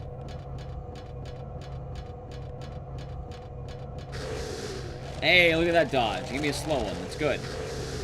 I could have gone through that one, but I'm playing it safe. If you're wondering why I'm playing it safe, I'm going there. Oh, there you go. I don't know what to tell you. So the 1.5 million? I don't know. That doesn't sound right. Alright, we're not going to be grabbing this ticket. And this is why Eileen is going to be good. Because now when we go through here, Eileen will be able to follow us. I really don't care if she follows us. In fact, I don't want her to follow me just yet. I'm going to be able to go through here without Eileen. If it happens, though, it's not so bad. It looks like I have Eileen. Also, she is not damaged. Eileen has been doing very well today.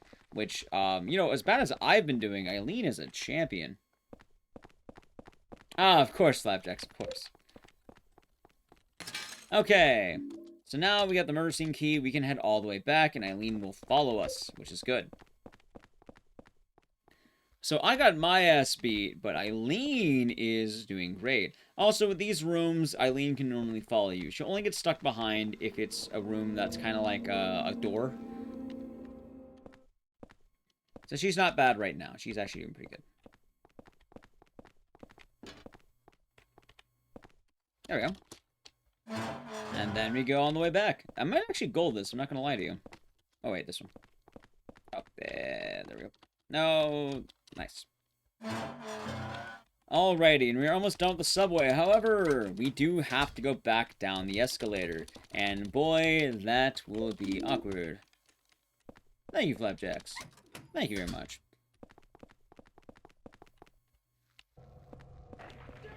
Also, thank you for the children for 8 months. Do enjoy the emotes of the scissors. And thank you. I just think it's funny because of the Bitcoin comment, but thank you. Anyway, we're running down the up escalator. We're being a bad person.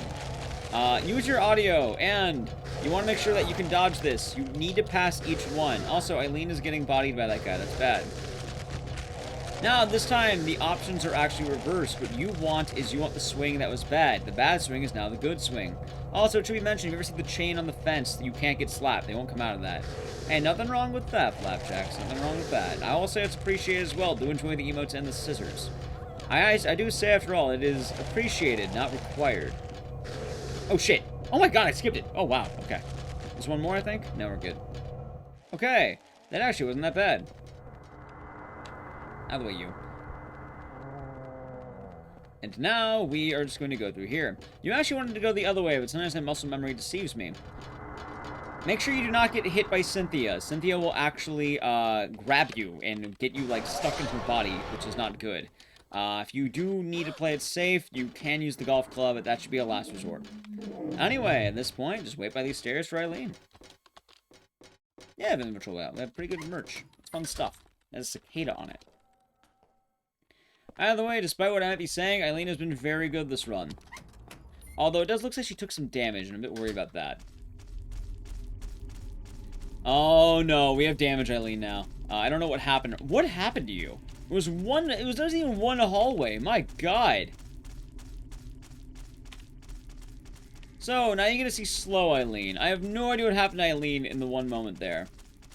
But, this is what happens with slow Eileen. She's not moving as fast, and you outspeed her. You know what? This will happen.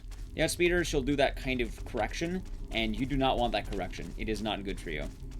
2 hits on the escalator? 2 hits? I can take 2 hits.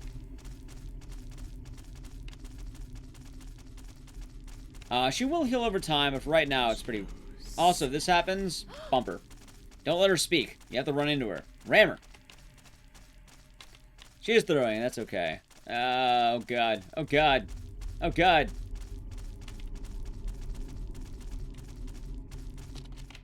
There we go. Alright, now we're going back to the point. Exactly, I can take those 2 hits. So, this chapter is one of my favorites. If you're wondering why, it's because it's a chapter you might not have to deal with Eileen. Also, congratulations, we finally get a weapon. It is the torch. Equip it. And now you're going to be using Holy Fire. So kind of funny. The intended thing here is what you're supposed to do is I think you have to get like some oil, and then the oil is like used to go into the wells, and then you can bypass, you know, you can get the answer. But every single well has a torch next to it that's conveniently close enough to where you can just sort of do that.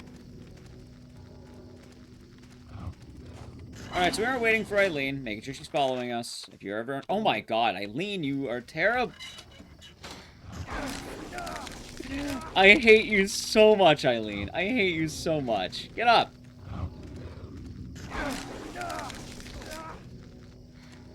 Taking too much damage isn't too bad here. Eileen, get up. These dogs aren't going to be playing it. Thank you. There we go. Now she's with me.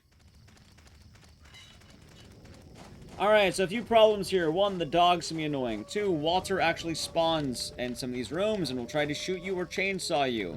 He'll also harm anything else, including Eileen and the animals. There we go. Now, the fun parts. Eileen is with me. No, she's not. We run fast. Eileen is slow. So I'm going to abandon her in this lobby. You don't want Eileen to follow you. Luckily for us, we can just leave her. We're going to ditch her. And now, life is good again. That's the dream? Avoiding Eileen?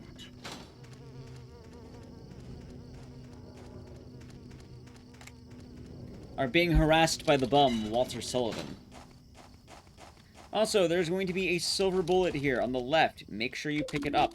It is a single silver bullet. You need this. It is necessary. Now, if your inventory's fucked up, there is a hole here. You may use that hole. But you can kind of see what I'm talking about. The wells are always going to be close enough. There's also health in this section. This is where I was thinking about earlier. It just spawned in. It wasn't there earlier, it's there now. We're kind of getting more back into our bearings. It's funny, too, because this isn't going to be the worst run I've done on this week.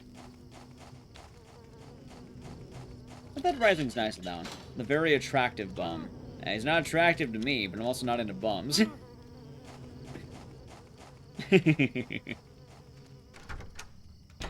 That's the case. Anyway, more of the same. We're going to ignore Eileen. Also, thank you for the follow. I'm assuming you agree with my comment.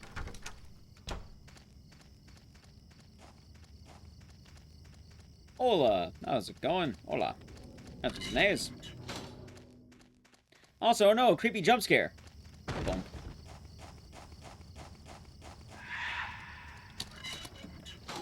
Also, now you have the enemy. He's on fire. It's Jasper. Fun fact, I have a dog named Jasper. My dog's not on fire, though. He's a good boy. He's very flat. He's a very flat dog. And jump scares off screen. I was there. Alrighty, and now... Oh my god. Game. Thank you. We're going to go all the way back to the beginning. The cool part about this game, like I mentioned earlier, is if you know the lay of the land, well, you're going to kind of remember where to go. It's quite literally just backtracking to the beginning of the first round of the level. However, before you go all the way back, there's a torch right behind this drape. After this, there'll be a well, and then you can head all the way back to the lobby. I guess it's not really a lobby. I guess it's more of like something... Oh, something else. There you go. The general idea is you're going to 5 wells, and you're going to be getting 5 body parts, which is head, arms, and legs. Also, look, it's apes. I can't believe they added NFTs to Silent Hill 4. I can't believe it. I like actual NFTs. We're also going to ignore them.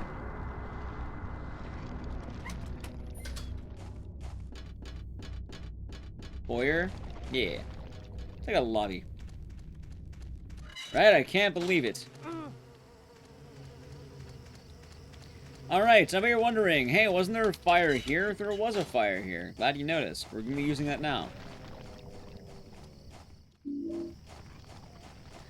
I am a right-click man. I see images, I right-click them. I go, ooh, I'm going to right-click every time. Do not let me catch your images, chat. I will right-click them. I am absolutely born to right-click. So what could I say? Why the green blood? I love House of the Dead, and House of the Dead uses green blood. That's a homage. Anyway, the last one. Also, you may notice Eileen has been good, because she's not actually here. Incorrect candy quirks. Oh, right-click me? You're allowed to right-click me. I'm not afraid of being right-clicked. Why if right-click doesn't work? Snipping tool will work. Also, you play Fortnite gaming, so pick the pickaxe. I guess Minecraft works too, but I never really played either one of them, so I don't even know why I'm making the joke. It's such a weird joke that I haven't played either one of those games. It realistically doesn't matter for me. Anyway, you do actually need to grab the medallion here. And we do need to have the last bit of fire. Now, I recommend holding the medkit until you need to use it. There is going to be a well coming up, and you can't grab the body part unless you use the medkit. So, this is the part of the run where you're able to do this. Now we're back to full health. This is kind of why I mentioned this level has a lot of health just laying around. Like, there's some on the ground before this room. There's some in that last room. There's a lot at this point in the game. Alrighty, Eileen is back and hopefully not going to be dying. We can now make our human snowman, which happens right here.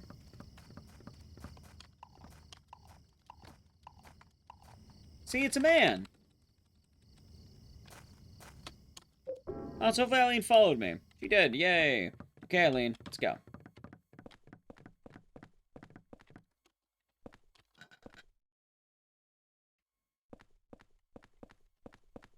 What are you doing? Come on. Yay, I did it. Okay, now we are done with the forest. We're now going to the water prison. The water prison is arguably the worst part of the run. If I had to gauge on difficulty of this run, hell, of this whole 1, 2, 3, and 4, the water prison is the worst hallway I have ever played in a video game. I do not think I can name a harder one. I was doing arborism. The water prison is terrible. Also, how you doing, Joker? Are we doing good? I heard about that. The Stan Lee thing is horrible. How's it going, Tyson?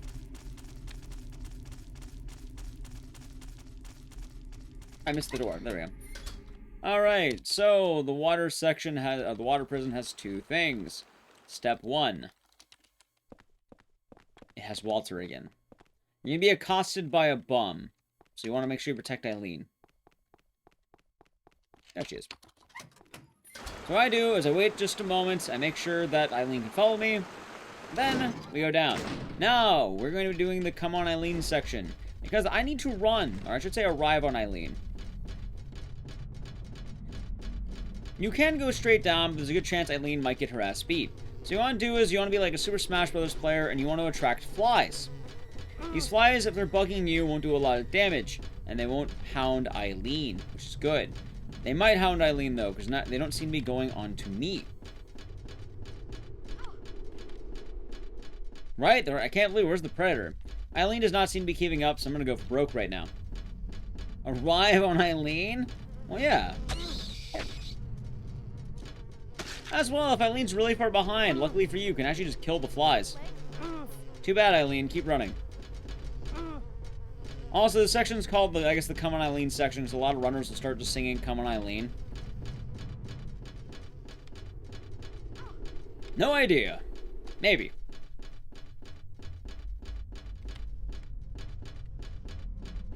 I'm sure there's something I'm doing that loses time. Probably shoddy movement. But, at some point, I'll get a better time.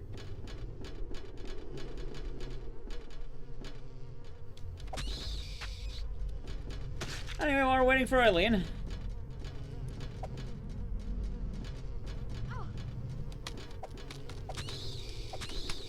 Scared. There she is. Good job, Eileen. Okay, here's a fun speedrun skip. You're gonna go into the corner. And we are born to ram, so we're gonna ram her. That's gonna keep Eileen in the corner. Meanwhile, we can leave. Eileen is now trapped in a safe area where she can no longer be injured. So Eileen is now good. She doesn't have to worry about Walter. She doesn't have to worry about me. Now, we are going the same way we went earlier. If you remember the end of the water prison. Also, Walter is going ham on those flies. He's a good boy. He's a good boy. Maybe he's not the bum I thought he was. Clever strat is a clever strat. We ram. That was no damn crypt beating good. This game is hard to beat casually. Exactly. It's Ram Ranch all over? Exactly, with Eileen. So, this is the end of the level earlier. Behind the door is actually a t-shirt. Now, this t-shirt's not as good as another shirt. In fact, it's called the prisoner shirt. If you're low on health, by the way, what you can do is you can actually take health here. I'm not even going to care that I'm low on health or high on health. I'm just going to take it. Why? Twin victim hallway. There's going to be a later hallway coming up soon that is going to be very deadly, and you do not want to deal with it. Wet t-shirt? Correct. Now, before we do anything with that wet t-shirt, what we're going to be doing is going back to the hole. And also, I rammed Eileen again because it's funny. Alright, so you're going to be going back to the bathroom, and you're going to be using the t-shirt. This gives you information to defeat a boss. Yeah, it's been good. It's been good stuff. Hope you're doing good today. Alrighty. Now, we have to get back all our stuff. Earlier in the game, I got rid of a bunch of things. We're going to be getting it back right now. Now, what do we take back? 1. Gun. Pistol. Sword. Make sure you have all of these. You need all of these. If you do not have it, you will die. Alright, now go back in the hole. I'm also going to be playing it extra safe and grabbing another health kit, because I do not trust this upcoming hallway at all. So I'm going to hover over my gun, and we're going to be hitting the next boss area. This is like a mini-boss. It's going to be... Wait, did Eileen not follow him? Oh my god, Eileen!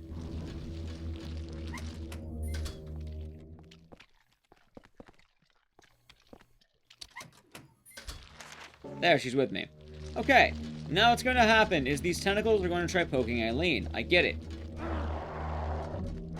I'm actually going to be doing weapon equips and hoping to God she will avoid them.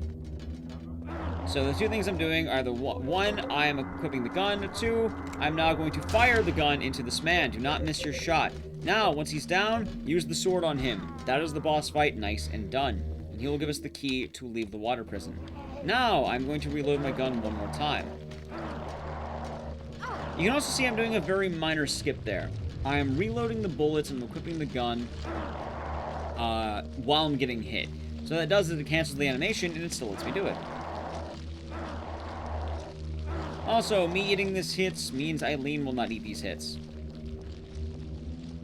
There she is. Good job, Eileen. Alright, let's see. We are Damon Cook. We are. That'll be fun. Come on. Wow, she was actually going fast. Thank you, Eileen.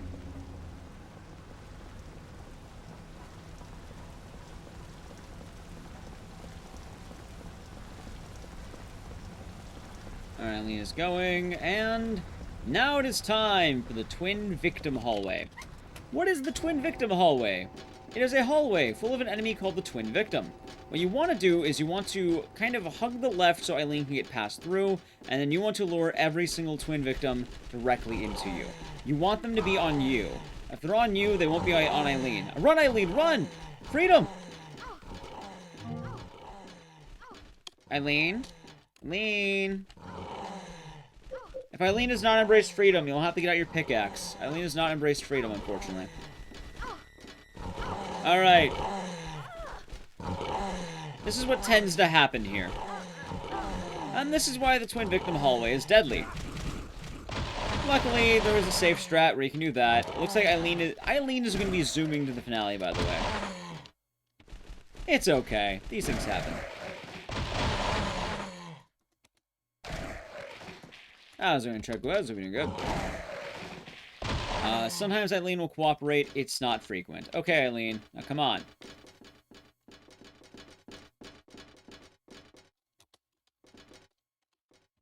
Good job, Eileen. I'm proud of you. Bad ending? Absolutely the bad ending. Eileen has been not behaving well. Although, oddly enough, she is still sprinting, which is kind of fun. She is zooming. Yeah, the pickaxe is a good weapon to have there. You can kind of get rid of everyone there, which is nice. Well, the Twin Victims? It's alright.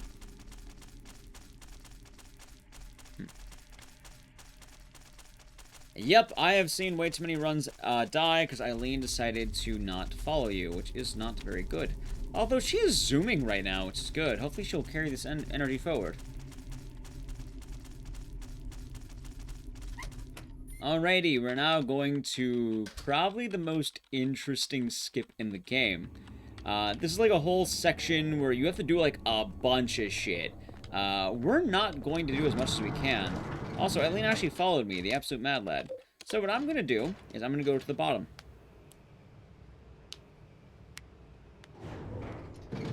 After that, what we're going to do is we're once again born to ram. So I'm going to go into the corner and wait for Eileen. Now, ram her, and then go back to the elevator. And doing so, you have now locked Eileen into that room. That room will have a nice property for later when we come back. And will allow us to do a pretty massive skip. So what the skip is going to be is normally you would have to get Eileen into this area, and, you know, it's a pain in the ass. But we're not going to be doing that. Instead, what we're going to do is normally there's a fence here. But the fence actually despawns if we go into this hallway. And since it's an open area, Eileen is going to be able to run towards us. So if I wait here long enough while I have Eileen in the spot she's in, what will happen is Eileen will be able to follow me, which is good. I should put my gun again because I'll need that later. There we go. And now we're back to the end of the level, and it's pretty straightforward from here on out.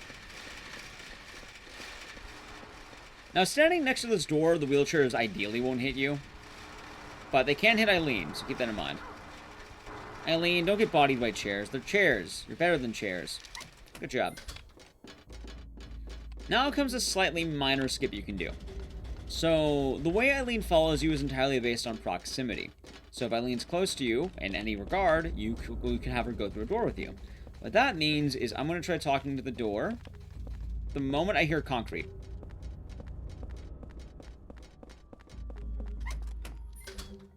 By doing that, you can see Eileen is with me. That is the way the skip works. It is audio-based. That allows you to prevent having her run around the gate, which is quite nice. Anyway, the answer is 4890. And now we have running the opposite way down. We're running to the bottom of these stairs. And we're going to be hitting the most RNG-intensive area of the game. I'm pretty sure there's a way to make Eileen happen better, but I'm not sure. Has there been a no damage on Eileen? And probably, but I'm not going to do it. That was Mr. Gondom Show. Also, the flies are annoying. I think same general idea as earlier. You can kind of wait at the end. I've had times where Eileen's instant, other times she takes forever. It's really weird. I don't know what makes Eileen tick. I just know that she does tick. Also, luckily for you, if you are low in health, there's a med kit at the bottom. Alright, hold on.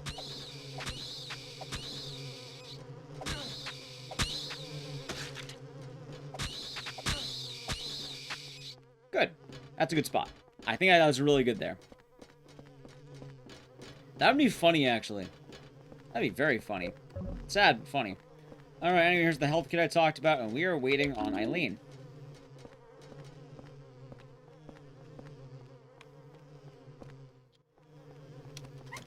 There we go. Okay, it is now time for the one truth. It is a random one in this room. One of them takes damage, the others do not. So, the best way of doing this is, one, you want to kind of like stand roughly about here and you want to aim. You also want to make sure that you pull your camera over. This will allow you to chain multiple at once. If you can. It doesn't seem to be those. Once they're all shaking, you know you got it. You can also do the same over here. I whiffed it.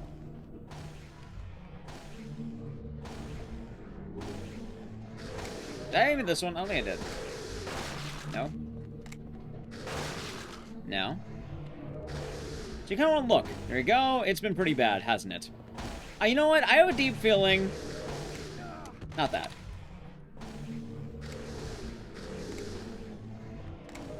Oh my god. Oh my god. Only the best of luck, right?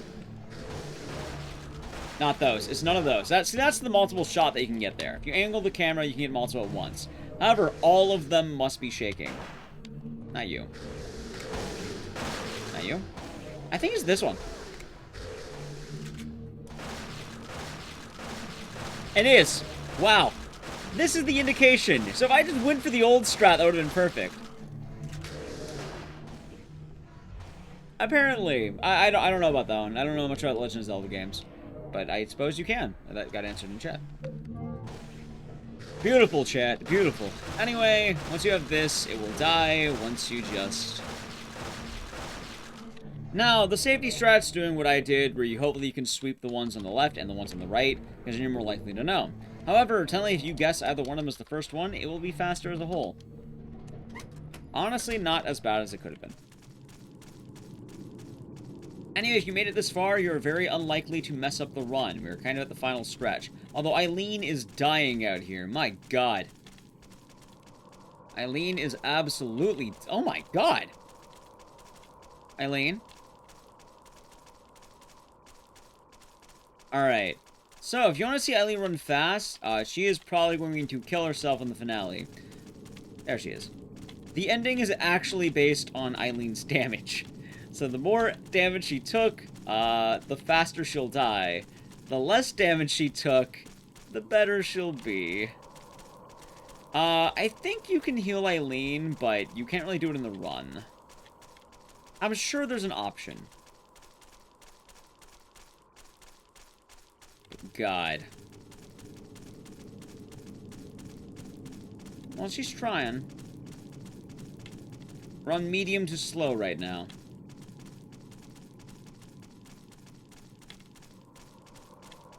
I don't care about Eileen. Eileen's trying her best, isn't she? She's trying her best out here.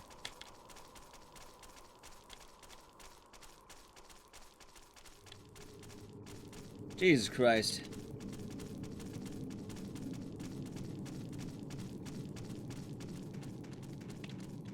Yay! We made... Oh, no, not there. We made it. Okay, so the way I remember this is you need to talk to the two books here. After this, you need to talk to the red papers in the other room. I don't know if it's all of them, but it's like most of them.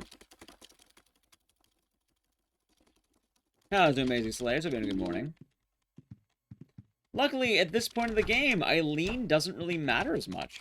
Like, Eileen kind of matters, but she doesn't matter. Which is nice.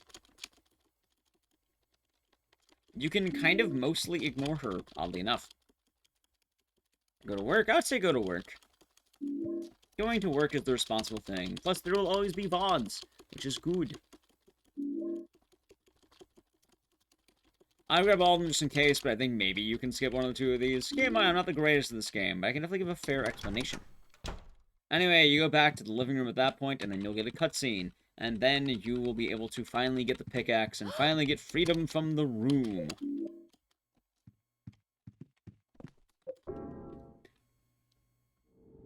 That is true, but that's not the end-all be-all.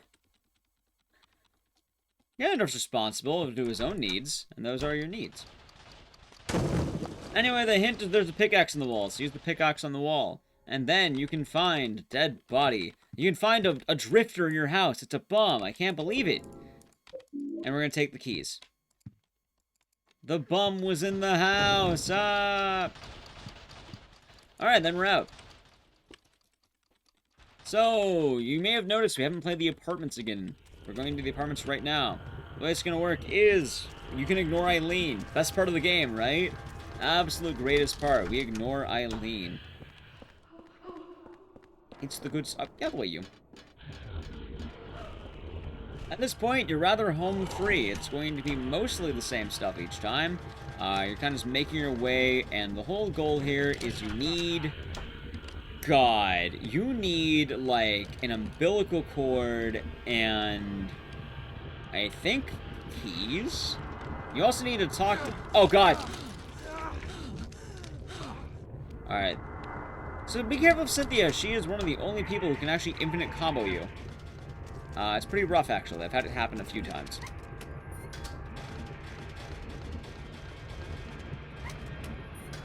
Free dead body, right?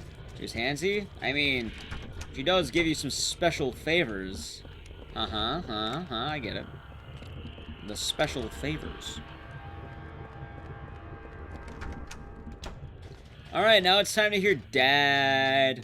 The whole goal of right here to get the umbilical cord is you need to, like, undo 6 locks. And the locks are entirely based on talking to the dad. So you need to talk to a bunch of them. So you're gonna talk to these cocoons. It's trippy imagery, and it's fucking great. They're always in the same spot, so that is something to consider. The main thing to remember is that there are 6 of them. For dreams, exactly.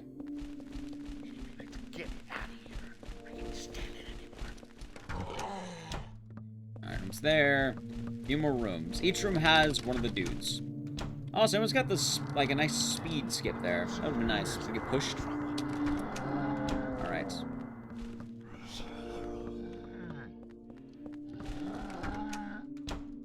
We go up, and we're almost done with the whole game. Wait, I get to submit this to Speedrun.com as a Silent Hill 1 to 4 marathon. Thank God, I can finally do it. You know how long I've been trying to do to get a Silent Hill 1 to 4 marathon done without any dying or anything like that? That's why I was so nervous about this run. This is the first time I've actually been able to do 1 to 4 without a death. So, big congrats here, huh? Also, the worst part of the run is back. Eileen is here. Oh no. Wait for Eileen. You have to have Eileen when you go into this room. Alright, and now we can ignore Eileen again for the rest of the game. Have a good weekend or played. Have a good day at work. Do take it easy. Also, thank you for the follow. Alright, now Eileen is gone, and we get to go back to the beginning. All that's going to happen now is a backtrack. At this point, you're getting ready for the final boss. The way we deal with the final boss is going to be kind of cool. I actually really like it. That's going to be a fun little skip we can do. I can actually do it, too, so I get to show it off. Out of the way, dick. Out of the way, dick. What are you doing? Hey, thanks. It's a very rude dude, if you ask me. Very rude dude. I guess he made it, didn't he? There we go.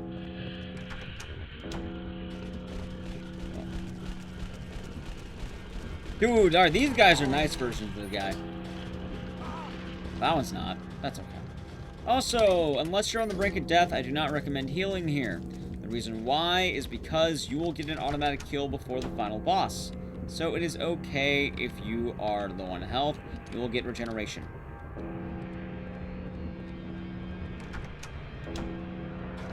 Yo. No one's done. Marinara Apartments? Exactly. The very same. Oh yeah, dude, everything I've had lately has been rough. This whole, like, the whole thing has been the worst RNG possible. Like, if I were to, like, someone asked earlier, oh, why are you behind on your splits? Yeah, I would have given up at any point earlier if I was going for actual attempts. This road has been mean. Very mean, in fact. Alright, it is now time for us to make it to the end game.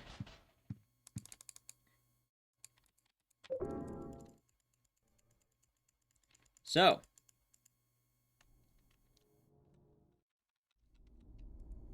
It's now time for the final boss. What's the final boss? It's Walter Sullivan. What's going to happen is you're going to get the umbilical cord item, and you're going to be using it on this giant head. Now, you have to get every spear in the room and stab him. So, in order to do that, what you're going to do is you're going to do a trick called skating. You're going to kind of hit the grab command, and then you're going to hit the item usage command in sequence, and you can do this fun little skating, which saves a very minor amount of time. You know what? It's funny. Also, my god, while I'm doing good, Eileen is zooming. My god, she is running. Anyway, the skating command's very funny. It also saves time, because I'm able to move while the IGT is not counting against me. But Eileen is zooming. My god, I am trying my best out here, and Eileen is zooming. Okay, phase 2 now. There are 4 on this side. Same general idea. The way I do it is it's kind of a 1-2 thing. So I press the button, and then I press the action button. And then that's kind of how it works. It's okay to miss them, but in all honesty, just be very careful how you do it. You don't want to go for it too many times. It's kind of better to do the regular grabs.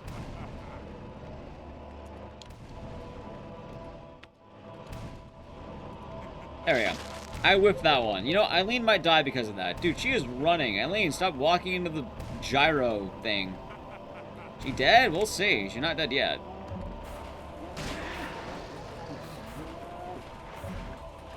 Two. I think she's gonna die, though. Alright, we'll see, we'll see. Alright, anyway, after 8, get out your pickaxe. That's gonna be your final boss weapon. Go up to Walter, and you're gonna be charging a big hit.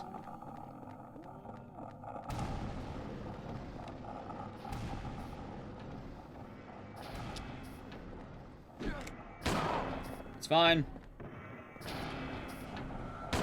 You want to use a combination of big hits and small hits. Yeah, she's gonna die. So I have him in the right spot, but you definitely want to get into a larger proximity with him. Oh, she got grinded. We're getting the bad ending. Hey, we got our Walter in the right spot, though, so this is good. And we said him a few more times, and he should die. And GG, most likely. Walter is dead. That was actually a really good boss fight. Too bad Eileen decided to beeline it directly into the ending. Anyway, our time's likely going to be like, I don't know, 1 hour flats. Maybe it's going to be like an hour or 59-minute run. That's actually not that bad. I mean, for all things considered, I'm like, I got a 1 hour time the other week. Like, this run was terrible, and it didn't have to be. God, that was rough. We're watching the ending. My God, if only Eileen didn't beeline it into oncoming traffic. Oh no. At least I can check Twitter while waiting.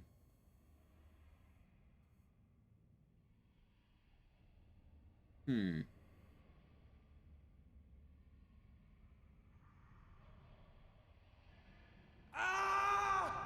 My hand! Let's see.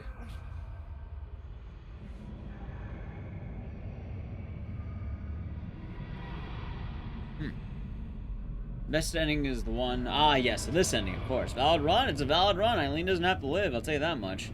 Anyway, that was, that was Silent Hill 1, 2, 3, and 4, the Team Silent games. These games are hard, but we did them, and that's the case. I've never been able to do them in a row, so at the very least I have that. Hopefully I can improve that someday. Hopefully. We'll see.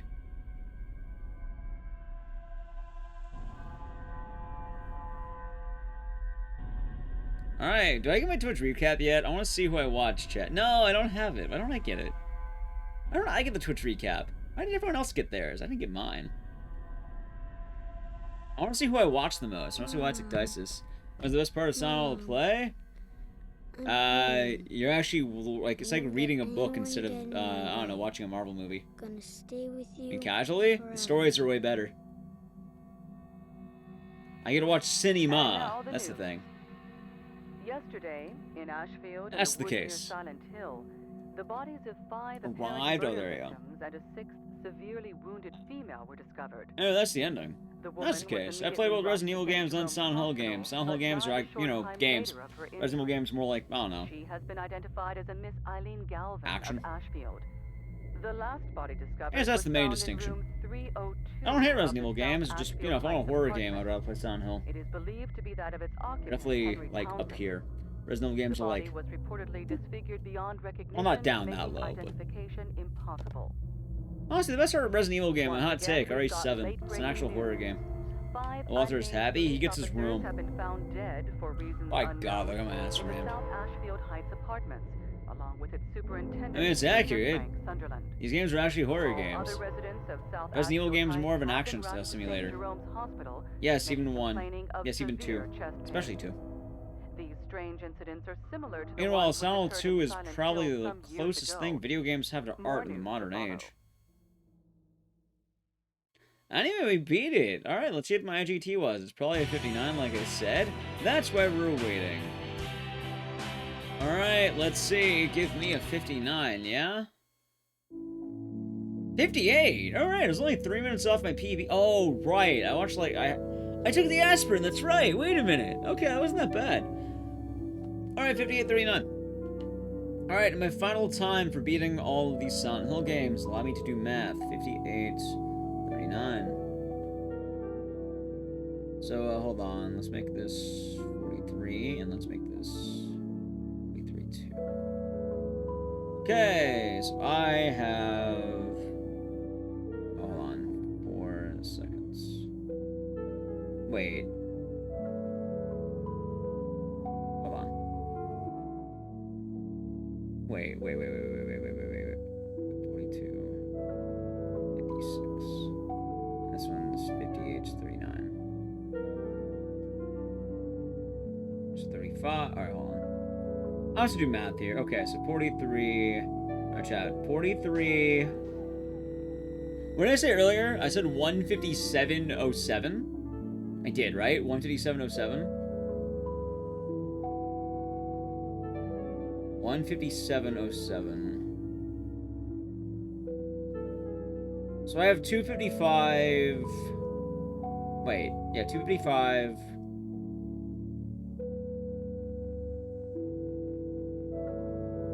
$46.